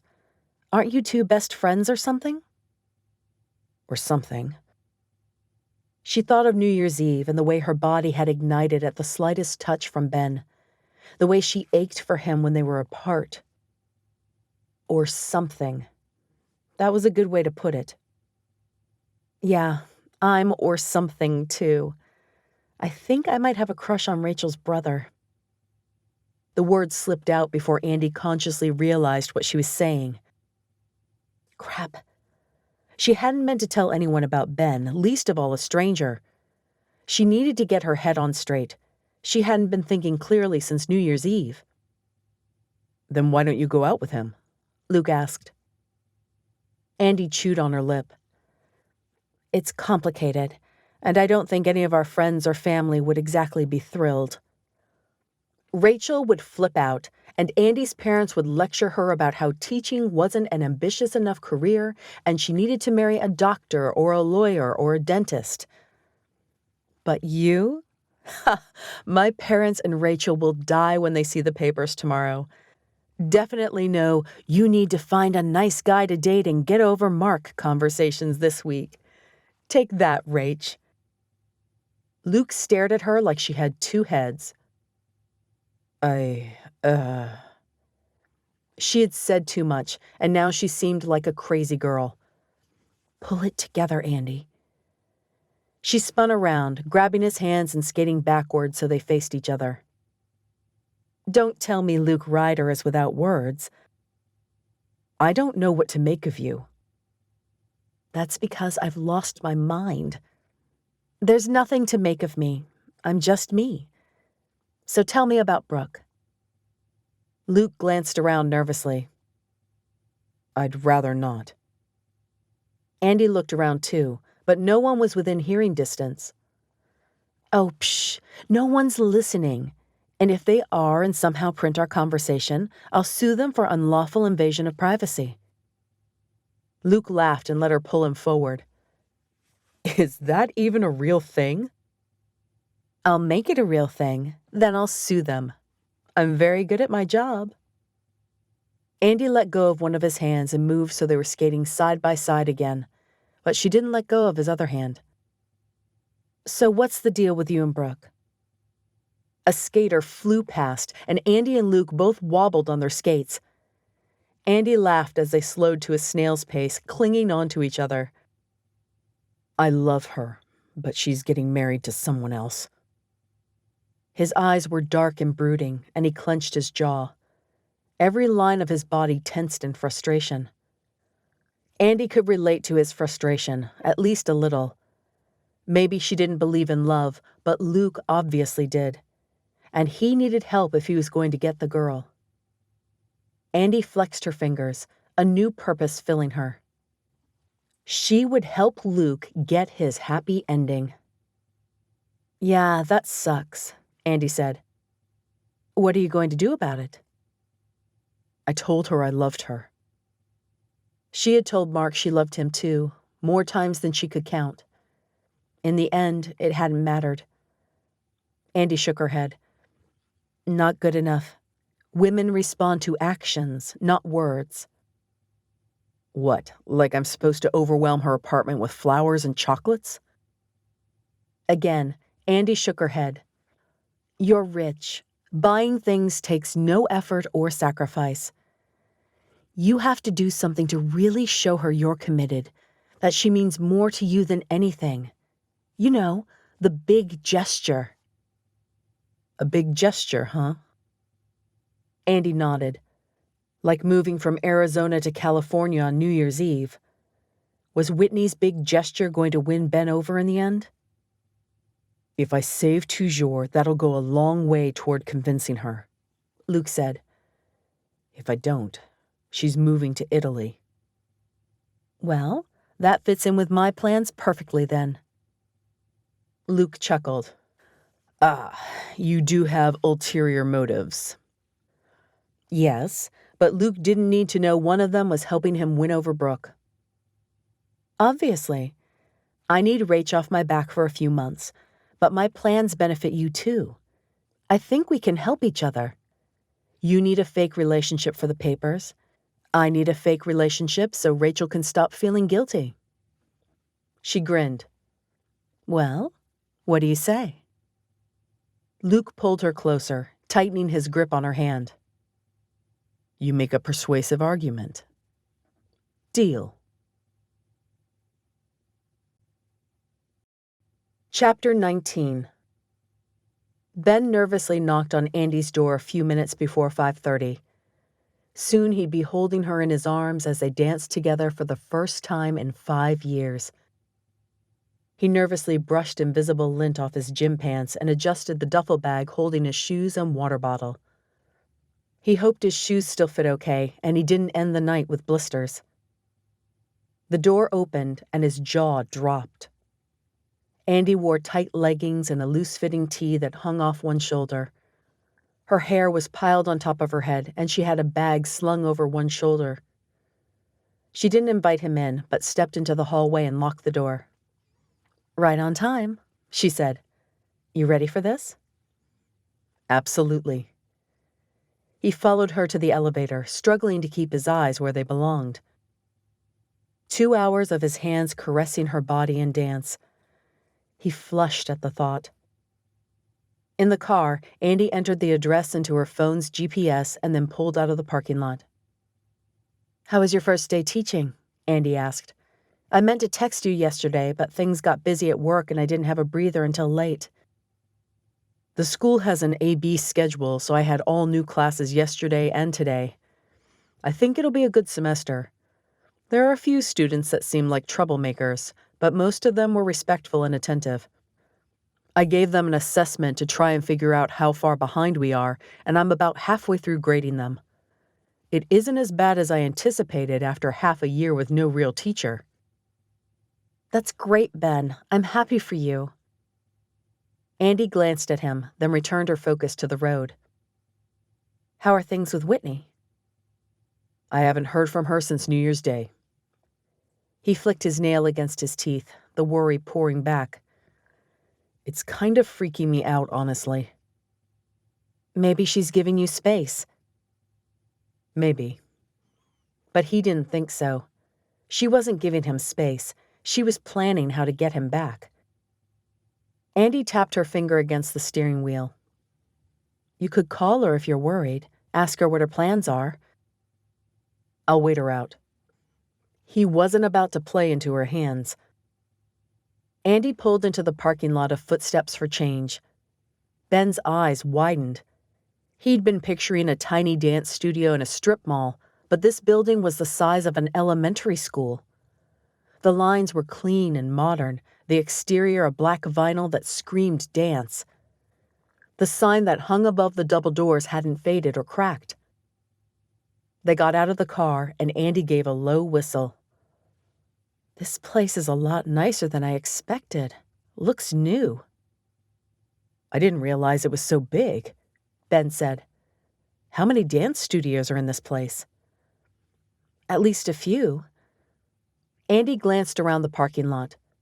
There weren't many cars, but the bike racks on either side of the sidewalk leading to the front doors held at least a dozen bikes each. It's busier than I expected it to be. Ben pulled open the door and held it for Andi, then stepped inside and looked around. A few chairs sat in front of the bay window. One wall held pamphlets for everything from heating assistance to financial aid for school. A black desk sat along the far wall, with a closed door on either side of it. A woman leapt up from the desk and rushed Andi. She was tall and slender, with a heart-shaped face and pretty brown eyes. She wore a tailored suit with heels, her dark hair pulled back in some sort of clip. The woman let out a squeal and hugged Andi.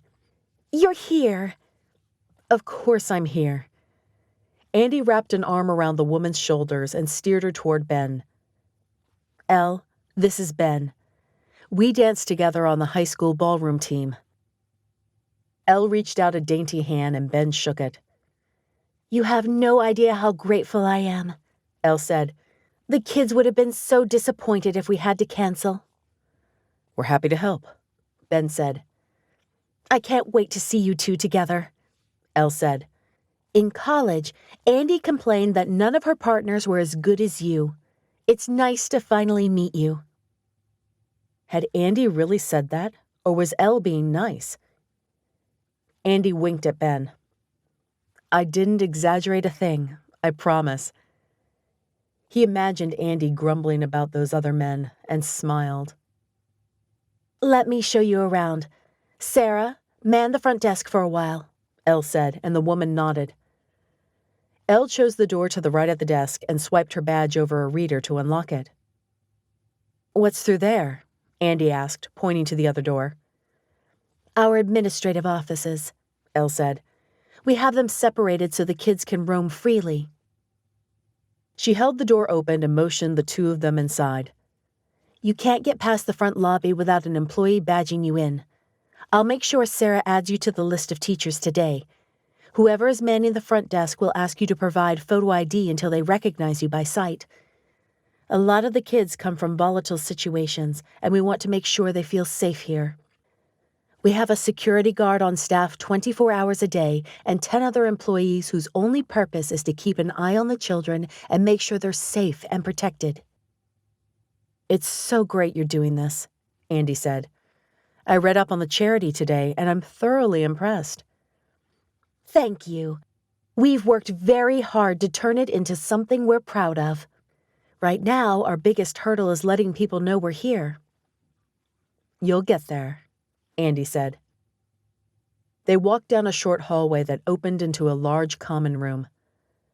Ben looked around, impressed at the use of space. A few teenagers sat on a couch around a television, watching a movie. 2 played foosball in the corner, and a ping-pong table stood empty. In another seating area, a young girl lounged as she read a book. "This building is amazing," Ben said. He noticed a security camera near the ceiling. The room was spacious and open, but still managed to feel cozy. "Thank you," Elle said. "We've had it about 3 years. Grant money paid for most of it, and donors helped with the rest." They left the sitting area and entered a hallway lined with windowed doors. Ben glanced inside as they walked past and realized they were all studios. Elle stopped in front of the door at the far end. The studio was larger than Ben expected, but fairly basic. Laminate flooring, the front wall lined with mirrors, a sound system in one corner. "This is where you'll be teaching," Elle said. "You can hook up your phone or iPod to the sound system or use the CD player. 16 signed up for the class, but they're not the most reliable at showing up, and sometimes we have walk-ins. Let me know if you need anything, okay?" "We'll be fine. Thanks, Elle." Andi gave her friend another hug. "No, thank you." Elle's eyes glistened with tears. "You have no idea how much this means to me." Elle left, and Andi gave Ben a grin. "This feels familiar, doesn't it?" If she meant the way his stomach dropped to his feet every time she smiled, then yes. He'd spent the first 3 months they danced together trying to form a sentence that didn't make him sound like an idiot. She'd always completely undone him with a simple glance.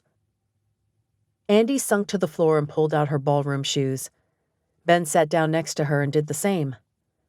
The shoes were tighter than he remembered, but they'd work. "Oh no." Andi leaned down, peering at one shoe. Ben looked away, trying not to stare at her long legs in those tight pants. "I forgot the strap on this shoe's almost broken. Guess I'll have to buy a new pair if we keep doing this." "It's a cool charity," Ben said. He stood and held a hand out for Andi, helping her up. He didn't let go of her hand when she was on her feet, and he heard her intake of breath. He was close enough to smell her coconut lip gloss. He wondered if it tasted as good as it smelled. "I wouldn't mind making this a regular occurrence," Ben whispered. Andi nodded, her green eyes gazing into his. He dropped her hand and she stepped back, running a shaking hand through her hair. Excitement raced through Ben at the show of nerves. He'd never affected her this way in high school. Could she possibly feel the same way he did? "I thought we'd start with a waltz," she said, her words unsteady. "It's pretty easy, and I found some fun upbeat pop music that works. I've got the whole lesson planned, so all you have to do is follow my lead and help me make sure everyone's form is correct." She pulled an iPod out of her bag and walked over to the sound system. "Easy enough," Ben said. The door opened and a girl walked into the studio. "Is this ballroom dance?" she asked. Her hair was dyed a dark black and hung around her face in greasy strands. She wore yoga pants that left little to the imagination and a tight t-shirt that had Ben looking away uncomfortably. "You're in the right place." Andi strode across the room, hand outstretched. "I'm Andi. I'll be your teacher." Over the next few minutes, people trickled into the studio until there were 5 girls and 3 boys. Andi's eyes flicked to the wall clock, and Ben checked the time as well. 3 minutes past the start of class. "I guess we'll start," Andi said, looking at Ben. He shrugged. "Sometimes people come in late," one of the girls said. "We usually start without them." Andi nodded. "Okay, then." She clasped her hands together and looked out over the room. "My name is Andi. I danced competitively for 8 years. She gave Ben a dazzling smile, and he thought his heart would explode. "Ben was my dance partner for a year of that. Let's do some stretches to warm up, and then we'll get started." Andi flipped on her iPod and started some simple stretches he remembered from high school. Ben tried to focus on the students, but his eyes kept wandering back to Andi. She raised her arms into the air, letting her head drop back and displaying the soft white flesh of her neck. He wondered what it would feel like to run his lips over that curve and down to her collarbone. He gulped and forced his gaze forward. A few seconds later, though, his eyes had wandered back. Andi leaned forward and touched her toes. Her shirt rode up, exposing a sliver of her back. He'd forgotten how crazy she drove him while dancing. The song ended, and Andi walked over to the sound system and switched it to something else. "The waltz is pretty simple," Andi said. "It has a 1-2-3 beat that's easy to follow, which is why we're starting with it. Ben and I will show you the basic steps in closed position. Watch closely." She held out her arms, her lips turned up in a smile. He was drowning, and he didn't even care. Ben stepped forward, struggling to control his breathing. He slowly reached out and took Andi's soft hand in his, resting his other on the curve of her waist. Heat sparked where their hands touched, shooting fire everywhere. Her cheeks pinked prettily, nearly undoing his careful composure. She felt it too. He knew she did. That was definitely new since high school. Andi looked away, focusing on the class. She was taller than she had been in high school, and though it was subtle, her waist held more of a curve. But the feeling she created in him hadn't changed, only intensified. "Watch our feet closely," Andi said. She bit her lip, and her eyes asked Ben a silent question. "Ready?" He'd been ready for 7 years. Ben pressed his palm against hers and guided her backward with the beat of the music. His hand cupped her delicate waist and urged her forward. 1-2-3, 1-2-3, 1-2-3. Her leg brushed against his and nearly drove him mad. He'd always felt fire when they danced, but for the first time, it wasn't one way. He was certain they'd never connected this much in high school. She let him lead, something she'd always struggled with, and followed his pushes and tugs effortlessly. This was real. More real than anything he had felt in a long time. He wasn't about to let it slip through his grasp. Chapter 20. Andi stared into Ben's eyes, her heart galloping. He held her gaze, not letting go, as the pressure of his hands guided her in the waltz. She felt herself melting under his intense stare. Andi abruptly pulled her hand out of Ben's grasp, her breathing labored. It was too much, too soon. She could feel her heart slipping away, no longer her own. And it terrified her. Andi faced the class, focusing on the interested looks of the now 10 students in the room. "And that's the basic waltz," Andi said. "Once we learn those steps, I'll teach you the choreography for a dance, and we'll incorporate underarm turns and reverse steps." "Can you show us?" a girl near the back asked. She could feel Ben's eyes searing into her back, making her skin prickle. "At the end of class," she said. "Partner up, and let's get started." For the next hour, she and Ben worked with the students, correcting their form and helping them with their steps. Andi was impressed with quite a few of them. For beginners, they were picking up on the dance quickly. "One more time from the top," Andi said. "If we do it correctly this time, can you show us how to do some of the cool moves like on that celebrity dance show?" one of the girls asked. Andi swallowed, avoiding Ben's eyes. "Sure," she said. "On my count. 4, 5, 6. She watched the dancers, looking for any imperfection that might indicate they weren't yet ready to advance. A couple in the back stumbled but recovered well, and everyone else hit the steps easily enough. "We nailed that," one of the boys said. "Now show us something challenging." Andi slowly turned, meeting Ben's gaze for the first time since they'd danced. "Do you remember the waltz we did for the Christmas assembly?" Ben asked quietly. Andi nodded. She looked through her iPod and found the song My Favorite Things from The Sound of Music and pushed play. She slowly took a step toward Ben, her heels clicking on the laminate flooring. He gently cupped her face between his hands, resting his forehead against hers. She gulped and placed her hands on his waist while he gazed into her eyes.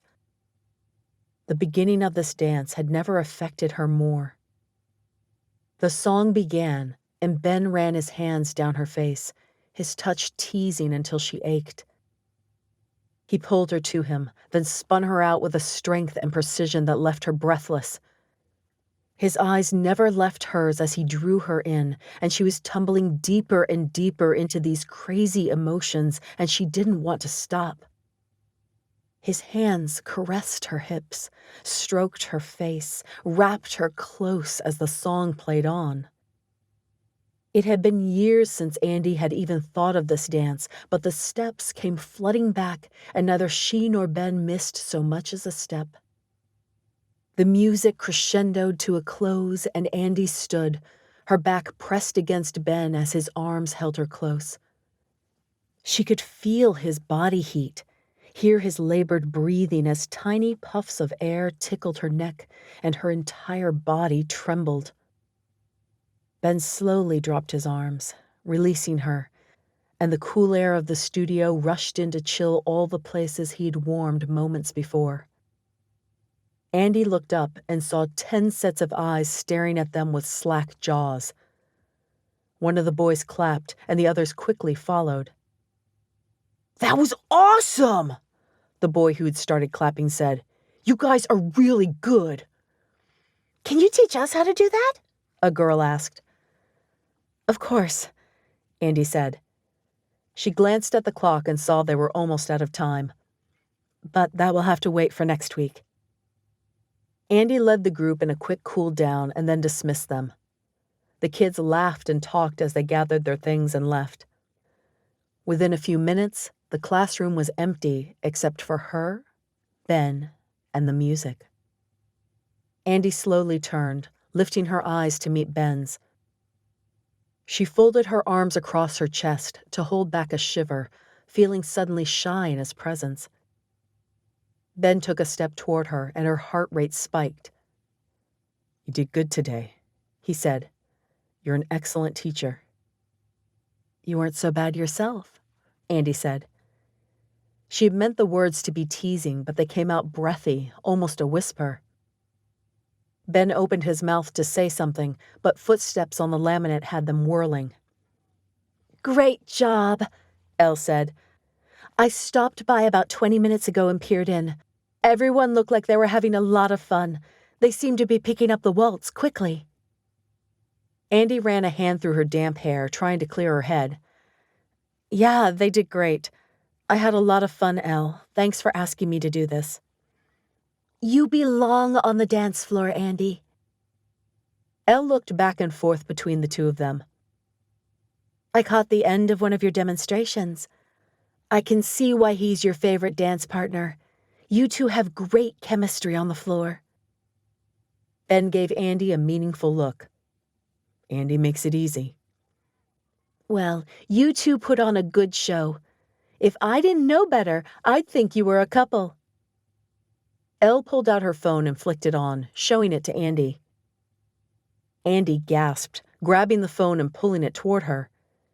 It was a photo of her and Luke from last night. They were on the rink holding hands, both laughing. Their heads were close, and they looked genuinely happy to be together. The camera had caught a perfect shot. Andi scrolled up and read the headline, "Has Luke Ryder found his match?" "Why didn't you tell me you were dating Luke Ryder?" Elle said. Andi handed the phone back, afraid to look at Ben. "We went on our first date last night. I didn't think it would already be online. Honey, you're trending on Facebook, Elle said. I haven't been online all day, but I took a dinner break and this is the first thing I saw. Elle gave Andi a quick hug. Congratulations. I'd say he's definitely going to want a second date. Looks like you've managed to accomplish what no one else has. See you next week. She gave a little wave and left. The date went well, huh? Andi slowly turned. Ben leaned against the wall, his arms folded across his chest. Hurt flashed in his eyes, and Andi wanted to run. Luke's a nice guy, Andi said. I'm sure he is. Ben grabbed his gym bag. We should probably go. I'm sure you'll be up early for work. Andi grabbed her own bag and followed Ben out of the studio. I told him I wasn't interested in anything other than convincing Rachel I'm fine. Okay. They pushed their way into the front lobby. Andi gave another wave to Elle and chased after Ben, practically jogging to keep up with his long legs. Luke's in love with someone, Andi said. He's trying to win her back. Ben grunted. Andi unlocked the door and they both climbed into the car. He's nice and everything, but I only see him as a friend, Andi continued. Her words tripped over each other, tumbling around in her mouth until she didn't know which ones to spit out.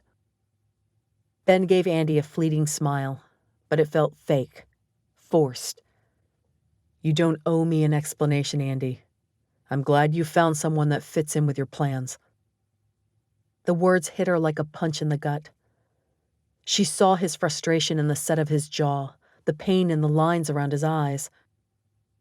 She shoved the gear into reverse and backed out of the parking stall. Sure, dancing together had felt amazing. They'd definitely shared a few moments together tonight. But his ex-fiancée was begging him to come back. Ben was far from available, and he had zero right to judge her dating decisions.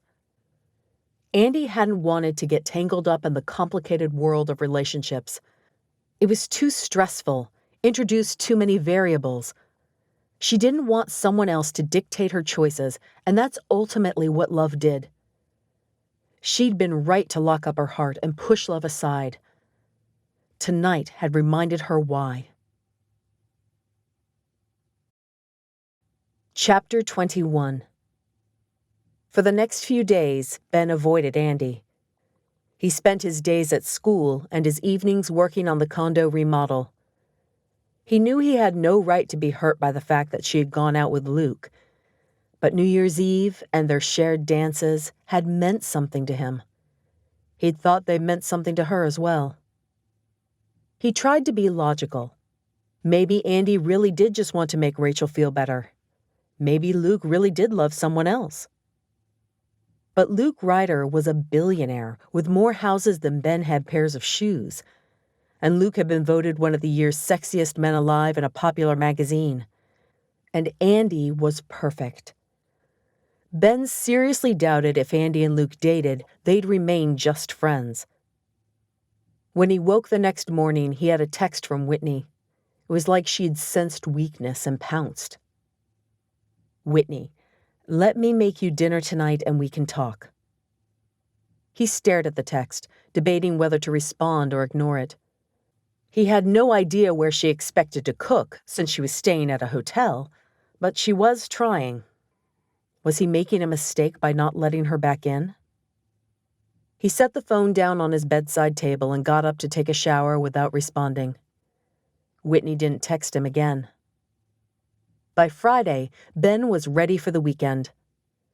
Luke had taken Andi on another date, and social media was exploding with how Luke had finally taken a toujours match out for a second time. Andi and Luke certainly didn't look like just friends in the photos, and there were plenty of them. At lunch, Ben checked his phone and found a text from Rachel. Something's wrong with the water heater again, and Adam can't figure out the problem. Can you come over tonight and fix it? Might take a few hours. Ben sighed and texted her back. Sure, be there after school. With any luck, he wouldn't have to deal with Whitney. At the end of the day, he packed up homework assignments to grade over the weekend and headed straight to Rachel's. He breathed a sigh of relief. Whitney's car was nowhere in sight. Hey, Rachel said, motioning him inside. Thanks so much for looking at it again. Adam can't figure out what's wrong, and I don't want to call a repairman if it's a simple fix. I don't mind. Ben gave Rachel a quick kiss on the cheek. I came straight here from work. Thought I'd see what the problem is, then go grab the tools I'll need to fix it. What seems to be the problem? The water is just cold and stuff. Ben nodded and strode into the kitchen, Rachel trailing behind him. He flipped the water to hot and stuck his hand under it. It's not freezing, he said, keeping his hand under the spray. Slowly it warmed until he had to jerk his hand away. Ouch, that's hot. Rachel bit her lip. Are you sure? It was ice cold this morning. Were you in the shower for an hour or what? Of course not. Ben grunted and headed to the half bath.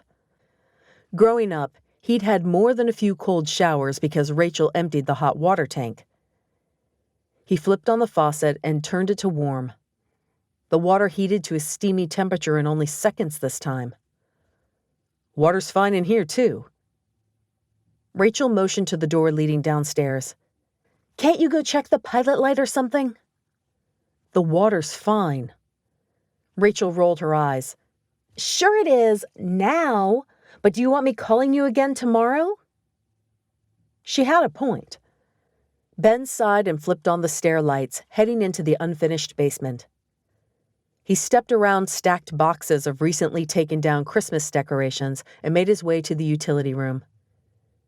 He grabbed a flashlight from the shelf he had put up before Christmas and started poking around the water heater. He heard a door open upstairs and then voices. Adam must be home. Ben gave the water heater one last glance, then clicked off the flashlight and sighed. He'd tell Adam to limit Rachel's shower time and their water problem would be solved. Wait. Both those voices were feminine. Whitney was back. Ben stared at the water heater, suspicion prickling in his mind. Rachel wouldn't. Would she? He walked up the stairs, keeping his steps quiet and movements slow. He pushed the door open, wincing when it squeaked on its hinges. The voices stopped talking. Ben sighed and shut the door behind him, no longer attempting to be quiet. Your water heater's fine, he said, walking into the kitchen. Whitney stood near the counter, looking beautiful in jeans and a fitted blouse. She gave him a winning smile. Hi, Ben. He folded his arms across his chest. I suspect nothing ever was wrong with your water heater, he said to Rachel. The water was cold this morning, Rachel said quickly. Right, Whitney? Freezing cold, Whitney said. Dread built up inside Ben. What did the two of them have planned? Sure it was. They both ignored him. Whitney set a shopping bag on the counter and pulled a vase out of it. I found this at a cute little boutique today. It's hand-painted. I wanted to give it to you as a thank you for letting me stay here. Rachel gasped, picking up the vase. I love it! Whitney pulled artificial flowers out of the bag and started arranging them. I thought it would look great on that shelf in your living room. Yeah, these flowers match the colors in there perfectly. I think I have a clock in the basement that would match well, too. I'm going to go see if I can find it. Ben glared at Rachel as she scampered down the stairs. The little rat had planned the whole thing to get him alone with Whitney.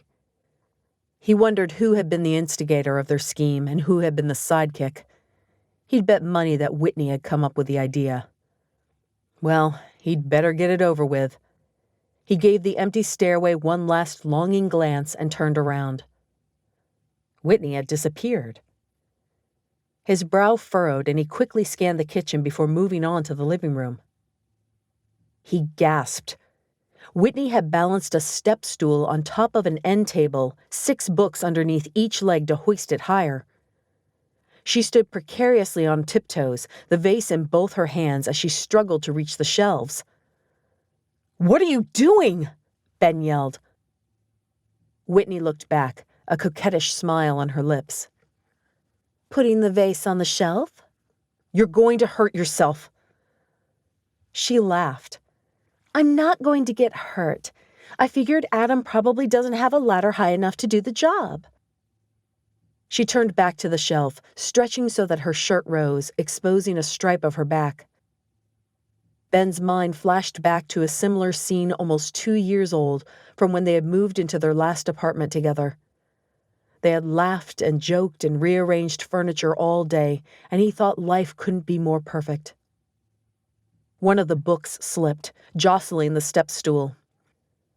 Whitney wobbled, the vase clutched close to her body with one arm while the other pinwheeled as she tried to regain her balance. Ben lunged forward, grabbing onto Whitney's waist to steady her. She stopped swaying, her laughter tinkling around the room. "Whoops," she said. "You're going to break your neck." His voice came out harsher than he'd intended, rough with fear. Whitney scoffed. "I'm not that fragile."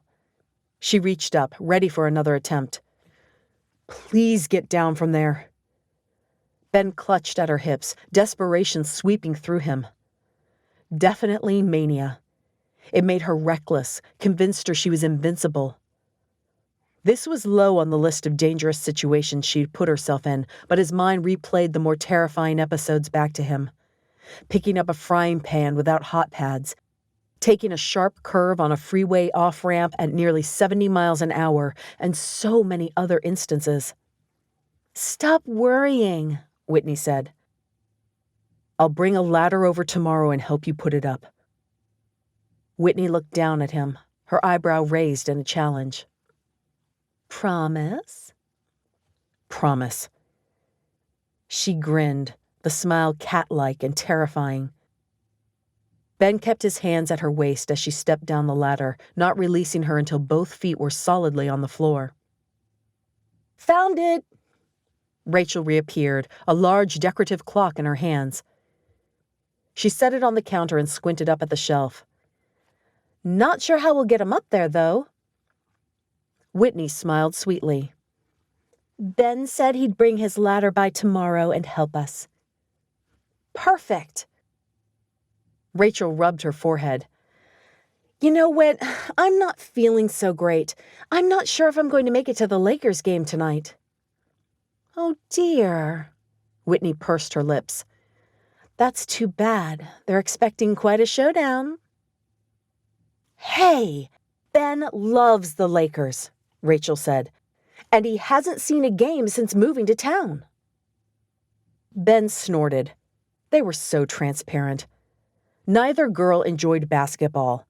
This had been their plan all along. "I'm busy." Whitney grabbed Ben's hand casually, the way she had 1,000 times before. She flashed him a grin, the one that had made him melt while simultaneously striking fear into his heart. It was her adventurous grin, the one that said she was up for anything. It was a dangerous grin when she wasn't on her medication, because she would try anything. "Come on, Ben, it'll be fun," Whitney said. Ben knew Rachel wasn't sick. If he refused to go with Whitney, Rachel would go.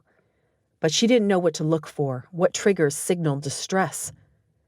Rachel could end up hurt as well.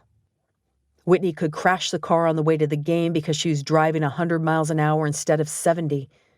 She could attempt to dash across a busy street because she didn't want to wait for the crosswalk signal. She could try to jump down a flight of stairs or drink an unhealthy amount or any number of things. He couldn't risk it.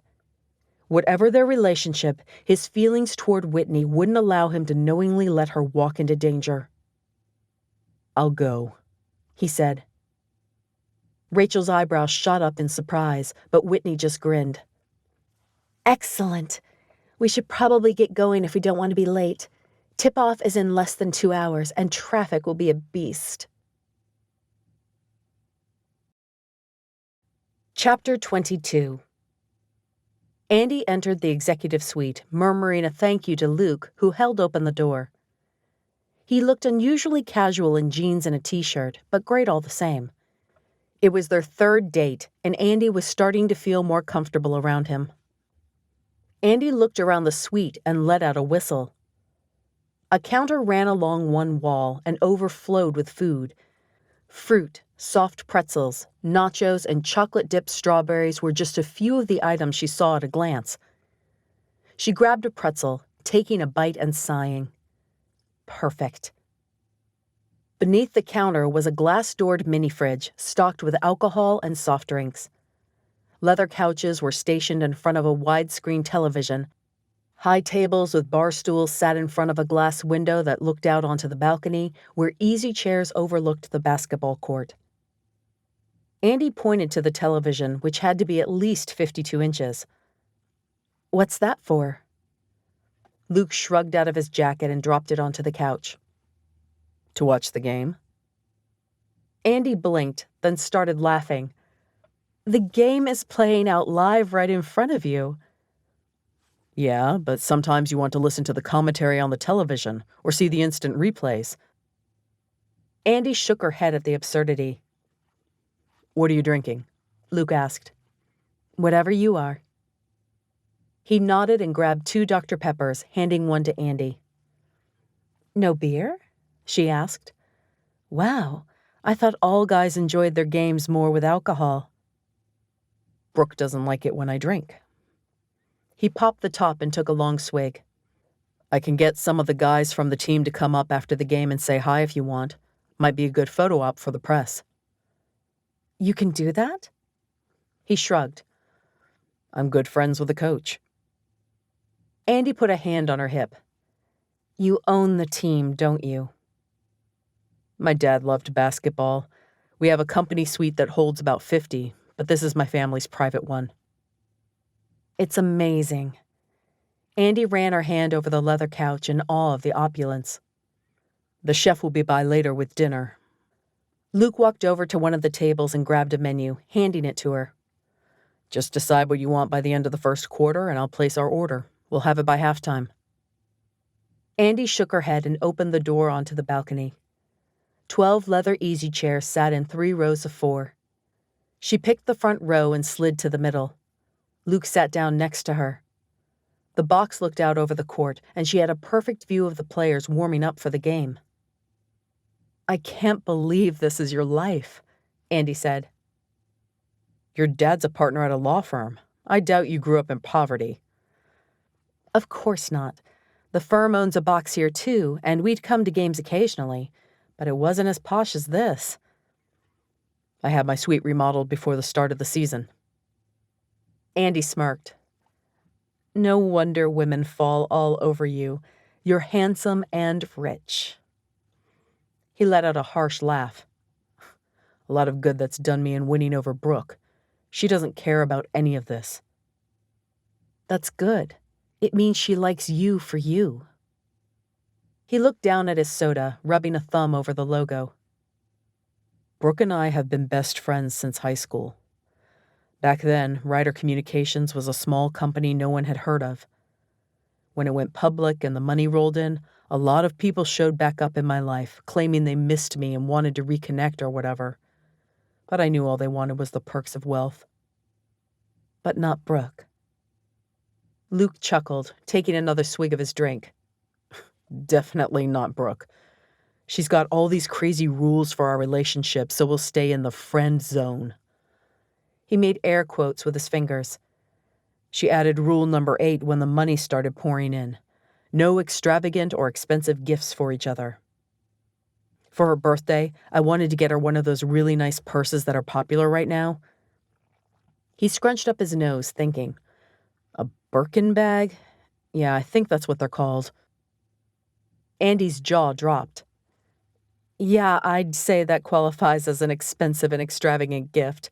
Those bags cost thousands." $12,000, he said. "I wanted to get her the pink one since that's her favorite color. Anyway, I lied and said it was a gift from a client so she'd accept the present. She carries it with her everywhere and has no idea how much it's worth. Trust me, if she knew, she'd have chewed me out." Brooke sounds like a great girl, Andi said. She's a pain in the neck. She's stubborn and moody and afraid of commitment. But you love her anyway. Luke nodded.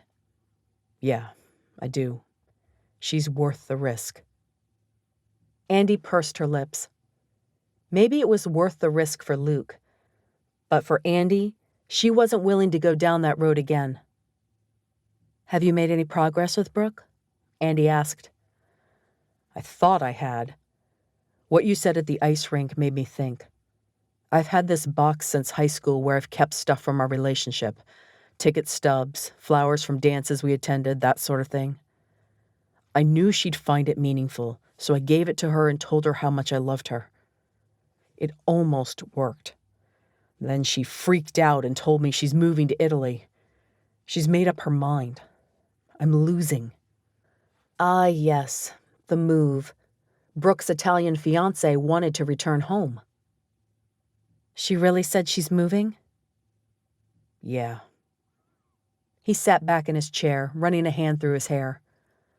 I pushed too hard and she wasn't ready. Andi ripped off a chunk of the pretzel and plopped it into her mouth, chewing thoughtfully. Why is she with Antonio? What does she get out of that relationship? I have no idea. Andi gave him a pointed look. If you want me to help, you've got to answer my questions. Okay, fine. I think she views him as safe, a security blanket. She likes that he sought out a matchmaker, and she's always talking about how compatible the computer system says they are. She loves how his parents and grandparents and sisters have all been married for forever. Well, that didn't make sense. Your parents were married for a long time, weren't they? Almost 30 years. So why doesn't she see you as stable? When we first met, I was kind of a player. I was all about the chase, and once I caught the girl, I quickly lost interest. When Brooke didn't return my feelings, I kept pretending to be the player so she wouldn't see how much it stung. But you're not a player. Not anymore. She smirked. He hadn't hit on her even once. How do I show her that I've changed? How do I convince her that I'm worth taking a risk? I don't think she loves me enough to leave him. There has to be something you can do to convince her. A grand gesture or something, like I told you on our first date. Luke held out his hands, palms up.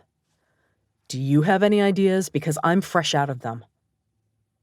Andi shoved the rest of the pretzel in her mouth, chewing. Is there something from your past that's especially meaningful? Maybe the moment you first realized you were falling for her? His eyes lightened, and he nodded. I know exactly what to do. Tell me about it. So Luke told her about the winter dance in high school, where he had told Brooke he wanted to be more than friends and she'd shot him down. Slowly, they worked on a plan to recreate that winter formal so Luke could propose. Andi watched Luke's face as he talked, animatedly recalling details that would bring the dance to life. He really loved Brooke. He knew there was a high possibility that she would turn him down and their friendship would be ruined. But to him, it was worth it. Andi smiled. Not too shabby, Mr. Ryder. Do you think it will work? Andi sat back in her chair, relishing the softness of the cushions. It'd work for me. What would work for Ben? You haven't mentioned him tonight. How are things going? Andi sighed. I think we had a fight. You think? We haven't really talked in a few days, so I'm not sure.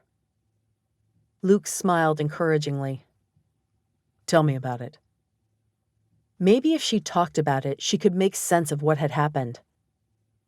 We had our first dance class this week at Footsteps for Change. It was perfect.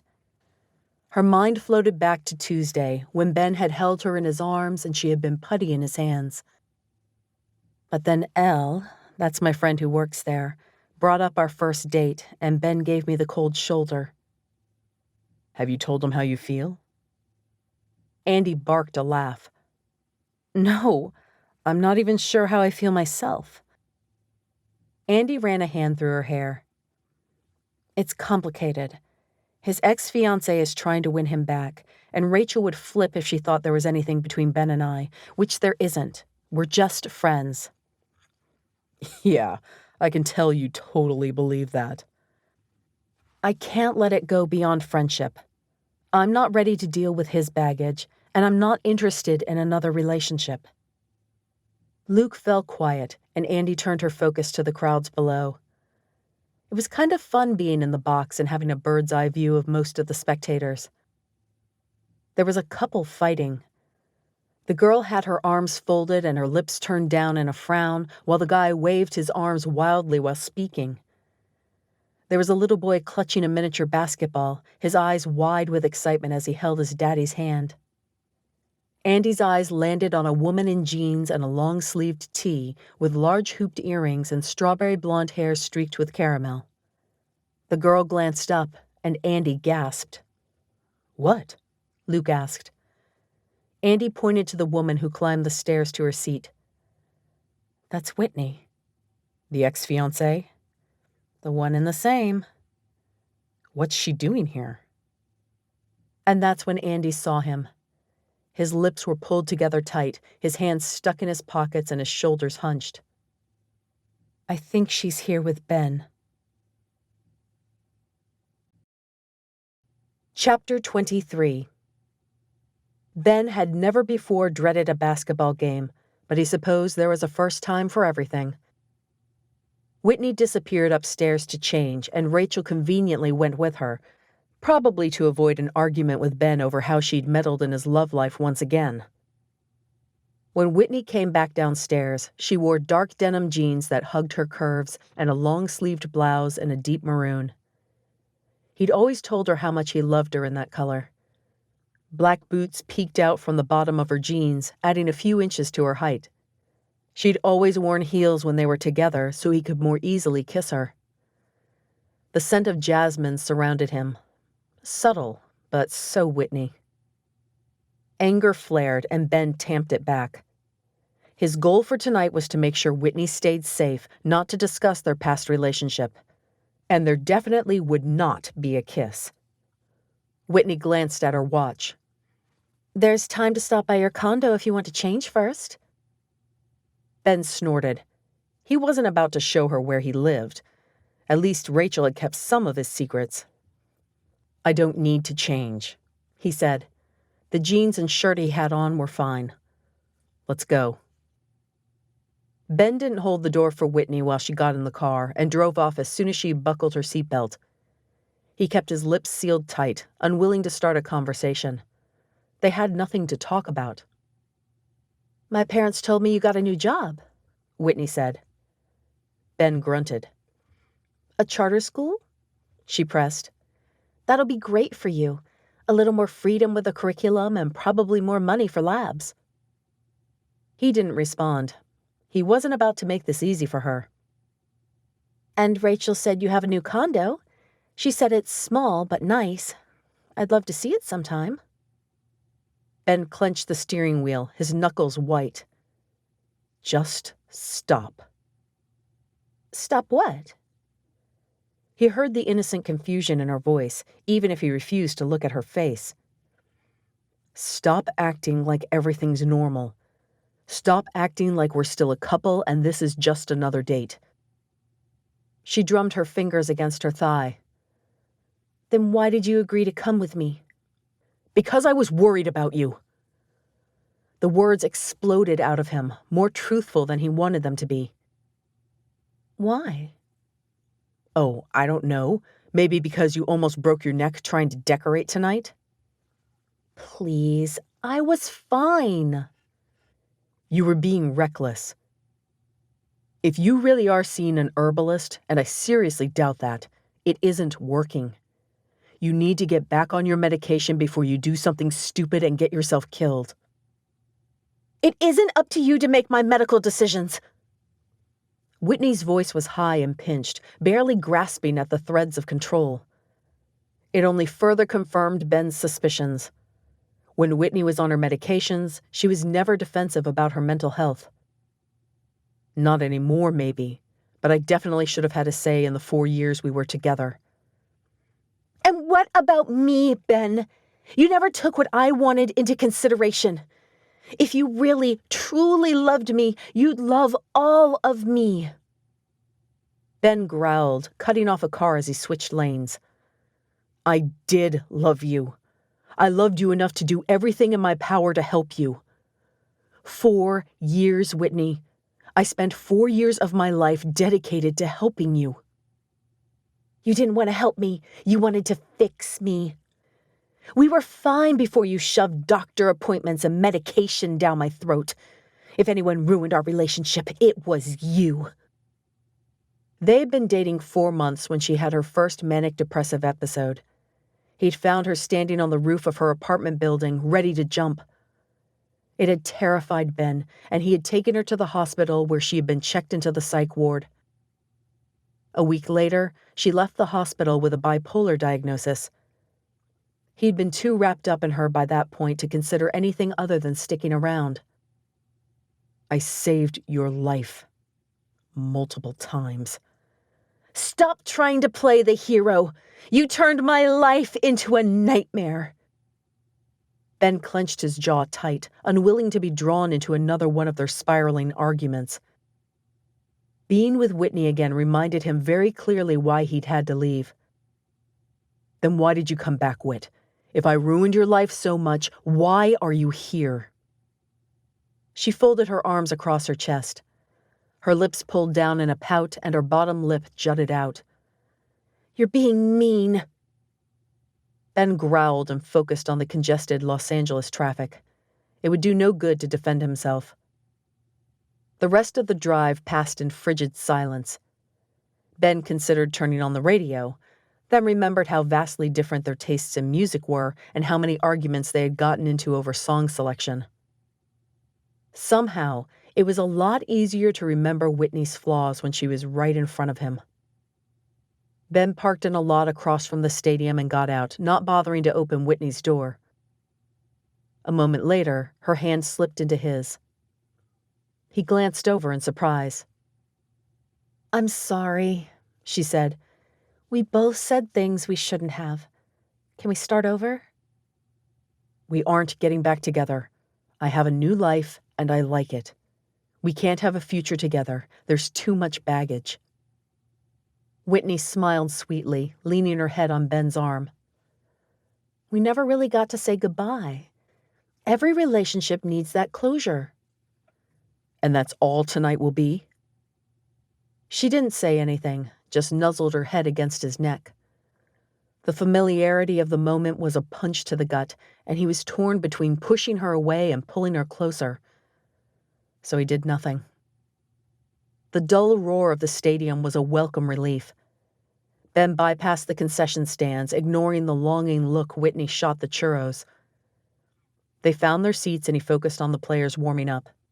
He'd timed it well, and only a few minutes later the teams lined up for a tip-off. Whitney placed a hand on Ben's arm, but he ignored it and paid attention to the game. Can you believe it's been a year since we went to the Suns game in Phoenix? Whitney gave him a brilliant smile. You felt sick during the last quarter, and by the time we made it home, you were throwing up. Ben did remember that. He'd caught some sort of stomach bug and had been miserably ill. Whitney had stayed up all night taking care of him. You took good care of me, Ben said, his voice gruff. I don't know if I ever thanked you for that. I didn't mind. That's what you do for someone you love. You were a good nurse when I was sick, too. Ben chuckled, getting lost in the memories. I remember the night after the Suns game, I couldn't sleep because of a fever. So we watched reruns of my favorite crime shows and worked on a puzzle until the sun came up. I was so frustrated because even sick, you got more of that stupid thing put together than I did. He loved the way her brow scrunched in frustration when he put another puzzle piece together.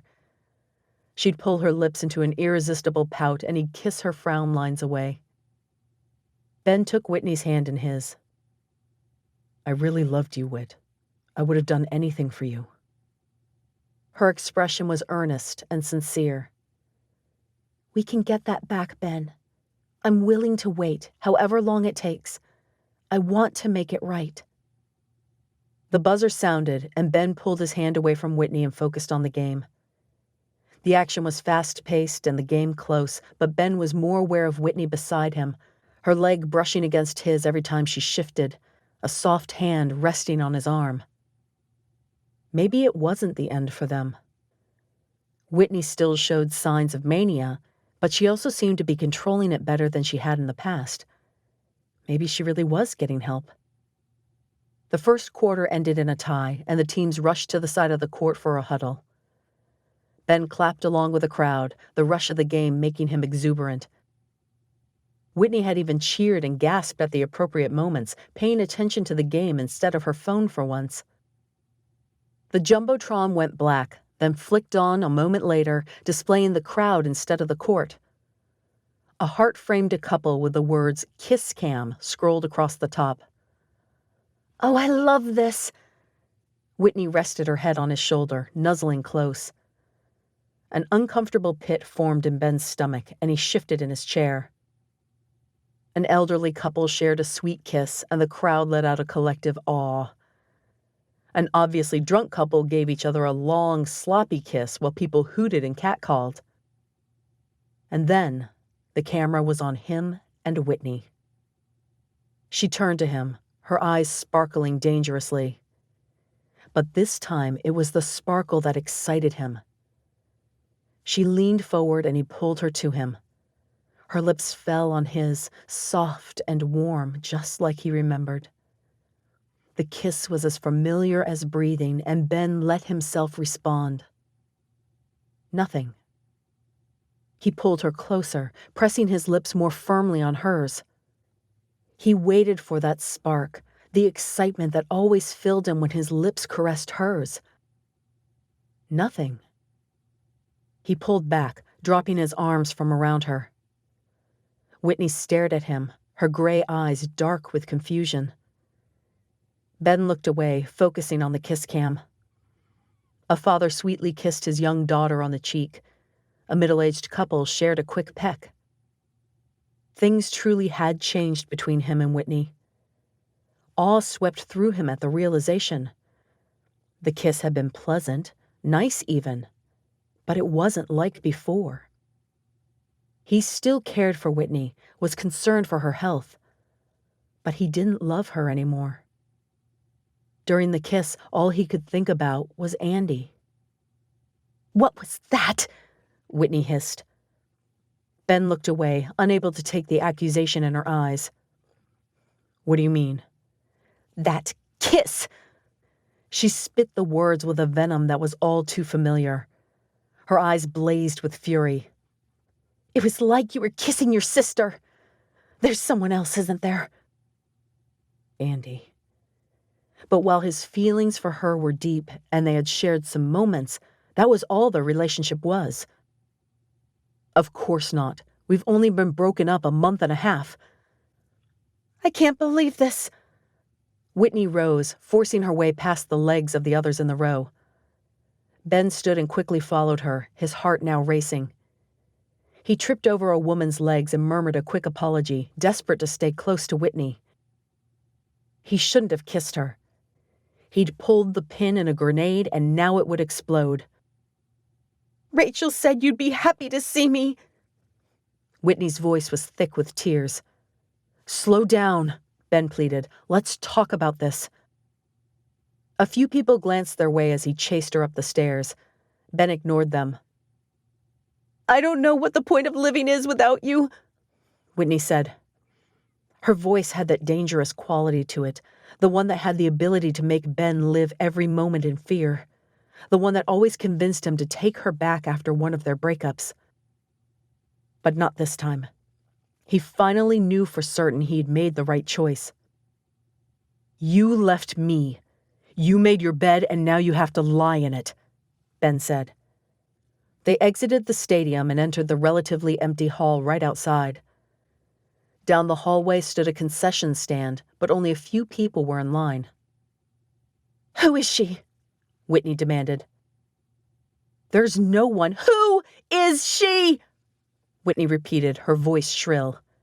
It doesn't matter, Ben yelled, throwing his hands in the air. Yes, I have feelings for someone else, but she's dating someone, so it doesn't matter. I can't believe this. Whitney held up her empty ring finger. When you put a ring on my finger, we promised to love each other forever. You broke that promise. Don't put it on me. She clenched her jaw. And now I want to make it right, but you won't let me. We're not right together, Whitney. I hate you, Benjamin Rhodes. I hate you for what you've done to me. She ran across the hall and pushed open the doors leading outside. Whitney! He took off after her, his heart pounding in his chest. Chapter 24. Andi blinked as the lights in the theater came up, trying to adjust to the sudden brightness. What did you think? Luke asked. Sappy, Andi said. Tons of plot holes and too stupid to live moments. Luke snorted. Around them, theater patrons stood, leaving behind buckets of popcorn and empty soda drinks. What's a too stupid to live moment? You know, where the hero or heroine does something so ridiculous that you're not sure how they've survived up to this point. Like when she didn't tell him her boyfriend was back in town and he caught them together. If she would have just mentioned his return, the whole breakup and get back together fiasco could have been avoided. But then there wouldn't have been a movie. Andi poked his arm with her finger. Exactly. Next time, I'm picking the film. Something that's got some action in it. Her mind flashed back to the movie she had watched with Ben on Christmas Day and the way they'd giggled through it. What had his kiss with Whitney meant? Her heart had taken a knife when she watched them last night on the kiss cam. It hadn't been a quick peck, designed to placate the crowd, but a long, slow kiss that had devastated her. Brooke recommended the movie. She said all the girls were swooning over it and it would be a good date for the press since it's nice and normal. The theater emptied of people, but Andi didn't make a move to leave. Nothing about you is normal, Luke Ryder. You've got enough money to buy this theater if you want. It's already mine, he admitted. Andy's eyes widened and he laughed. My dad bought it a few years back, diversifying or something like that. I mentioned to Brooke we could watch a movie at my place and forget the theater altogether, but she didn't seem to like that suggestion. Andi rolled her eyes. Of course she didn't like that suggestion. You wanted to bring a girl that wasn't her back to your penthouse. Luke's cheeks flushed. I didn't. It's not like that. Andi burst out laughing. I know it's not like that, and you know it's not like that. But does Brooke?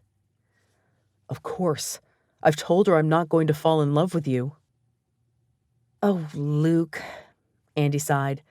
You might have told her that, but I doubt she believes you. Women. I'll never understand them. When the final credits rolled, Andi rose and Luke followed her from the theater. Once they were in the heart of the mall, he took her hand. Andi didn't protest. His fingers were warm and his grip comfortable, but she didn't feel any sparks of attraction. Luke was fun to hang out with, if a bit brooding. But he was no Ben. Stop it, Andi commanded.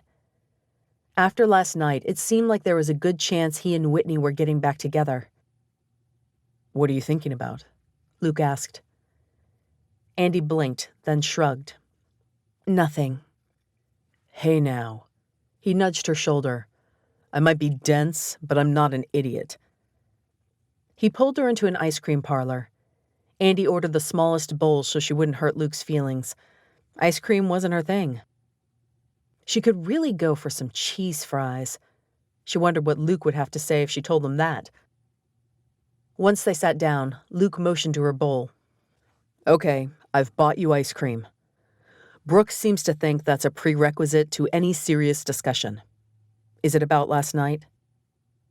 Yes, Andi admitted.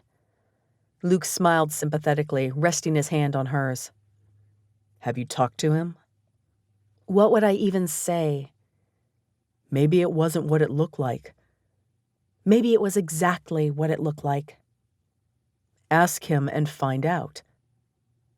Andi sighed, dragging her spoon through her ice cream. This is stupid. So I liked a guy and he kissed his ex-fiancée. Big deal. It's no Brooke and Luke fiasco. Hey now, I think I'm making progress.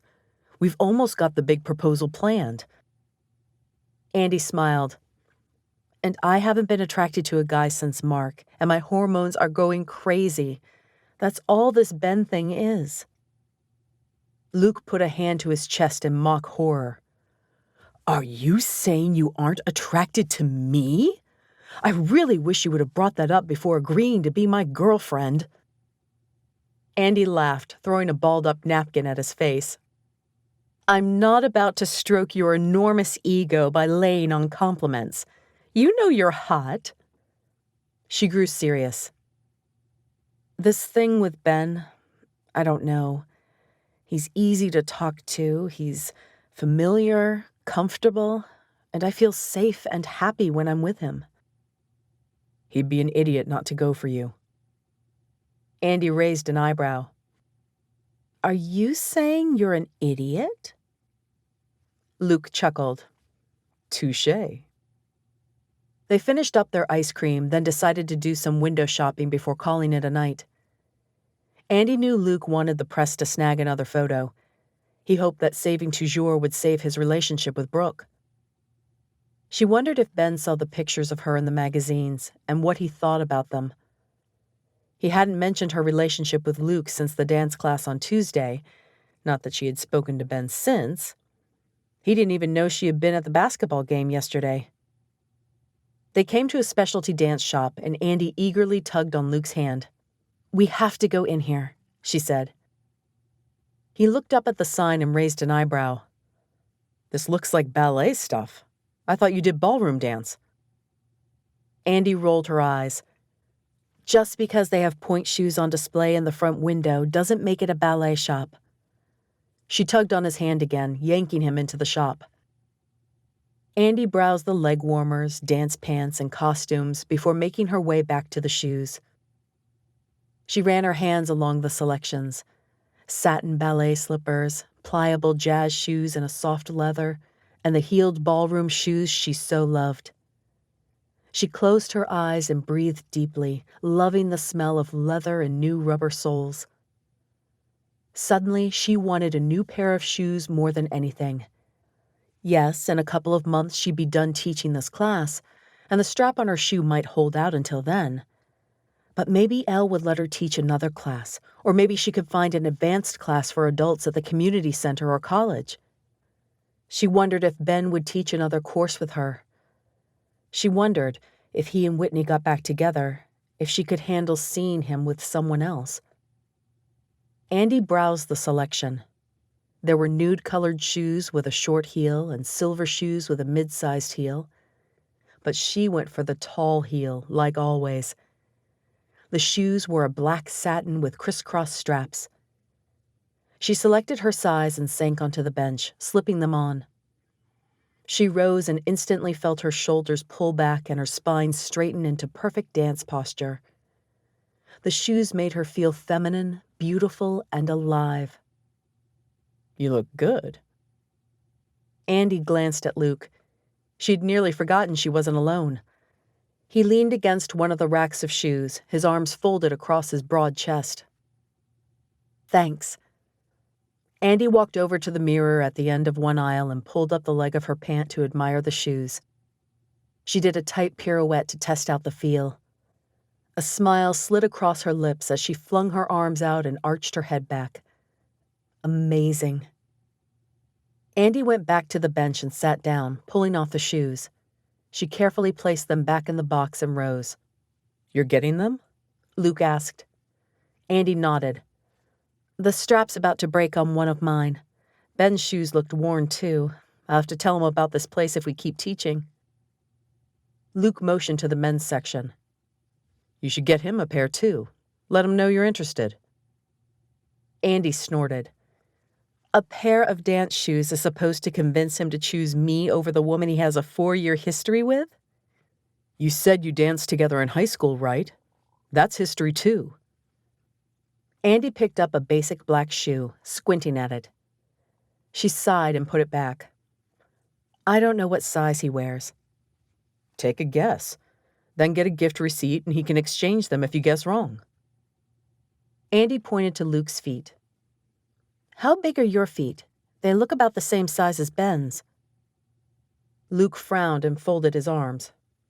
An 8. Don't look at me like that. I have small feet, okay? Andi smirked. So does Ben. She grabbed a box of size 10s and headed to the cash register to pay. The dance shoes would be a good peace offering, if nothing else. Is Ben any good at dancing? Luke asked. Andi flashed back to Tuesday and the way his hands had caressed her body as they waltzed. He's an amazing dancer. Sounds fruity. It's not fruity, it's sexy. Andi pointed a finger at Luke. I bet if you do convince Brooke to marry you, she'll make you take classes for your first dance. I bet she finds it as attractive as I do. There is nothing sexier than a guy who can dance, especially if it's Latin dance. And on Tuesday, they'd be going over the tango. Heaven help her. And you're going to woo Ben with your dance moves? She doubted sashaying her hips would erase Whitney from his mind. She gave Luke a wink and made her voice teasing. Oh, you haven't seen what my hips can do, Luke Ryder.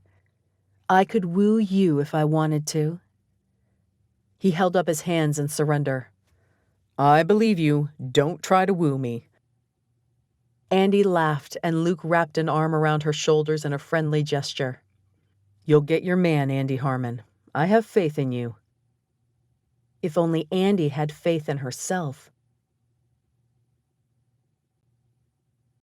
Chapter 25. Ben set the paintbrush on the edge of the tray and looked around the kitchen, admiring his work. The half-wall and archway were gone.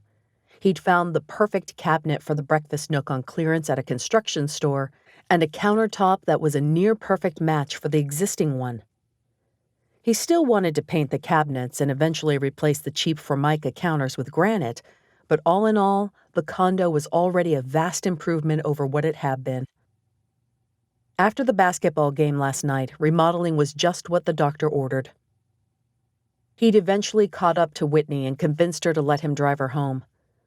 She'd yelled and screamed and cried the entire drive, and Ben had sat there silently and took it.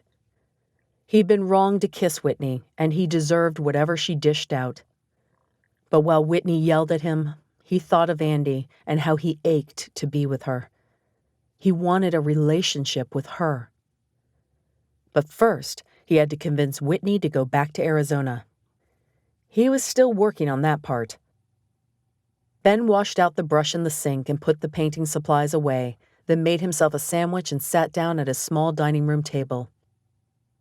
Now the only eyesore in the breakfast nook were the bifold doors hiding the washer and dryer, but he'd need to rent a paint sprayer and paint all the doors at Rachel's one Saturday. He took a bite of his sandwich and pulled out his phone, logging onto his social media account. He stared at the top trending news stories in shock. There, sitting comfortably at number 4 on the list, was Luke Ryder off the market? The Luke Ryder that Andi was dating.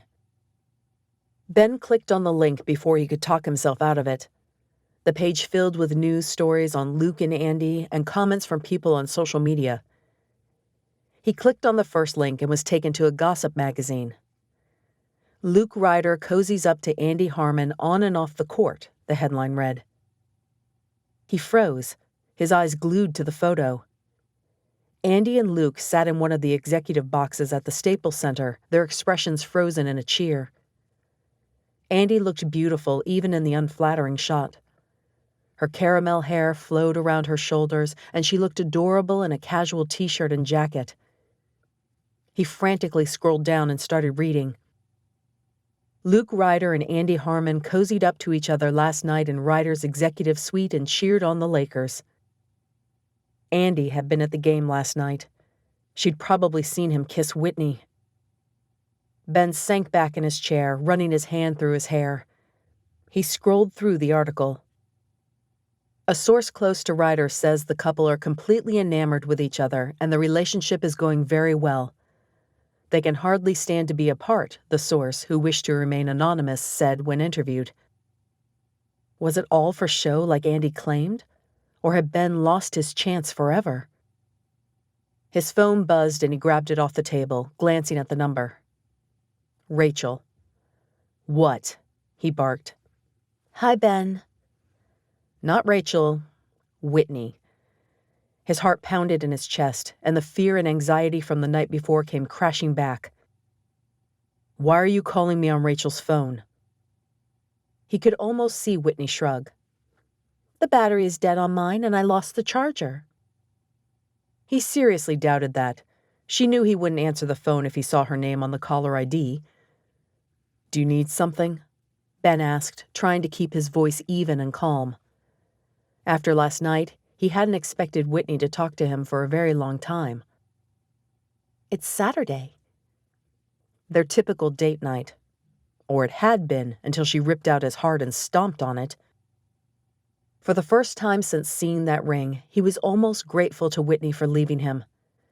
If she hadn't, he never would have reconnected with Andi. Yeah, I can read a calendar, Ben said. Don't be mean. He imagined her sitting cross-legged on Rachel's guest bed, her lips turned down in a pout. I thought maybe we could go to dinner tonight, then catch a movie or go down to the beach. I'm busy. You always made time for Saturday nights with me. She was relentless. I thought last night made it clear where our relationship stands. I know I said I hated you yesterday, but that wasn't me talking, Ben. I got so mad and let that take over. I've thought about it all day, and I'm not giving up on us. There is no us. Not anymore. Good night. Ben clicked off the phone before she could respond and tossed it back on the desk. He brought a fist to his mouth, imagining the fury playing out on the other end of the line. Would she throw things against the walls, destroying Rachel's expensive decor? Would she collapse on the floor in angry sobs? Would she search out whatever prescription pills were in the house and attempt to overdose? Would he ever be rid of Whitney and the pressing responsibility that threatened to drown him? He wanted Andi. He wanted to tell her his frustrations and hear her sympathetically assure him that Whitney's actions weren't his fault. He wanted to feel her body pressed up against his as he swung her around the floor in the samba. He wanted to tell her that what she had seen on the kiss cam wasn't real, and he wanted to know if her relationship with Luke was as hollow as the kiss with Whitney had been. He dialed Andi's number before he could think twice. Would she even answer? He almost dropped the phone in relief when Andi picked up. Hey, Ben. Her voice was flat, almost angry. Let's go dancing, he said. Excuse me? Dancing. You said you wanted to cover the tango in class next week, right? I need a refresher course first. I've had a long week and I've spent all day reviewing case files. All the more reason to go out and have some fun. Fine. What did you have in mind? Ben pumped a fist into the air. It wasn't the warm reception he'd hoped for, but she was coming. There's a club in Huntington Beach that's a lot of fun. We'll dance for a couple of hours, then I'll buy you dinner.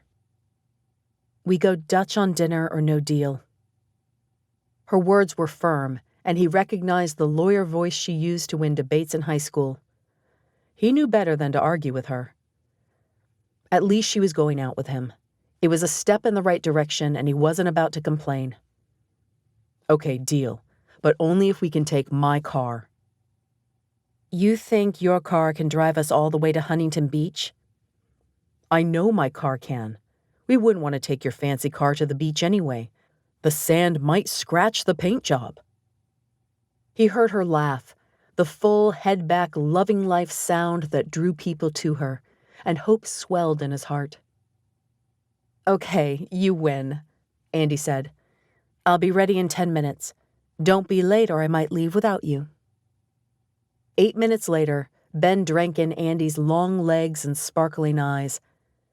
No way could someone look that good with only a few minutes prep. She wore leggings and a tunic top, and her hair spilled around her shoulders in soft curls that had him aching to reach out and caress them. She shut her door and headed to the elevator. 2 minutes early. Not bad, Rhodes. Ben stuck his hands in his pockets, his body tensing at the ice in her voice. The elevator dinged open and they headed to the car. I'm surprised you said yes, Ben said. I'm surprised you asked me. What does Whitney think about it? Ben barely held back a groan. She had definitely seen the kiss cam. I didn't know you were at the game last night. I kind of figured. Whitney and I aren't getting back together. Andi raised an eyebrow. It's not really any of my business if you are. She yanked the car door out of Ben's hand and slammed it shut. Ben cursed and jogged over to his side of the car. I only went to the basketball game with Whitney because she's so volatile. I didn't want Rachel to get caught in the crossfires if something happened. Yeah, that's exactly what it looked like when the two of you were kissing. Ben ran a hand through his hair and started the car. The engine coughed and sputtered before finally roaring to life. That kiss was a big mistake. You don't owe me an explanation. Ben gritted his teeth, gripping the steering wheel. And how are things going with you and Luke? You two certainly looked cozy in the pictures. Don't believe everything you read in the tabloids. Luke is still trying to win the heart of his lady love. I'm sure he'll succeed, and the two of them will live happily ever after. Her words were kind, but there was a bitter edge to her voice that had Ben sweating. He wasn't used to hearing Andi be so cynical. Andi reached over and turned up the radio. The music crackled with static, but she just folded her arms and looked out the window. Apparently, the conversation was over. The club was bursting with energy. The heavy beat of the bass pounded through the floor as he led Andi through the busy room. Cigarette smoke made the air hazy and stale, but the laughing people crowding the bar didn't seem to notice or care. Ben was glad he had worn short sleeves and left his jacket in the car. He could already feel his cheeks flushing with the heat. He kept glancing over his shoulder, worried one of the inebriated men whose eyes devoured Andi's body would try and detain her. She didn't seem concerned, though, and followed right behind him. The crowd thinned the further they got from the bar. The dance floor glowed blue from the lights shining down on it, and the floor shook with the thunderous music. The dance floor smelled like sweat mixed with perfume, but the crowd was relatively thin here, with only a few other couples on the floor. Most of them were grinding against each other, their movements sloppy while their loud laughter echoed around the room. Ben's feet itched to dance, and adrenaline surged through him. He couldn't wait to have Andi to himself, to not have to share her with a classroom full of teenagers. Ben held out his hand. Andi's eyes searched his, looking for something. Whatever it was, she must have found it, because she placed her hand in his. Heat swept through him at her touch, and he closed his fingers tightly around hers. A new song started with a strong beat and a fast tempo, perfect for the salsa. Ben pulled Andi into closed dance position and took the first step. Shivers raced through him as he watched her hips sway to the beat. Her eyes locked onto his, smoldering with passion. She gripped his hand, pushing back against his lead. Ben grabbed her around the waist and threw her down in a low dip, then spun her back into his arms. He saw the surprise on her face, felt it as she stumbled once before quickly regaining her footing. And then he saw the spark in her eyes as she realized that tonight he was giving the dance his all. She increased the sway in her hips and quickened her footwork. She danced around him, and he grabbed her hands and pulled her under his legs before spinning her back out. She arched back in an arabesque, and he ran a hand up her leg before pulling her in again. He couldn't remember ever feeling so alive. The song ended, but Ben didn't let Andi go. Her chest heaved as she gasped, and Ben's heart raced as he panted for air. He wasn't sure if it was because he hadn't danced regularly in a long time or because the smell of her coconut lip gloss drove him crazy. Slowly, Andi raised her eyes to his. "I've got to take a break," she breathed. He rested his forehead against hers, his hands loosely at her waist. Her body fit against his so perfectly. "Want a drink?" She nodded. He couldn't help it. He dropped a soft kiss on her forehead before releasing her. "Go find us a table, and I'll get you whatever you want." He had to put some distance between them before he lost his mind. Ben fought his way through the crowd at the bar, the music drowning out everything else. He shouted his order to the bartender and then wove his way back to Andi, drinks in hand. He set a glass in front of her and sank into a chair.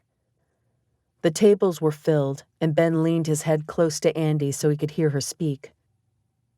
"Thanks," she said, taking a long sip. She reached up, pulling her hair off her neck for a moment before letting it all fall back around her shoulders. Ben swallowed hard. "I haven't hit the dance floor that hard since college. I'm out of shape." She had felt exactly the right shape in his arms. "It feels good to get back to dancing." Andi's eyes shyly met his. "It feels good to have my favorite dance partner back." She downed the rest of her drink, and Ben did the same. He stood and held out his hand. "Ready to get back out there?" Andi nodded, and he led her back to the dance floor. "The tango?" Andi asked.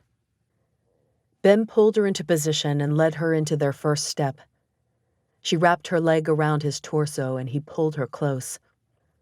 Her eyes blazed under the flickering glow of the dance floor lights, and Ben thought he might spontaneously ignite. He dipped her so low her hair brushed the floor, then brought her back up and led her back into the steps. For hours, they danced everything from the cha-cha to the rumba. Andi's skin gleamed with a thin sheen of sweat, and Ben's breathing was rough and labored. Their bodies were in perfect sync through the dance, and Andi's movements told him something her lips hadn't yet said. She wanted him just as much as he wanted her. The knowledge intoxicated him. Another song ended, and Andi pulled herself close. "I'm starving," she said, her lips almost brushing his ear. "Shall we go eat?" "Sure," he said. He would give her anything she asked for. "What did you have in mind?" "There's an Italian bistro about a block away. We could walk." She fanned herself with one hand. Someone passed by with a cigarette, and she brushed the smoke out of her face and coughed. "Sounds great," Ben said. He pulled her through the crowd. She pressed herself against his back, her breath hot and heavy on his neck. He tightened his grip on her hand and pushed his way through the crush of people, his body a barrier clearing the way for her. Ben pushed open the doors and they tumbled outside, the cool air rushing to meet them. The sounds of traffic and crashing waves were oddly muffled after the overpowering noise of the club. Andi pulled her hair up and let out a contented sigh. "Ugh, that feels wonderful." "It was pretty hot in there," Ben said. His voice was rough with emotion, and he ran a hand through his hair, struggling to regain control. Dinner was good. He needed to put a little distance between them before he lost his mind completely. "I didn't realize how hungry I am. Which way is this amazing pasta?" Andi pointed down the boardwalk, and he fell into step beside her. He ached to hold her hand, but he wasn't sure if that was okay. What did tonight mean for her? We should take a walk down by the beach after dinner, Andi said. Ben shot her a quick look, then shoved his hands in his pockets so he wouldn't look too eager. Yeah, that'd be fun. They passed by a bar and music and laughter streamed out. The souvenir shop next door had closed for the night, but Ben saw the glowing sign of an Italian bistro in the distance. His phone buzzed, the ringtone out of place in the still night air. Andi motioned to his pocket. Are you going to get that? Ben would strangle whoever was calling. He pulled it out, ready to dismiss the number. But then he saw who it was. Barbara. What had Whitney done now? He stared at the number as the phone rang again. His finger reached out, ready to dismiss the call. But what if something had happened? He'd never forgive himself for not answering. I better take this, Ben muttered. Andi smiled, not seeming bothered. He swiped his finger across the screen right before it went to voicemail. Hello? I'm really sorry to bother you, Barbara said. Her voice was tremulous, as though she was barely holding back tears. It's Whitney. We drove down the day before New Year's Eve, and she seemed to be doing better. But when we woke up the next morning, she'd left a note saying she needed to do something. We've called all her friends, checked all her usual spots, but we can't find her anywhere. The police won't list her as missing since she left a note. He couldn't believe Whitney had lied to him. Again. He couldn't believe she'd worried her parents sick. Again. But what surprised him most of all was that it had taken Barb nearly 2 weeks to call him. She's here, Ben said. I'm so sorry, I should have called you. But she said you knew she was coming. She said you encouraged her. Oh my gosh. He heard the tremors in Barbara's voice, the sign of crying she couldn't hide. Is she okay? For the moment. He glanced at Andi, whose eyes had that guarded look back, the one that had taken him all night to erase. I think she's still off her medications. She's showing signs of being in a manic phase, but I haven't noticed anything too extreme yet. Even after they'd had a few major arguments. She's staying at Rachel's. What is she doing there? Are you two back together? Another glance at Andi. She was paying very close attention to the window display of the tourist shop. That's why she came back, but it's not going to happen. I'm sorry, Barb. She exhaled a loud breath. I'm glad she's safe. We've been worrying ourselves nearly to death. I'm sorry, he repeated. He hated the fear in her voice, the worry and anxiety threaded through every word. He'd felt all those same emotions more times than he cared to remember. It didn't have to be this way. A future that would never be his flashed before him. He and Whitney, happily married with a couple of children. The image was gone almost before it fully materialized. I'll keep you updated, Ben said, and I'll talk to Whitney tomorrow and tell her to give you a call. We would really appreciate that, Barbara said. Thank you. Ben said his goodbyes and hung up. The air chilled instead of soothed now, baiting at his skin. Who is that? Andi asked, her voice flat. The light was gone from her eyes. Whitney's mom. They didn't know where she was and got worried. He dropped his phone back in his pocket, his eyes never leaving hers. Oh. She turned away. There's the sign for the restaurant. We should probably eat fast so we can get home at a decent hour. I've got a lot of work I should go through tomorrow. An entire evening of getting Andi to loosen up. An entire evening of trying to convince her he was over Whitney and ready to move on. Gone. Because of a 2-minute phone call.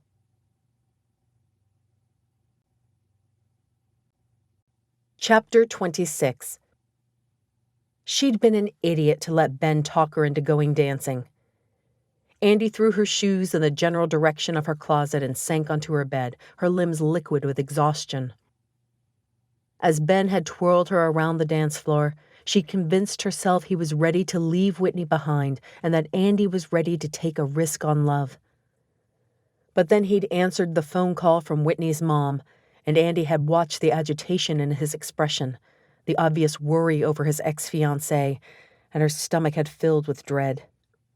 And then he said he would talk to Whitney, and Andi knew he wasn't ready to leave the past behind.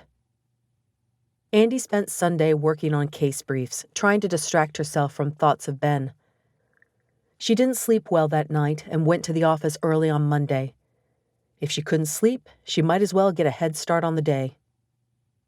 The office was mostly quiet when Andi arrived. She unlocked her office door and flipped on the light. And there, sitting in the middle of her desk, was Mark's box, the one she had been unable to mail for the past 4 months. Andi strode over to her desk and yanked the box off, setting it back in its place near her bookcase. The industrial tan carpet showed vacuum lines, and her bookcase was devoid of dust and her trash can empty. The janitor must have moved the box when cleaning and forgotten to return it to the floor. Andi gave the box a satisfying kick, and one of the cardboard sides crumpled inward under her toe. Andi straightened her tailored jacket, feeling better. She turned on her computer and flipped through the files one of the secretaries had set on her desk last night. Her eyes slowly skittered from the divorce decree she needed to review back to the box. The box she had stubbornly clung to, unable to let go.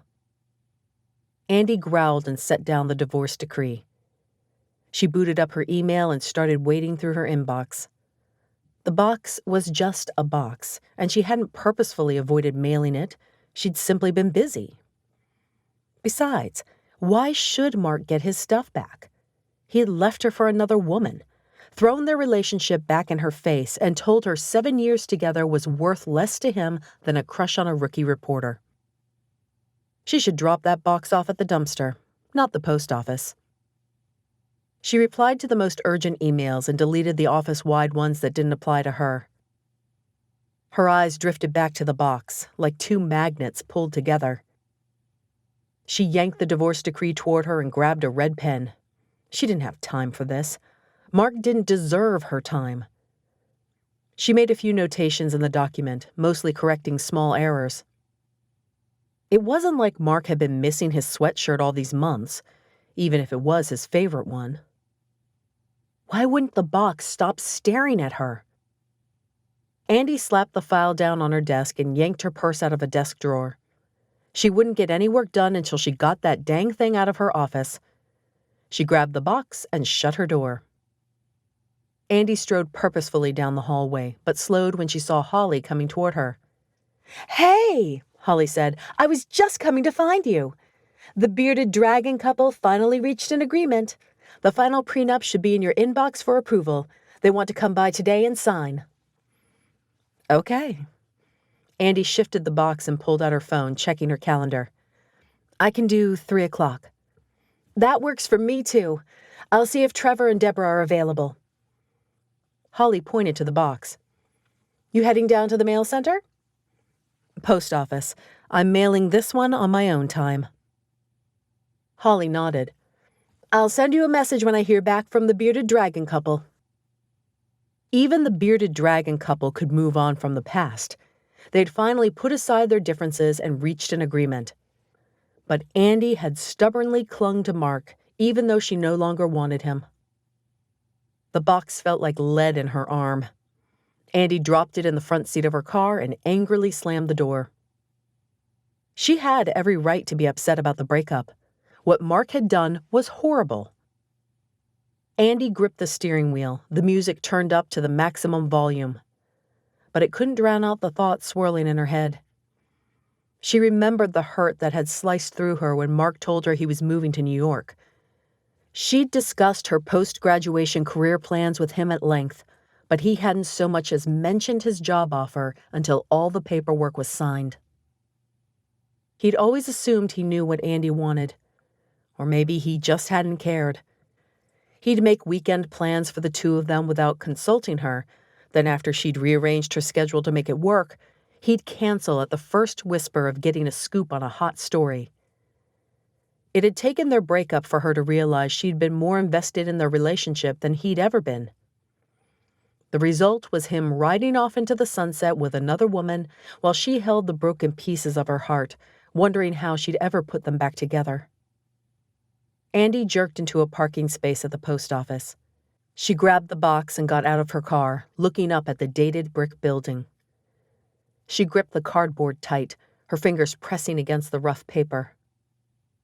The automatic doors slid open, and Andi took her place at the back of the line. The building was unnervingly quiet, the voices of the post office employees a gentle rumble that echoed in the open room. She breathed in deeply, the scent of ink and paper strong in the air. It reminded her of the hours she and Mark had spent at the library in college, snuggled close as they stole kisses in between study sessions. He'd never complained about the long hours she spent on homework or the time it took away from them. He encouraged her every step of the way. Before taking the LSATs, she had been terrified she hadn't worked hard enough and wouldn't get accepted into law school. Mark had brought her caffeinated drinks and stayed awake with her while she studied every day for a solid month before the test. He'd quizzed her as they walked to class and assured her that she would do great. Andi moved forward in the line, her grip relaxing on the box. She'd forgotten about those moments until now. She let her anger over the breakup push away the encouraging notes he had left on the bathroom mirror on days she was in court, or the way he'd sometimes bring takeout to the office on Saturday nights when she had to work.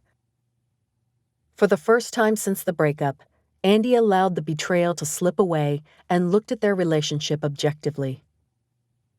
There had been rocky times, lots of them. But they'd also shared a lot of good times together, and Mark had helped shape her into who she was. He'd known how to push her to excellence, how to encourage her when she wanted to quit. He'd been a good boyfriend, even through their breakup.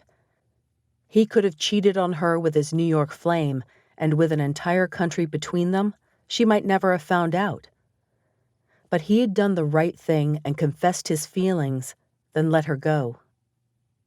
Next!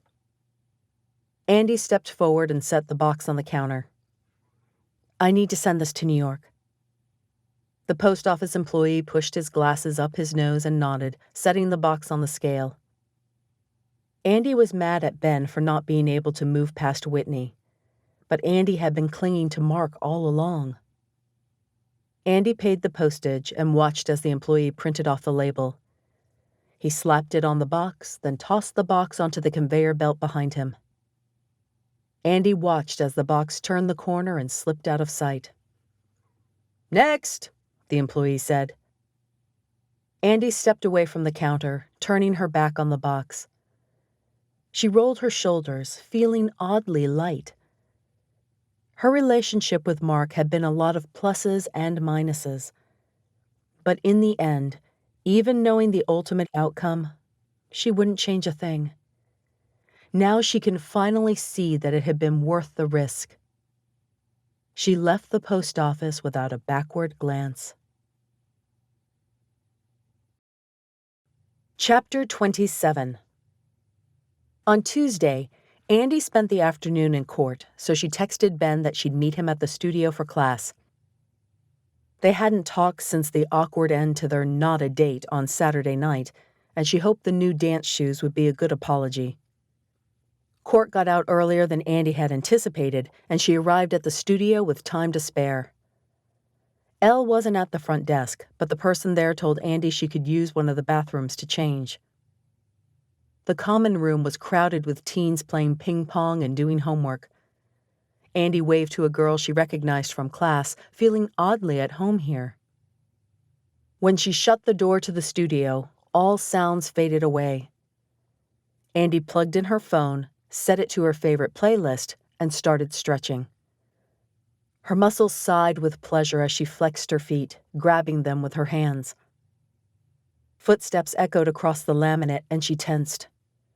They stopped right behind her, and Ben's deep voice said, "Hey." Andi looked up, giving him a tentative smile. "Hi."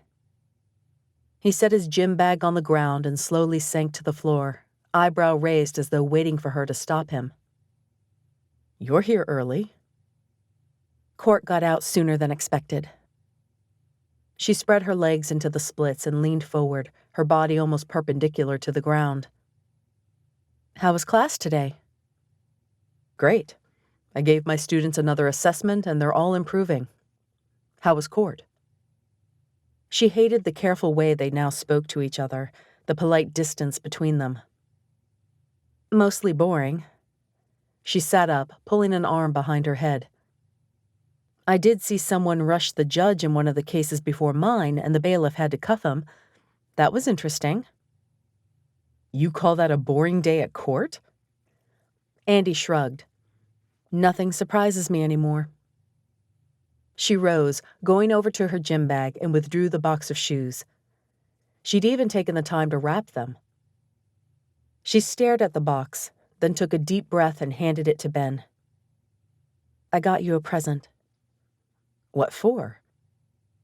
She sank onto the floor next to him, tucking a strand of hair behind her ear. "Because I felt like it, silly." Ben tore away a strip of wrapping paper. He glanced up at Andi, a sideways grin on his face that made her ache. "New dance shoes. Awesome." He ripped away the rest of the wrapping paper and yanked the box open. "I noticed last week your shoes were almost in as bad of shape as mine."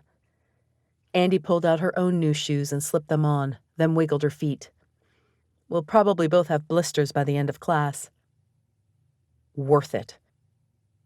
He gave her a one-armed hug and she leaned into him, closing her eyes and breathing deeply.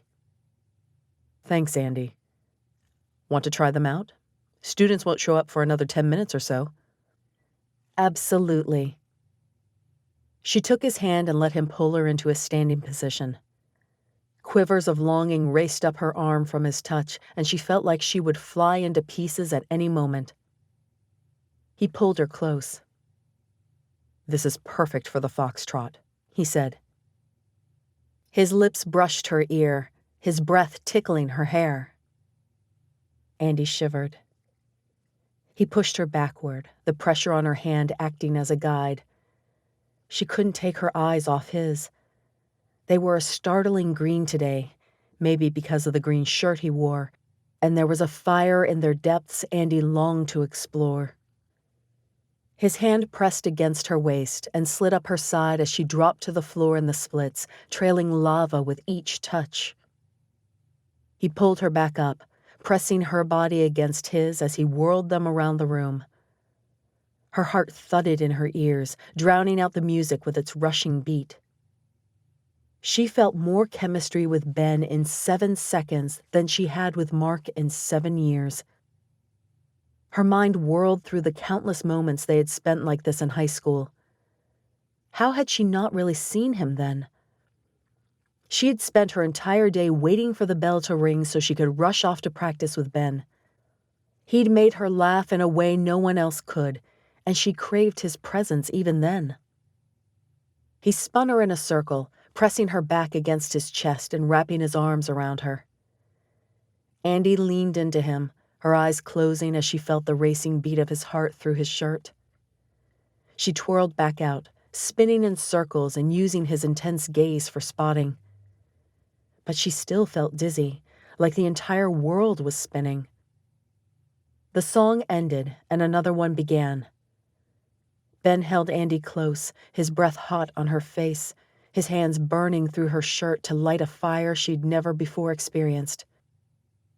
"This is stupid," he whispered, his lips brushing her hair. "What is?" Her words were breathy, barely loud enough to reach his ears.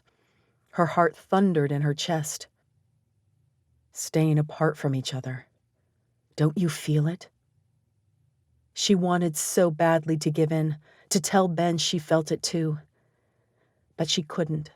Not yet. "What about Whitney?" He rubbed his hand up and down Andi's back, sending pinpricks of pleasure throughout her body. "I don't love Whitney anymore. I can't make her leave California, but that doesn't change how I feel about you." The words echoed through her head, crashing like waves. "And how is that?" Andi whispered, her throat catching as she pushed out the words. "Like for the first time in my life, I'm finally alive." She pressed herself closer to him, burying her face in his neck. His fingers gently grasped her chin, forcing her to look at him. His eyes searched hers as though asking for permission. Andi pushed her fingers into his thick hair, relishing the silky texture, and smiled. He lowered his head, and she had to remind herself to breathe. His lips hovered above hers, a hair's breadth away. She couldn't stop staring at them, and he smiled as though he enjoyed teasing her. She dug her fingers deeper into his hair, pressing his head toward hers. Her body hummed, and her eyes fluttered closed, relishing the feel of his fingers running through her curls. "Oh, sorry, I'll come back later." Andi pushed Ben back, jumping out of his arms. "Elle." She quickly ran a hand through her hair, her face on fire with the passion of the moment and the embarrassment of getting caught. She'd almost kissed Ben. She'd almost kissed Ben. Elle hugged the doorframe and shifted from foot to foot, her cheeks stained pink. She clutched a folder to her chest like a shield. Andi ran a hand through her hair, sure it looked a mess. "What can I help you with?" She cleared her throat, trying to sound professional and not like a teenager caught with her first boyfriend. Elle's eyes flicked to Ben, then back to Andi. "I have a legal question for you." "I think I'll go get a drink from the fountain." Andi shivered as Ben's voice cascaded over her like warm water. She looked at him for the first time since Elle had interrupted them. His eyes were liquid with longing, and her stomach flipped to realize he felt as strongly as she did. He squeezed Andi's hand, then left the room. Elle's shoulders relaxed, and she strode across the studio, her heels clicking against the laminate floor. "We have a bit of a problem," Elle said. "Last week, a 14-year-old sought refuge here and spent the night. She didn't say much, just that her stepfather was drunk and she didn't feel safe at home. A few hours later, the stepfather showed up, totally wasted, and demanded the girl come home. We refused to force her into his custody, and he left after we threatened to call the police.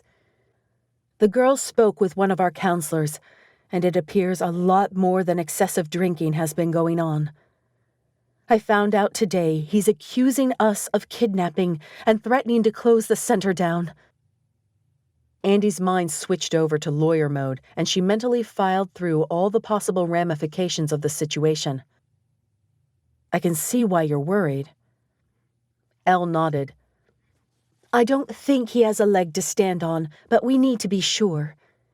The problem is funds are tight, and the board is reluctant to hire a lawyer when it's unlikely he'll even follow through on his threats." Andi motioned to the file. "Do you want me to look through the reports and let you know if there's anything to worry about?" Elle's shoulders relaxed, and she handed over the file. "That would be a huge help. I feel bad asking, but I don't know who else to turn to." "I don't mind. Footsteps for change is important to me now, too." Andi flipped through the file, her eyes lingering on a few paragraphs describing the incident. Elle chewed on a nail, her eyes bright with anxiety. "If he follows through, the bad publicity could ruin us whether he has a case or not." Andi pursed her lips, all too aware that Elle was right. "I didn't realize the foundation was struggling." "We try to keep it quiet so we don't worry the kids. If it weren't for generous volunteers, we'd already have shut this place down." "We're not going to let that happen. In just a couple of weeks, I've seen how much this program helps these kids. They all love it here." Andi tapped the folder against her chin, thinking. She would do the legal work pro bono if it came to that. But what about the bad publicity if this man took his story to the press? And how would the center survive long term? Andi slapped the folder against her leg, the answer hitting her. I can't believe I didn't think of it immediately. Think of what? Elle asked. Luke Ryder can help. Elle pursed her lips, motioning toward the dance floor. If you two are still dating, what was that thing about with Ben? Andi sighed, running a hand through her hair. She wished she knew. Did this mean he was ready to put Whitney behind him and move forward? Was she ready to take that leap and trust him with her heart? It's complicated, Andi said, but I promise I'm not cheating on Luke. He's in love with someone else, and our relationship is mostly for the papers. Elle's eyes widened. I guess it's true what they say. You really can't trust anything you read online. You can't tell anyone. Even if Luke isn't really my boyfriend, we are friends. He can make a donation to Footsteps for Change, or his company can. We'll get the press to cover it, and you'll get lots of good publicity. He would do that? I think so, if I asked him. Oh, Andi. Elle's eyes glistened with tears, and she hugged Andi. You have no idea how much that would help. This program is so amazing, and I know if we could get the word out, people would want to help. I'll talk to Luke tonight and see what we can arrange. Andi held up the file. I'll go over this as well and let you know in a couple of days if there's anything you should be concerned about. You're a lifesaver. A student entered the room, and Elle's face transformed into a happy smile. Hi, Sarah. How did your Spanish test go today? Andi tucked the folder into her gym bag and listened to Sarah talk about school. A few more students filtered in, along with Ben. We'll be in touch, Elle said. Andi gave a wave of acknowledgement. She turned, her eyes catching Ben's. The heat in his gaze hadn't dissipated at all. Everything okay? He asked. Andi knew he was talking about more than her conversation with Elle. Is it okay? Did she want to go down this road? Slowly, Andi nodded. Yeah, everything's great. Chapter 28. The next day at work, Ben couldn't stop thinking about the almost kiss. After class yesterday, Andi had given him a shy smile and then said she needed to discuss something with Elle. He'd left Footsteps for Change, not sure where he and Andi stood. If only Elle had walked into the room 1 minute later. Andi's lips had been so close, the smell of her coconut lip gloss overwhelming him. Had she really been about to let him kiss her? For years he had longed for her to see him as more than a dance partner, and now she finally had. He was desperate to explore their relationship and see where it led. The last bell rang. Ben helped a few students check their grades and gave the makeup assignment to someone who had missed the previous class. When everyone had left, Ben pulled out his phone and texted Andi. Ben, we need to talk. Can I see you? He was in the elevator at the condo before he got a response. Andi, I swear I'm not trying to avoid you, but this week is crazy. I really need to help Elle with something. Can we get together on Friday night, maybe for dinner? It wasn't as soon as he had hoped for, but he'd take it.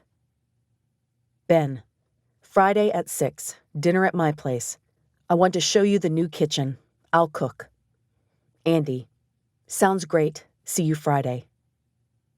That seemed so far away, but if she was busy or needed to think, he'd give her the time she wanted. He'd waited a long time for this. He could wait 2 more days. Ben pulled his keys out of his pocket and unlocked the condo door, already anticipating Friday. Maybe he'd make burgers. She seemed to like them at Rachel's birthday party. They wouldn't be quite as good in the frying pan as on the grill, but still tasty. Ben swung his door open. The scent of braised beef and grilled pineapple instantly engulfed him, catapulting him back to the time when he and Whitney had been happy. The newly removed archway gave him a clear shot into the kitchen. Whitney stood at the stove, sautéing what he knew was mixed vegetables in olive oil and Parmesan cheese. It was the meal she had made him nearly a year ago for his birthday, the one he hadn't been able to eat enough of. She wore the same green dress that swished around her calves, her hair twisted into the same side bun with a flower in it. Ben let the door slam shut. Whitney turned around, a brilliant smile on her face. "Hi, honey. How was work?" "How did you get in here?" "I borrowed a key from Rachel. I wanted to do something nice for you." She grabbed the pan of mixed vegetables off the stove and put it on the table. "Let me get the beef out of the oven, and then dinner's ready." Ben's mind whirled. Typical Whitney mania. Years of training had him cautiously stepping into the kitchen. He set his computer bag on the new breakfast bar, then carefully washed his hands. Had she completely lost it and believed they were still together? Was this another ploy to get him back? He had no idea what to think. Whitney filled his plate with mixed vegetables, wild rice, and braised beef. Ben sat down and waited for Whitney to do the same. He followed her every movement, wondering what she'd do next. Had the kiss at the basketball game somehow made her snap? Had their argument over the phone pushed her over the edge? Whitney picked up her fork. "Rachel and I got our nails done today." She held out her hand, waving it in front of his face. A fresh manicure stared back at him, the deep red polish glistening under the fluorescent kitchen lighting. "It was nice to get together and share some girl talk." Ben slowly cut off a piece of beef and placed it on his tongue. He couldn't even taste it. This was some bizarre parallel universe where Whitney hadn't given him his ring back. "What are you doing, Whit?" She blinked. "What do you mean? I'm telling you about my day. Why? Did you have something you wanted to tell me first?" He put down his fork. "You can't come into my condo whenever you want." "I made you dinner." "We're not together anymore." She slammed her fist on the table, making her water glass jump and spill. "Stop saying that!" White-hot fear sliced through him. But for once in their relationship, he wasn't going to back down because of what she might do or how she might behave. "I'm sorry. We've been through too much and I can't recover from it." He wanted to say, "You put me through too much," but he didn't want to make this harder for her than it already was. And though she had certainly made their relationship a lot more complicated than it needed to be, he'd made mistakes too. Whitney put her hands over her ears and let out a scream. "We are not over!" "Yes, we are." "You kissed me last week. That has to mean something. I can fix this. I can make it right." Ben closed his eyes, forcing down the tears. "I'm sorry I kissed you. I shouldn't have." Whitney stared at him, her eyes luminescent. "I can't do this without you." His heart cracked, and the weight of guilt nearly toppled him. Had he enabled her too much? Coddled her too often? Had he led her on at the basketball game? He reached across the table and squeezed her hands. "Yes, you can. Your parents will do anything to help you, Whit. Go home, go back to the therapist, get back on your medication." "Why can't you love me for me?" Tears streamed down her face, smearing her mascara. "Why does it have to be all about medications and doctors and pills?" "I did love you. That's why it broke my heart so much to see you acting like someone else. This isn't you." "If we aren't together, then what am I living for?" He rubbed his thumbs over her knuckles, their hands resting on the table alongside the braised beef, wishing he could make her understand. He looked her right in the eye, even though he wanted nothing more than to avoid her tear-streaked face. Those tears had always been his undoing, but not anymore. He missed Whitney, the girl he had met and fallen in love with in college. He ached for the future they had planned for together and now would never have. But they would never work. He no longer even wanted them to. His feelings for Andi eclipsed everything else now. "You should go home," Ben said. Whitney screamed, the sound ripping through Ben. She placed her hands under the cheap dining table and pushed it up. Food slid off the table, landing in Ben's lap and tumbling to the ground. Plates shattered as they hit the floor. One of the legs on the table collapsed, folding in on itself until it snapped. Whitney rose, her chest heaving.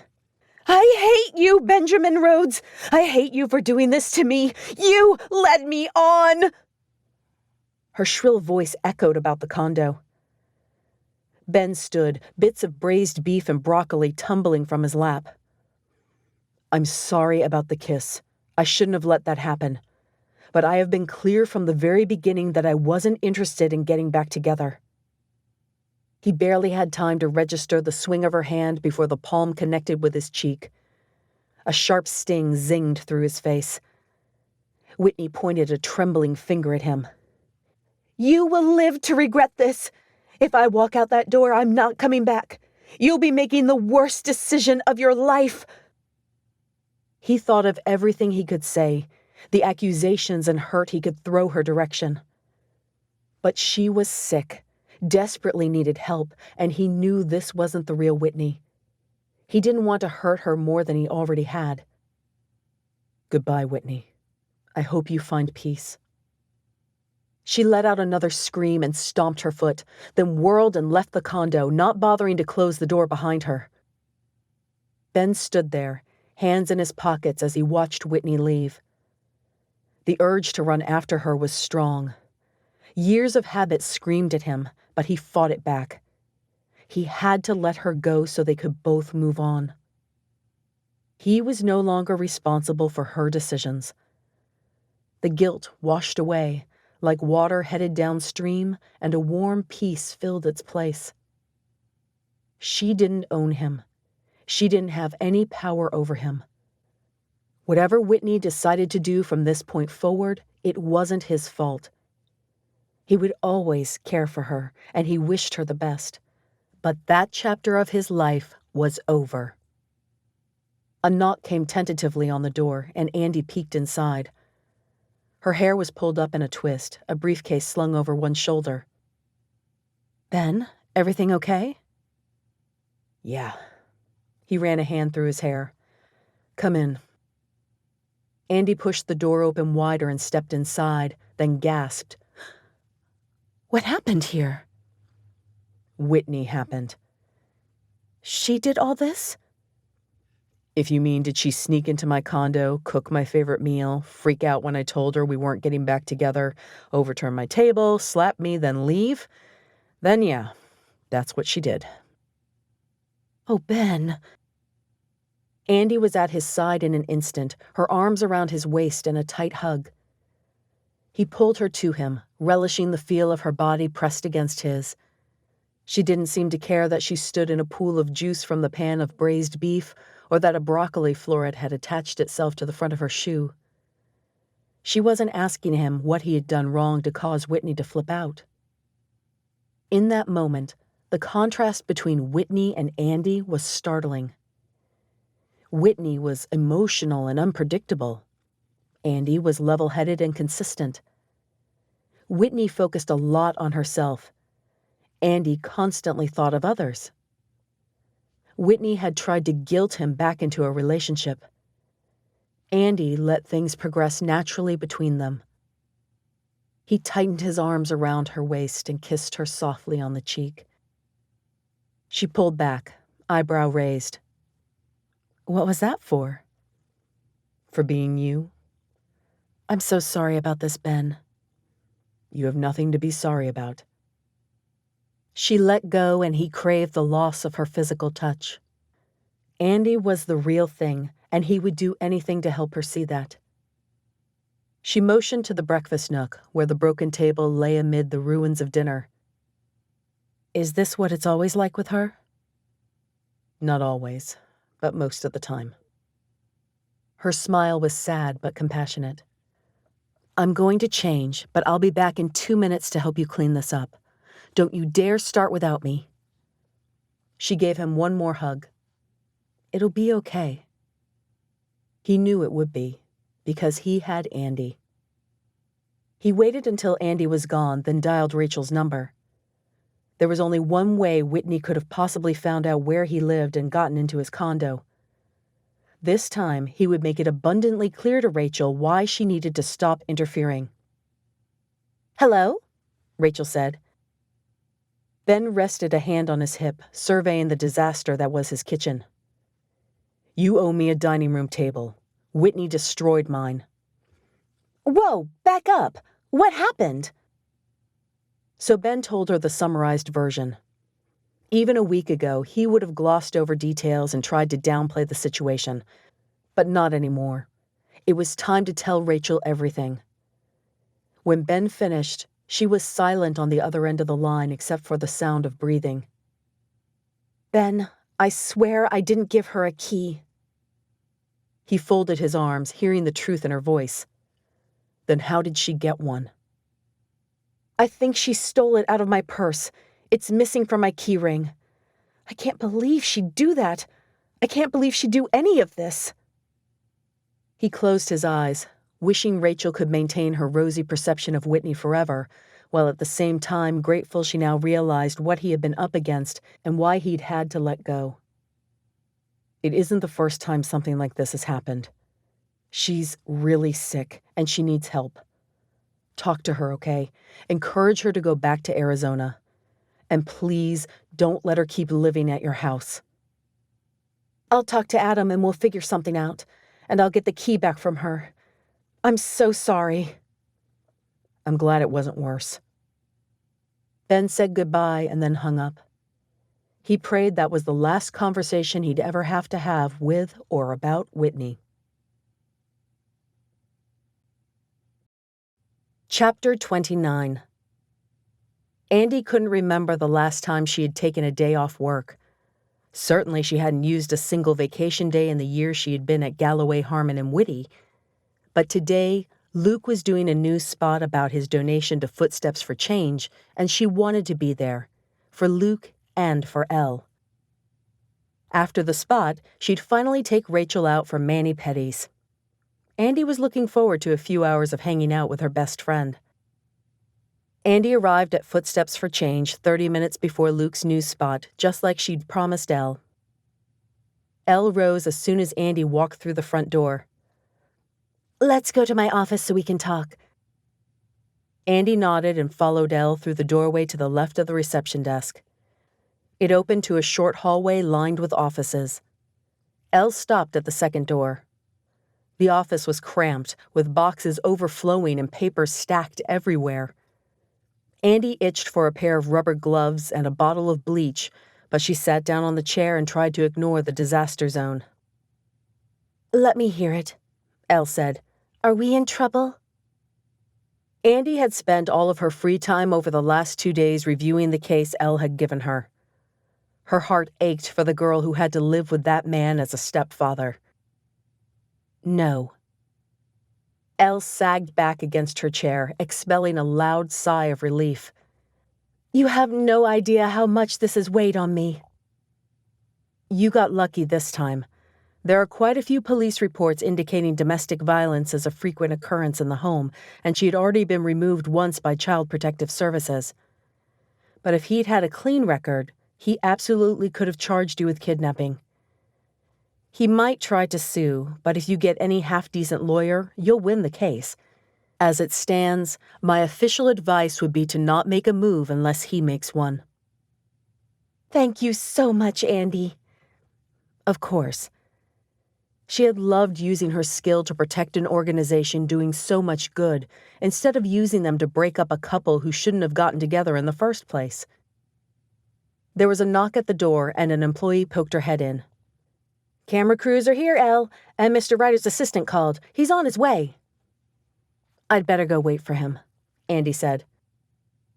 Elle rose, holding out a hand, and Andi shook it. I can't thank you enough for your help. Andi waited in the foyer, watching out the window for Luke. She wondered if he'd arrive in the limo or his Aston Martin. The front door swung open and closed, bringing gusts of cold air as cameramen brought in equipment. A limo pulled up in front of the building. "He's here!" someone shouted, and a cameraman ran outside. Andi followed at a more sedate pace, the dutiful girlfriend for the cameras. Luke stepped out, looking every bit the wealthy CEO in his fitted suit. A tall man with dark skin and short black hair, curly and cropped close, got out behind him. Luke's assistant, Mitch. Andi had met him a few times before. Mitch was high-strung, but nice. Andi walked forward and Luke met her halfway, leaning down to kiss her cheek. "Ready to do this?" she asked. "Absolutely," he said. Mitch held out a hand and Andi shook it. "Thank you for letting us know about this opportunity." He shot Luke a glance, and Luke smirked. "We're always on the lookout for positive PR opportunities." Andi led Luke and Mitch back to the common area. A few teens slept on couches or watched television, but the center was mostly empty since school was in session. Camera crews had set up equipment everywhere and rearranged furniture for better shots. The producer rushed forward, holding out a hand. "Mr. Ryder, it is such an honor. We wanted to thank you for choosing our station for this news spot." "See that this spot gets a lot of publicity, and I'll keep your station in mind for my future news needs," Luke said. "Of course, sir." Luke wrapped an arm around Andi and pulled her close. She placed a hand on his chest, playing up the girlfriend angle for the cameras. "When Andi told me about the work they do at Footsteps for Change, I knew I had to contribute in some way." The next 2 hours were a blur of camera shots and interview questions. Andi was surprised when they even asked to interview her about her experience teaching dance. "Last shot," the producer said. "Bring in the check." Someone rushed into one of the studios and returned a moment later with an oversized check. Luke stood at the front of the room, and the cameras went crazy as he handed the check to the director of the charity. Elle let out a gasp. "That's a lot of zeros," she whispered.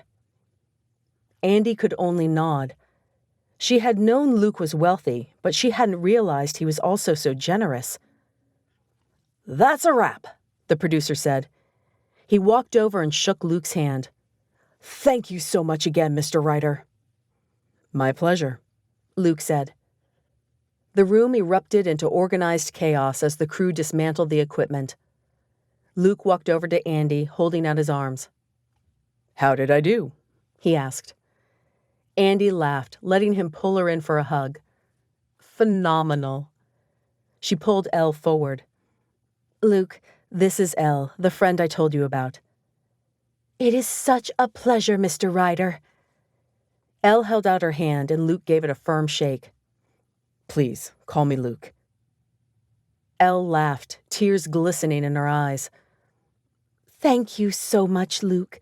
You have no idea how much this will help." "I hope the news spot raises awareness and brings in more donations," Luke said. "You guys are doing a really good thing here. I'm happy to be a part of it." "Luke, we should be going," Mitch said, motioning to his watch. "I'll walk you out," Andi said, and followed them outside. Luke paused next to the limo. The wind whipped Andi's hair, and she gathered it in her hands, trying to keep it out of her face. 5 minutes, Mitch said, pointing again at his watch. Luke nodded. Mitch got in the limo, shutting the door behind him to give them some privacy. "You seem really happy there," Luke said. "I am." The whole place had a warm, compassionate vibe that she loved. It was so different from the sterile coldness of the law firm. "I think I'll ask Elle if I can teach another class when this one ends." "You should. I bet you're an excellent dancer." Andi shrugged. "Your donation was a lot more generous than I expected. Thank you." I'm glad I'm in a position to help. I can tell this place means a lot to you. It does. Andi smiled, resting a soft hand on his arm. You're a great guy, Luke. Brooke's a lucky girl. He laughed. Maybe you can send her a plaque with that engraved on it or something? She'll come around soon. Mitch rolled down the window, pointing at his watch. Luke let out a growl, then leaned forward and kissed Andi's cheek. I'll see you at the toujours party tomorrow? I'll be there. Andi watched the limo disappear down the drive, then she got in her car and headed to the day spa to meet Rachel. Rachel's car was already in the parking lot. Andi pulled out her phone and checked the time. No, she wasn't late. Andi found Rachel in a plastic chair in the waiting room, flipping through a magazine. She looked up when the bell tinkled on the door and smiled. "You're here," Rachel said. Andi leaned down and gave her friend a hug, then sat down next to her. "I was worried I was late. How long have you been waiting?" "Not long, maybe 15 minutes. A woman walked to the front and pointed to Andi. "Your friend is here," she said. Rachel nodded and the woman waved for them to follow her. "Your chairs are ready." Andi sank into one of the cushioned pedicure chairs, letting out a sigh. She slipped out of her shoes while Rachel did the same. 2 Asian women filled tubs of water. "Why did you get here so early?" Andi asked. "I had to get out of the house. Whitney is driving me crazy." Andi froze. When she'd helped Ben clean up his condo, he had told her how Whitney stole Rachel's key to break in. After that, Andi and Ben had both kept the conversation light, avoiding the conversation they knew they needed to have. It hadn't felt like the right time. The nail technician grabbed Andi's feet and lowered them into the tub of warm water, and she sighed in pleasure. "What's Whitney doing that's bothering you?" Andi asked. "She's spent the last 2 days in bed crying. I've never felt so helpless. Tonight, Adam and I are telling her she needs to move out, and I'm terrified." "She does seem volatile," Andi said. Rachel shook her head. "I don't know how I missed all the signs. After talking to Ben for one night, even you could see that he wasn't happy with Whitney." "You and Whitney are good friends," Andi said, giving Rachel a sympathetic smile. "Of course you only wanted to see the good in her." Rachel let out a groan and covered her face. "Ben and I talked on the phone for a long time last night. I feel awful for what I put him through." "Hey." Andi reached over, grasping Rachel's hand. "You had his best interest in mind. He knows that." "I know." Rachel's voice was small. "Doesn't help my guilt, though." She sighed, closing her eyes and leaning her head back against the chair. "I need to work on that." "Yeah, you do," Andi said, and then they both laughed. "How are things going with Luke?" Rachel asked. "Good." Andi bit her lip, ready to sow the seeds of doubt over her relationship. "Luke is a great guy, but I don't think it's going to work out between us." Rachel's eyes popped open. "It's because of Ben, isn't it?" Andi jerked forward, her foot popping out of the tub and causing water to slosh over the edge.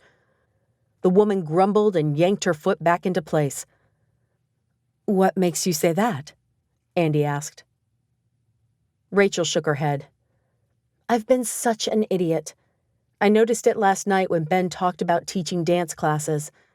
The way he talked about you, the tone in his voice, it reminded me of how I talk about Adam." "What are you saying?" Andi asked, her voice shaking. Rachel smiled. "It's okay, Andi. I realize now that you look at each other the same way I look at Adam. It's not just a crush. You're in love." "I'm not." She couldn't even say the word. Her throat closed up on the L, choking off any sound. "I think you are," Rachel said. "Ben's a good guy, Andi. He'll make you happy." Andi looked down, suddenly very interested in her cuticles. What if it doesn't work out? He's not Mark. Andi's head snapped up. Rachel nodded. I know that breakup messed you up. Why do you think I've been trying so hard to help you find someone else? It's complicated. It always is.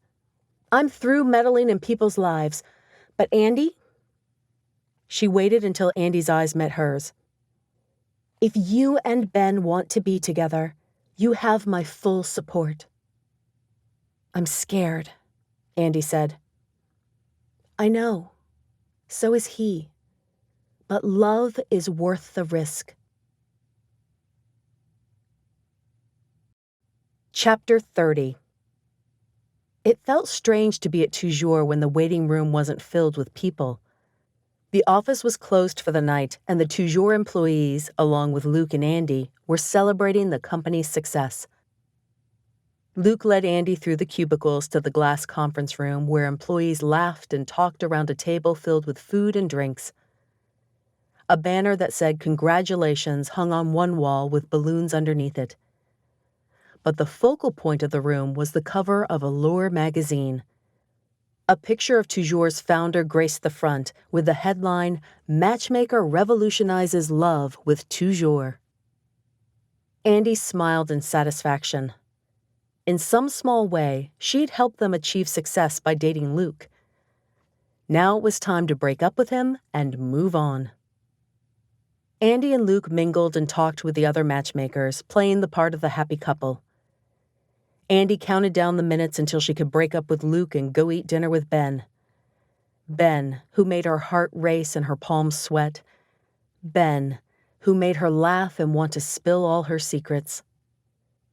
She'd spent another restless night, thinking about her conversation with Rachel. After Mark, she hadn't thought she'd ever want another relationship. But Ben made her believe in love again. And Rachel was right. He was worth the risk. Tonight, she'd go over to his house for dinner so they could finally talk about the almost kiss and where their relationship was going. She would arrive a free woman, unattached even in the press.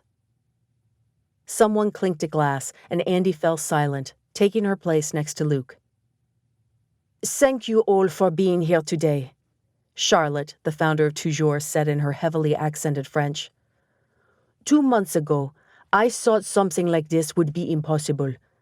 We owe it all to Brooke and Luke. She lifted her glass. To Brooke and Luke. Speech! Zoe called. Brooke swatted her and Andi hid a grin. Zoe was a good friend. She had gone to great lengths to make sure Luke remained unattached emotionally. Andi owed Zoe a lot for that, too. After all, dating Luke and seeing his love for Brooke had helped convince Andi to take another chance. Yes, we should have a speech. Charlotte turned to Luke. The ceiling is yours. The floor, the receptionist corrected, and Andi laughed along with everyone else. Luke stepped forward and cleared his throat. What can I say? If not for Toujours, I wouldn't be standing in this room right now with the love of my life. His eyes locked onto Brooke's, their gaze so intense Andi almost felt awkward being in the same room as them. Toujours gave me my life back. It gave me a reason to fight, a reason to become a better man. For that, I will always be grateful. He raised his glass. To love. To love, everyone echoed. Andi offered him a warm smile. It had been a good speech. She had a feeling Luke would be perfectly fine when she broke up with him that evening. He and Brooke were going to live a long and happy life together. Zoe playfully shoved Brooke. Your turn, she said. Brooke nodded, walking to the front of the room. I want to thank Charlotte for going along with my crazy idea, and Luke for agreeing to it.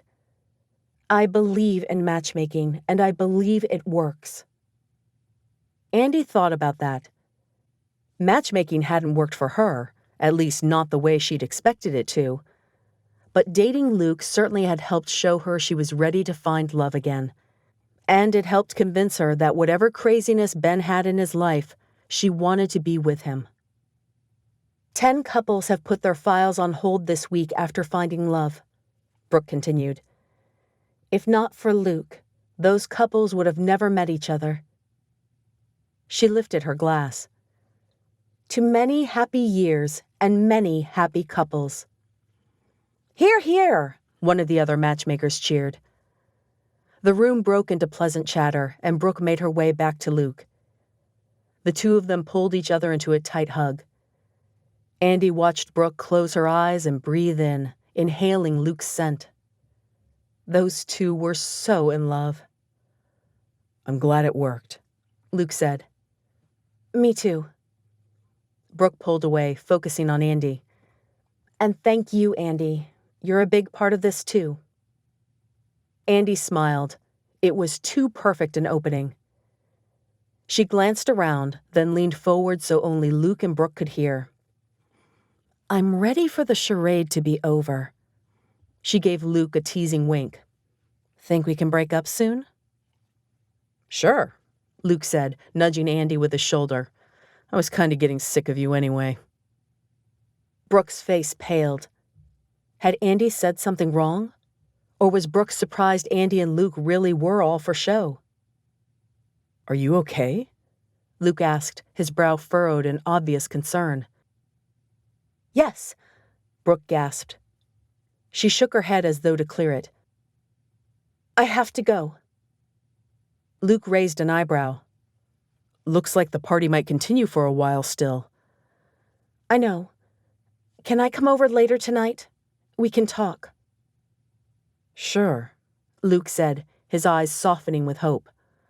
Can I help you with anything? No, thanks. There's something I need to do, and I've got to do it on my own. Andi waited until the glass conference room door swung shut behind Brooke, then turned to Luke. Did you hear that? I know. Luke leaned closer as someone bumped into him from behind. She said she wants to see me tonight. What do you think she wants to talk about? I think she's going to give you a chance. Maybe we're misinterpreting. I saw her face, and that's the face of a woman in love. I don't know if I dare hope. Andi knew exactly how he felt, but she wasn't about to let him miss his chance. Well, start hoping, mister. Do you think you can get everything set up for tonight? But what if we're wrong? Andi slapped him on the shoulder. Honestly, men could be so dense. I think this is your moment either way. She tugged on his hand. Come on, let's go. She would help Luke win over Brooke, and then Andi would win over Ben. They said their goodbyes to the small party and escaped the building. There's no way we can pull this off in just a few hours, he said. Oh, stop being such a pessimist. Andi raised her voice over the honking horns of rush hour traffic. Sure we can. We already know what you're going to do. We just have to pull it together. There's a party shop a few blocks away. It'll be quicker to walk. We can get everything there. It shouldn't be that hard to recreate a high school dance on short notice. She'd been on the dance committee once in high school, and they'd pretty much waited until the last minute to do anything. Okay, Luke said. They paused at the corner, waiting for the crosswalk to change to the white walking symbol. It flipped from red to white and let out a beep, indicating it was time to cross. Andi stepped into the street, already thinking of what supplies they'd need at the party store. Look out! Luke yelled. His arm wrapped around her waist and yanked her behind him. And that's when she saw the bicyclist. The front tire hit Luke, and he fell. His shoulder smacked the blacktop with a sickening thud, and the bicyclist sailed over his head. Andi dropped down next to Luke, fear spiraling through her. Are you okay? He let out a hiss. I think so. She ran her eyes over him, trying to assess the damage. Crap, you're bleeding, and your ankle's swelling. His pant leg was pushed up, and his ankle was already turning purple. I'm calling an ambulance. Andi whipped her phone out of her pocket, then yanked off her jacket and pressed it against his arm. "You'll ruin it," he said. "Shut up and let me help." "Go check on the bicyclist." Andi swore. "You're right. Keep pressure on that arm." She rose and ran to the fallen bicyclist as sirens sounded in the distance. He lay on the blacktop groaning, his arm held tight to his chest. Blood oozed from the gash, and tiny bits of gravel were embedded in his flesh. "Are you okay?" Andi asked. "Yes," he said, his teeth clenched. A witness dropped down next to the biker. "Go back to your friend," he said, motioning to Luke. "I'll stay with him until the ambulance gets here." Andi nodded and ran back to Luke. "The bicyclist is all right," she said. "He has some road rash, but he was wearing a helmet. Someone stopped and is with him. Oh, that's bleeding a lot, and I think you broke your ankle or something." The ambulance screeched to a stop a few feet away, and 2 paramedics jumped out the back. Andi stepped back, allowing the paramedics space to work on Luke. The adrenaline of the moment started to wear off, and she wrapped her arms around herself to try and stop the trembling. A blanket dropped around her shoulders. "You're in shock," the paramedic said gently. "I'm fine," Andi said. The man shook his head and led her to the ambulance, helping her sit on the edge. He grabbed a bottle of juice and handed it to her. "Are you going to be okay?" She nodded, motioning to Luke. "I'm fine. He's the one who was hit by a bicyclist." The paramedic nodded and left her. Andi watched as paramedics wrapped Luke's arm in gauze. Today, it had only been a bicyclist, and nothing severe had really happened. But it could have been a car or a bus or a train. It could have ended in disaster. And she would have died without Ben ever knowing she loved him. "I love him," Andi realized. She didn't want to be friends with benefits or go on a few dates and see where things went. She wanted to be with him forever, every day for the rest of her life. She loved him. The paramedics stabilized Luke's shoulder and ankle, then loaded him into the cramped ambulance. Andi insisted on riding with him to the hospital. Luke was lucky. His shoulder was bruised and his ankle sprained, but he'd be fine in a few weeks. Doctors and nurses filed in and out of the room, attaching monitors and writing things down on charts. Someone came in with a tray and stitched Luke's arm up. "I've got to get home," Luke told the doctor. Andi knew he was thinking of Brooke and her promise to come by later.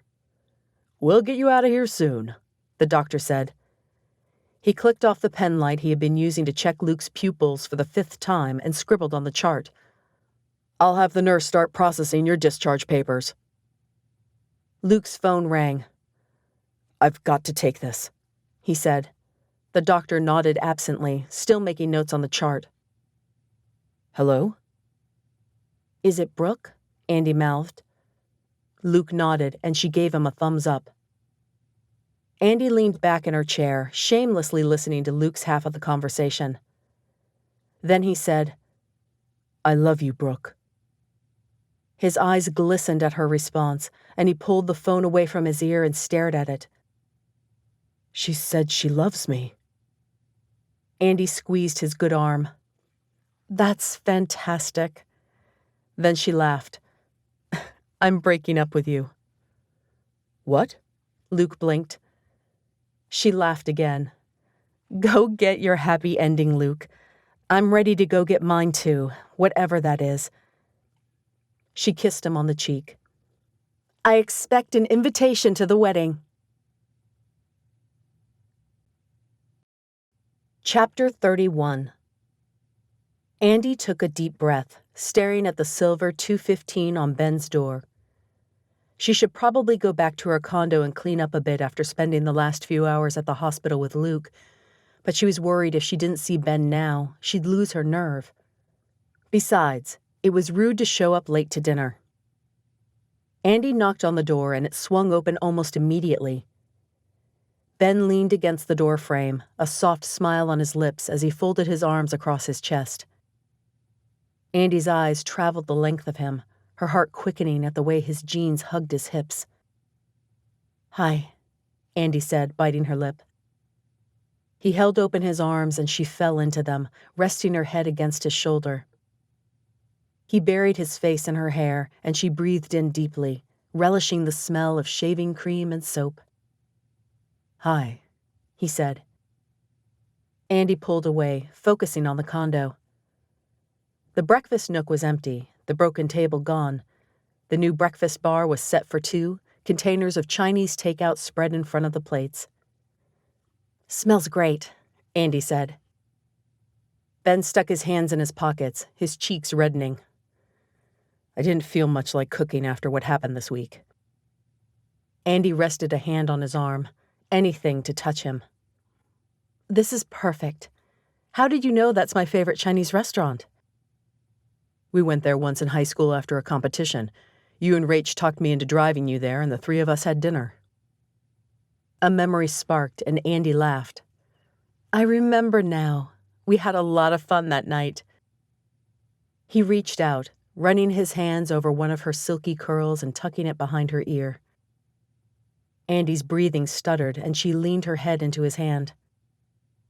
"I spent the whole night staring at you, thinking you were the most beautiful woman I'd ever seen," Ben said. She blushed, looking down.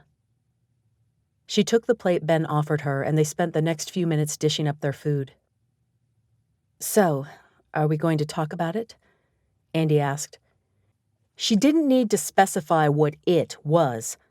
The almost kiss hung over them, exciting and terrifying at the same time. Ben paused, his fork hovering over a piece of orange chicken. "Yeah, I think we should." Andi swallowed hard. Her heart pounded in her chest until it drowned out all other sound. "Was that what I think it was?" "If Elle had shown up a minute later, we would have been kissing." Ben ran a hand down her arm, linking his fingers through hers. "I can't get you out of my head." Andi couldn't stop smiling. "I feel the same way. So where do we go from here?" "Well, you should probably break up with your boyfriend." Andi laughed. "Already done." Ben's eyes widened. "When?" "Tonight." Andi put a hand on his cheek. "Anything you saw in the papers, anything you read, it was for show. Luke and I never felt anything for each other but friendship. Tonight, I think he's getting the girl he loves, and I'm hoping to figure things out with the guy I'm falling for." Ben growled, cupping her face in his hands. Andi let her eyes flutter closed as his lips lowered toward hers. Her phone rang, a shotgun in the quiet moment. "Oh, my heavens," Andi said, yanking her phone out of her pocket. She cursed when she saw the number. "It's my dad," she said. He was calling her from work, not home, which meant it was probably job-related. "I'd better answer it." Ben leaned his head on her shoulder with a groan. "I'm going to lock you in a room with no technology and throw away the key." Andi laughed, flicking her phone on. She liked the sound of that. "This is Andi." "I need you at the office immediately," her dad said. "Someone broke into your office. He's been apprehended by the police, but I need you to come down and see if anything's missing or stolen. We're still trying to identify his motive." Andi gasped. "Oh my gosh! I'll be right down." She clicked off her phone and stood, grabbing her purse. "Is everything okay?" Ben asked, rising as well. "Someone broke into my office. The police need me to come down and see what's been taken." Ben grabbed his keys. "I'm coming with you." Andi nodded, grateful for his comforting presence. Ben locked his door and they hurried to the elevators. "Do they know who did it?"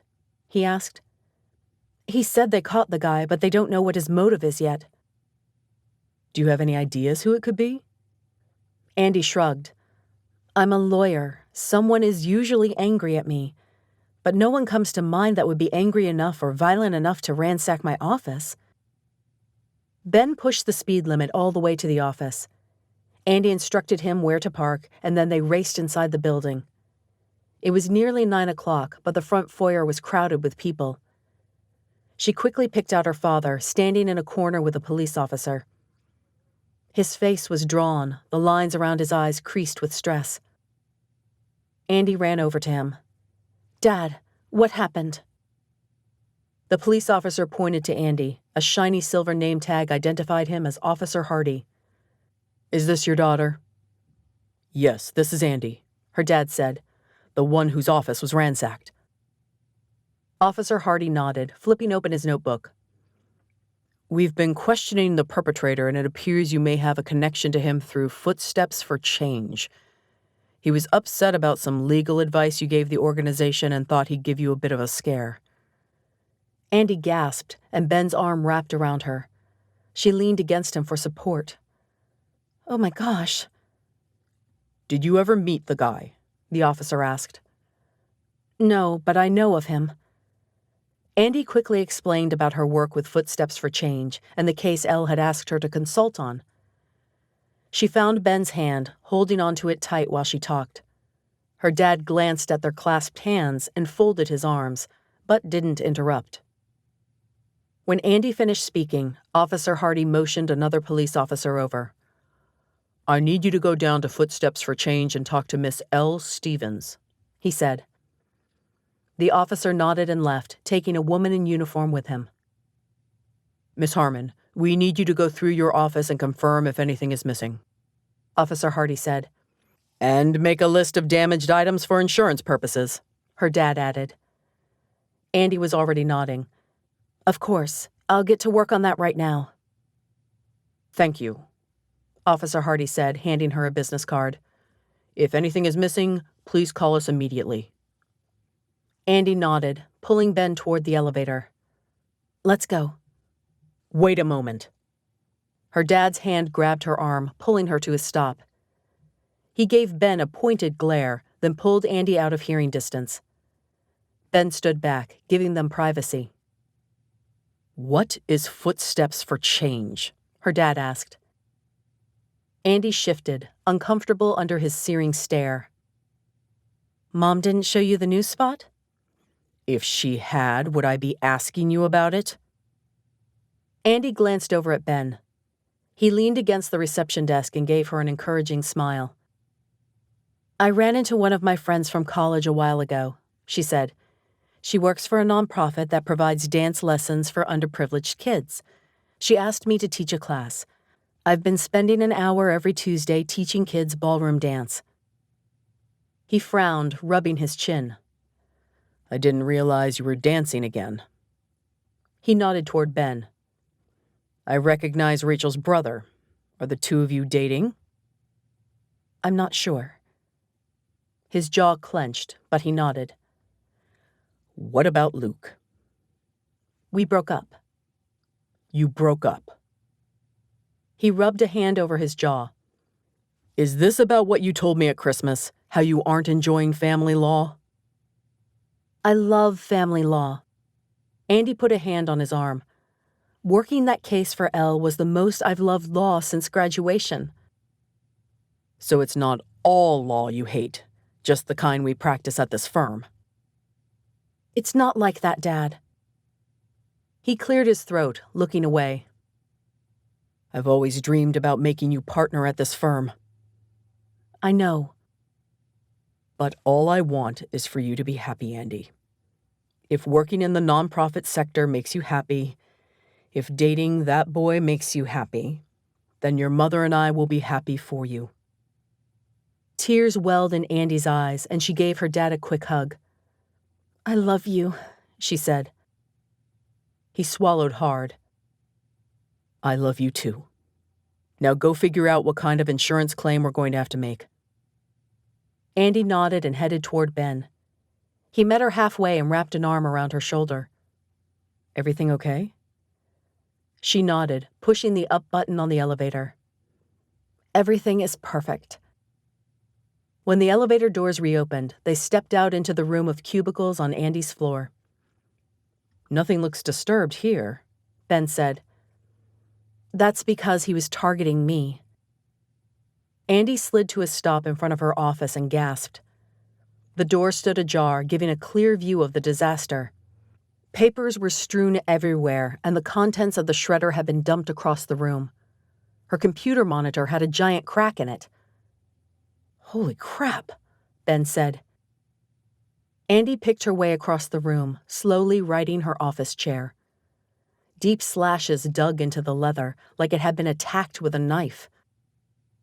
Ben slowly picked up a book. The cover hung off it by a thread. Pages from other volumes littered the floor. "At least I have an excuse to go through my bookcase," Andi said, trying to laugh. "It's been on my to-do list for a while." "This is awful," Ben said. Andi blinked back tears. "It's just stuff. I'm glad he didn't hurt anyone." Ben's hands landed on her neck and gently massaged. She buried her face in his chest as sobs shook her body. "Shh," he said. "It's okay. I'm going to stay here all night and help you get this cleaned up." "This is so stupid," she whispered. "I'm not attached to anything in here. I just can't believe someone would hate me this much." "He's obviously got a lot of issues, but he's with the police now and you're safe." Andi nodded and pulled away. She grabbed the trash can from under her desk. "Let's start by throwing all the shredded paper away." They worked in companionable silence for the next hour. Ben threw away anything shredded while Andi went through the books, making a pile of those she could salvage and those that were destroyed. A soft knock sounded on the door. Andi looked up. Elle was in the doorway, her eyes brimming with tears. "I am so sorry." Andi strode across the room, wrapping Elle in a hug. "Don't even apologize." "I had no idea he'd do something like this," Elle said. "How could you know?" Ben rose. "I'm going to go find us some water and leave you two alone for a moment," he said. Andi nodded, watching as he left the room. Elle waved a hand in front of Andi's face. "Hello? Anyone home?" Andi blushed, blinking. "Sorry." "Are you two?" "I think so." Elle squealed, pulling Andi into her arms. "I'm so happy for you." "Thanks." "This is probably really bad timing, but I want to ask you something." "It's not another case, is it?" Andi looked around her destroyed office and laughed. "Not exactly." Andi raised an eyebrow. She had thought Elle wanted her to teach another section of dance. "Okay, you've got my attention." "I've just got off the phone with the board for Footsteps for Change. I've been trying to convince them for months that we need to hire an in-house lawyer, but they've been telling me we don't have the money. Mr. Ryder's generous donation changed that, and the incident here finally convinced the board that it is a need, not a want. Things could have gone so much worse." Elle clasped her hands together, her eyes shining. "We want you to come work for us at the charity, Andi. You'd take care of any and all legal issues, running the foundation, making sure we're retaining our nonprofit status, protecting our employees and the kids from potentially dangerous situations like we've dealt with here. We would offer pro bono work to families that meet our income requirements for domestic issues." She reached into her purse and pulled out a folder. "Here's the official offer. I know it's not as glamorous a position as what you have here, and I'm sure our financial compensation isn't the same, but you'd be helping people who really need it." Andi's heart pounded in her chest, and she took the paperwork, carefully leafing through it. She would be taking a pay cut, but all she could see were the faces of her students. All she could think about was the joy she felt when at Footsteps for Change. This was the type of lawyer she wanted to be. And after the conversation with her dad, she had a feeling that in the end, he'd be okay with her decision. "I'd love to come work for you," Andi said. Elle let out a squeal and threw her arms around Andi's neck. "You have no idea how excited I am." "I'm going to have to talk to my dad, and I might have to stick around here for a month or so while I wrap up a few final cases." "We can work out all the details later," Elle said. "We'll talk Tuesday after class, okay?" "Okay." "I've got to go down to the police station and make a statement, but I wanted to talk to you first." Elle hugged Andi again. "Thank you." Andi watched Elle leave, her heart swelling with joy. She couldn't wait to leave divorce law behind and make a difference in people's lives. Chapter 32. Ben found a vending machine in what looked like a break room. He fished a few crumpled dollar bills out of his wallet and spent a few minutes convincing the vending machine to take them, then selected 2 bottles of water. He sank into a chair and twisted the lid open on his, taking a sip. He'd give Elle and Andi a few minutes to talk before returning. His mind wandered back to earlier that evening. "Where do we go from here?" Andi had asked. Well, he didn't know where Andi was at, but what he had in mind included riding off into the sunset and living happily ever after. He wasn't about to let her go. Ben checked his phone and decided he had given Andi and Elle enough time. He walked back to Andi's office and found her stacking salvageable books back on the bookshelf. "Did Elle leave?" he asked. Andi nodded, walking over to him. "You'll never guess what happened. Elle offered me a job." Ben blinked. "As a dance teacher? Because she hasn't said anything to me about a job, and there is no way I'm letting you dance with anyone else." He wrapped an arm around her waist and pulled her close. "Because you're mine now, Andi Harmon. And now that I have you, I'm not about to let you go." Andi's eyes shone and she shook her head. "Not as a dancer." Her words were breathless, and he felt insanely pleased for affecting her so. "As their in-house attorney, I get the best of both worlds." He hadn't expected that. He laughed, giving her an exuberant hug. "Andi, that's great." "I know." Her eyes shone. "I'm so happy." He clasped his hands together. "Well, let's get this place cleaned up so you can start your dream job. Put me to work." Andi opened her mouth to speak, but paused when Ben's phone rang. "Sorry," he said. "It's Rach. It'll just take a second." He flicked on his phone. "Hey, what's up?" "Oh my gosh," Rachel said, her words frantic. "Adam just called. He came home from work and found Whitney unconscious in the kitchen. She tried to commit suicide, Ben. She swallowed an entire bottle of pills. I'm heading to the hospital now." "What pills?" Ben asked, running a shaking hand through his hair. "I don't know. Percocet, I think. They were from Adam's knee surgery a few years ago. Expired." Ben's heart raced, and he rested a hand on his hip, his heart pounding. "Rach, tell me what happened. Is she okay?" Rachel sobbed. "I don't know. They pumped her stomach, but she's in ICU right now. They think she'll be fine once she wakes up, but they'll be keeping her in the psych ward for a while." "Did she leave a note?" Ben asked. "I don't want to tell you." She had done this to punish him. Ben squeezed his eyes shut, guilt squeezing him like a vice. "How much did she take?" "The doctor said not enough to actually kill her, but she'll be unconscious for a while." She hadn't been trying to kill herself. He knew Whitney well enough to know that the amount of pills she had taken had been intentional. She had been trying to get him to race to her aid. "Have you called her parents?" Ben asked. "The hospital did when Adam brought her in." Ben scrubbed a hand over his face, trying to think logically. Barbara and Russ would be to California in a few hours.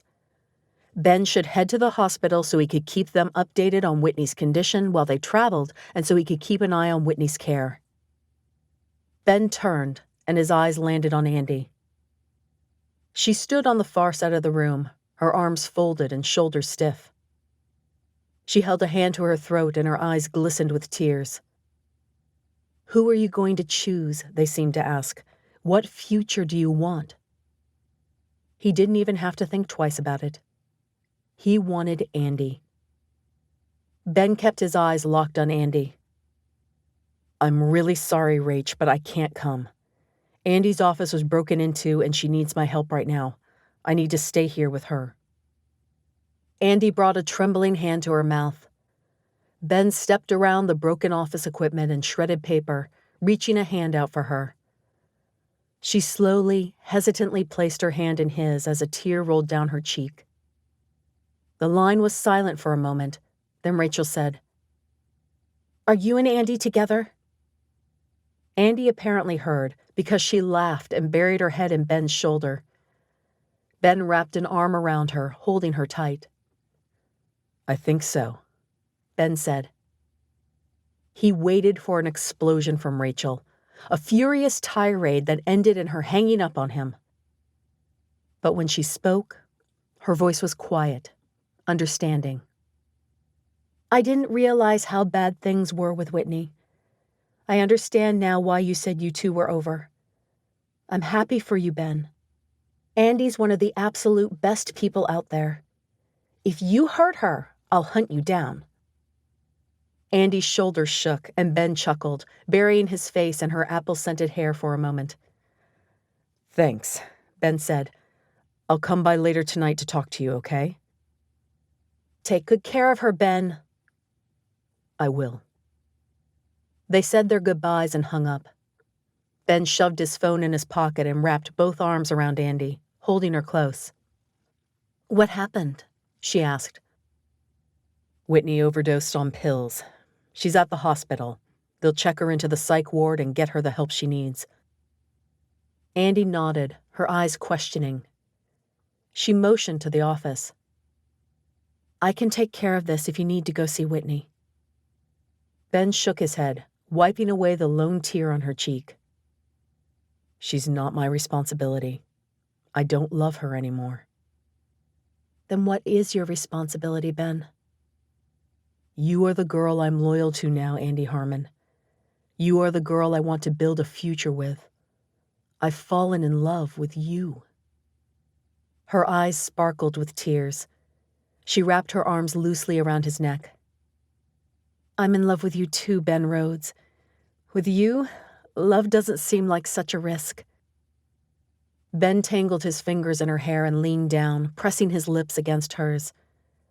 This time, no one barged into the room and no phones rang. The moment was absolutely perfect. Ben pressed her close, his mouth exploring hers. Her lips were soft, and he could taste the coconut lip gloss that had been driving him wild for weeks. She tightened her arms around his neck, pressing herself against him as she returned his kiss. He wove his hands through her hair, relishing the silky feel. She wrapped her leg around his waist in a familiar dance move they'd executed 100 times, but this felt very different. Kissing Andi felt like the excitement of performing mixed with the adrenaline of dancing, all wrapped into one moment where time stood still. Ben pulled away and rested his forehead against hers, his breathing ragged. "I could get used to this," he said. Andi chuckled softly. "Me too." Ben lowered his head to hers and kissed her once more. This kiss was soft and sweet and filled with a lifetime of promises he intended to keep. Acknowledgements.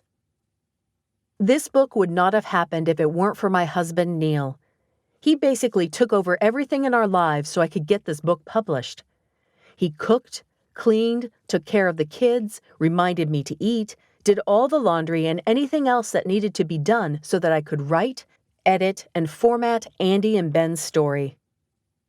Thank you to my adorable sons, who patiently dealt with, "Just a second, I need to finish this chapter" comments, left toys by my laptop so I could play while working, and made me smile with their never-ending "How's your work going, Mommy?" questions. Thank you to my editor, Kelly, who helped me shape this story into what it is. Thank you to my critique group, beta readers, and writing friends. A special thanks goes to Liz and Jacqueline, who listen to me whine at least 1 billion times a day about this project. And most of all, thank you to my readers. You keep me going when I want to give up. About the author. LIndzee Armstrong met her match at Utah State University, although she was technically in high school at the time. She and Mr. Armstrong became engaged quickly and fell in love even quicker. He wasn't a high school student, but still thoughtfully offered to take her to prom in her wedding dress. She declined. Wearing the wedding dress before the big day just seemed weird. A few years after getting married, they welcomed twin boys into the world. LIndzee loves chick flicks, ice cream, and chocolate, like any true romantic. She believes in sigh-worthy kisses and happily ever afters. Not Your Match is part of the No Match for Love series. To find out about future releases, you can sign up for LIndzee's newsletter at her website, LIndzeeArmstrong.com. You can also find her on Facebook, Twitter, and Pinterest.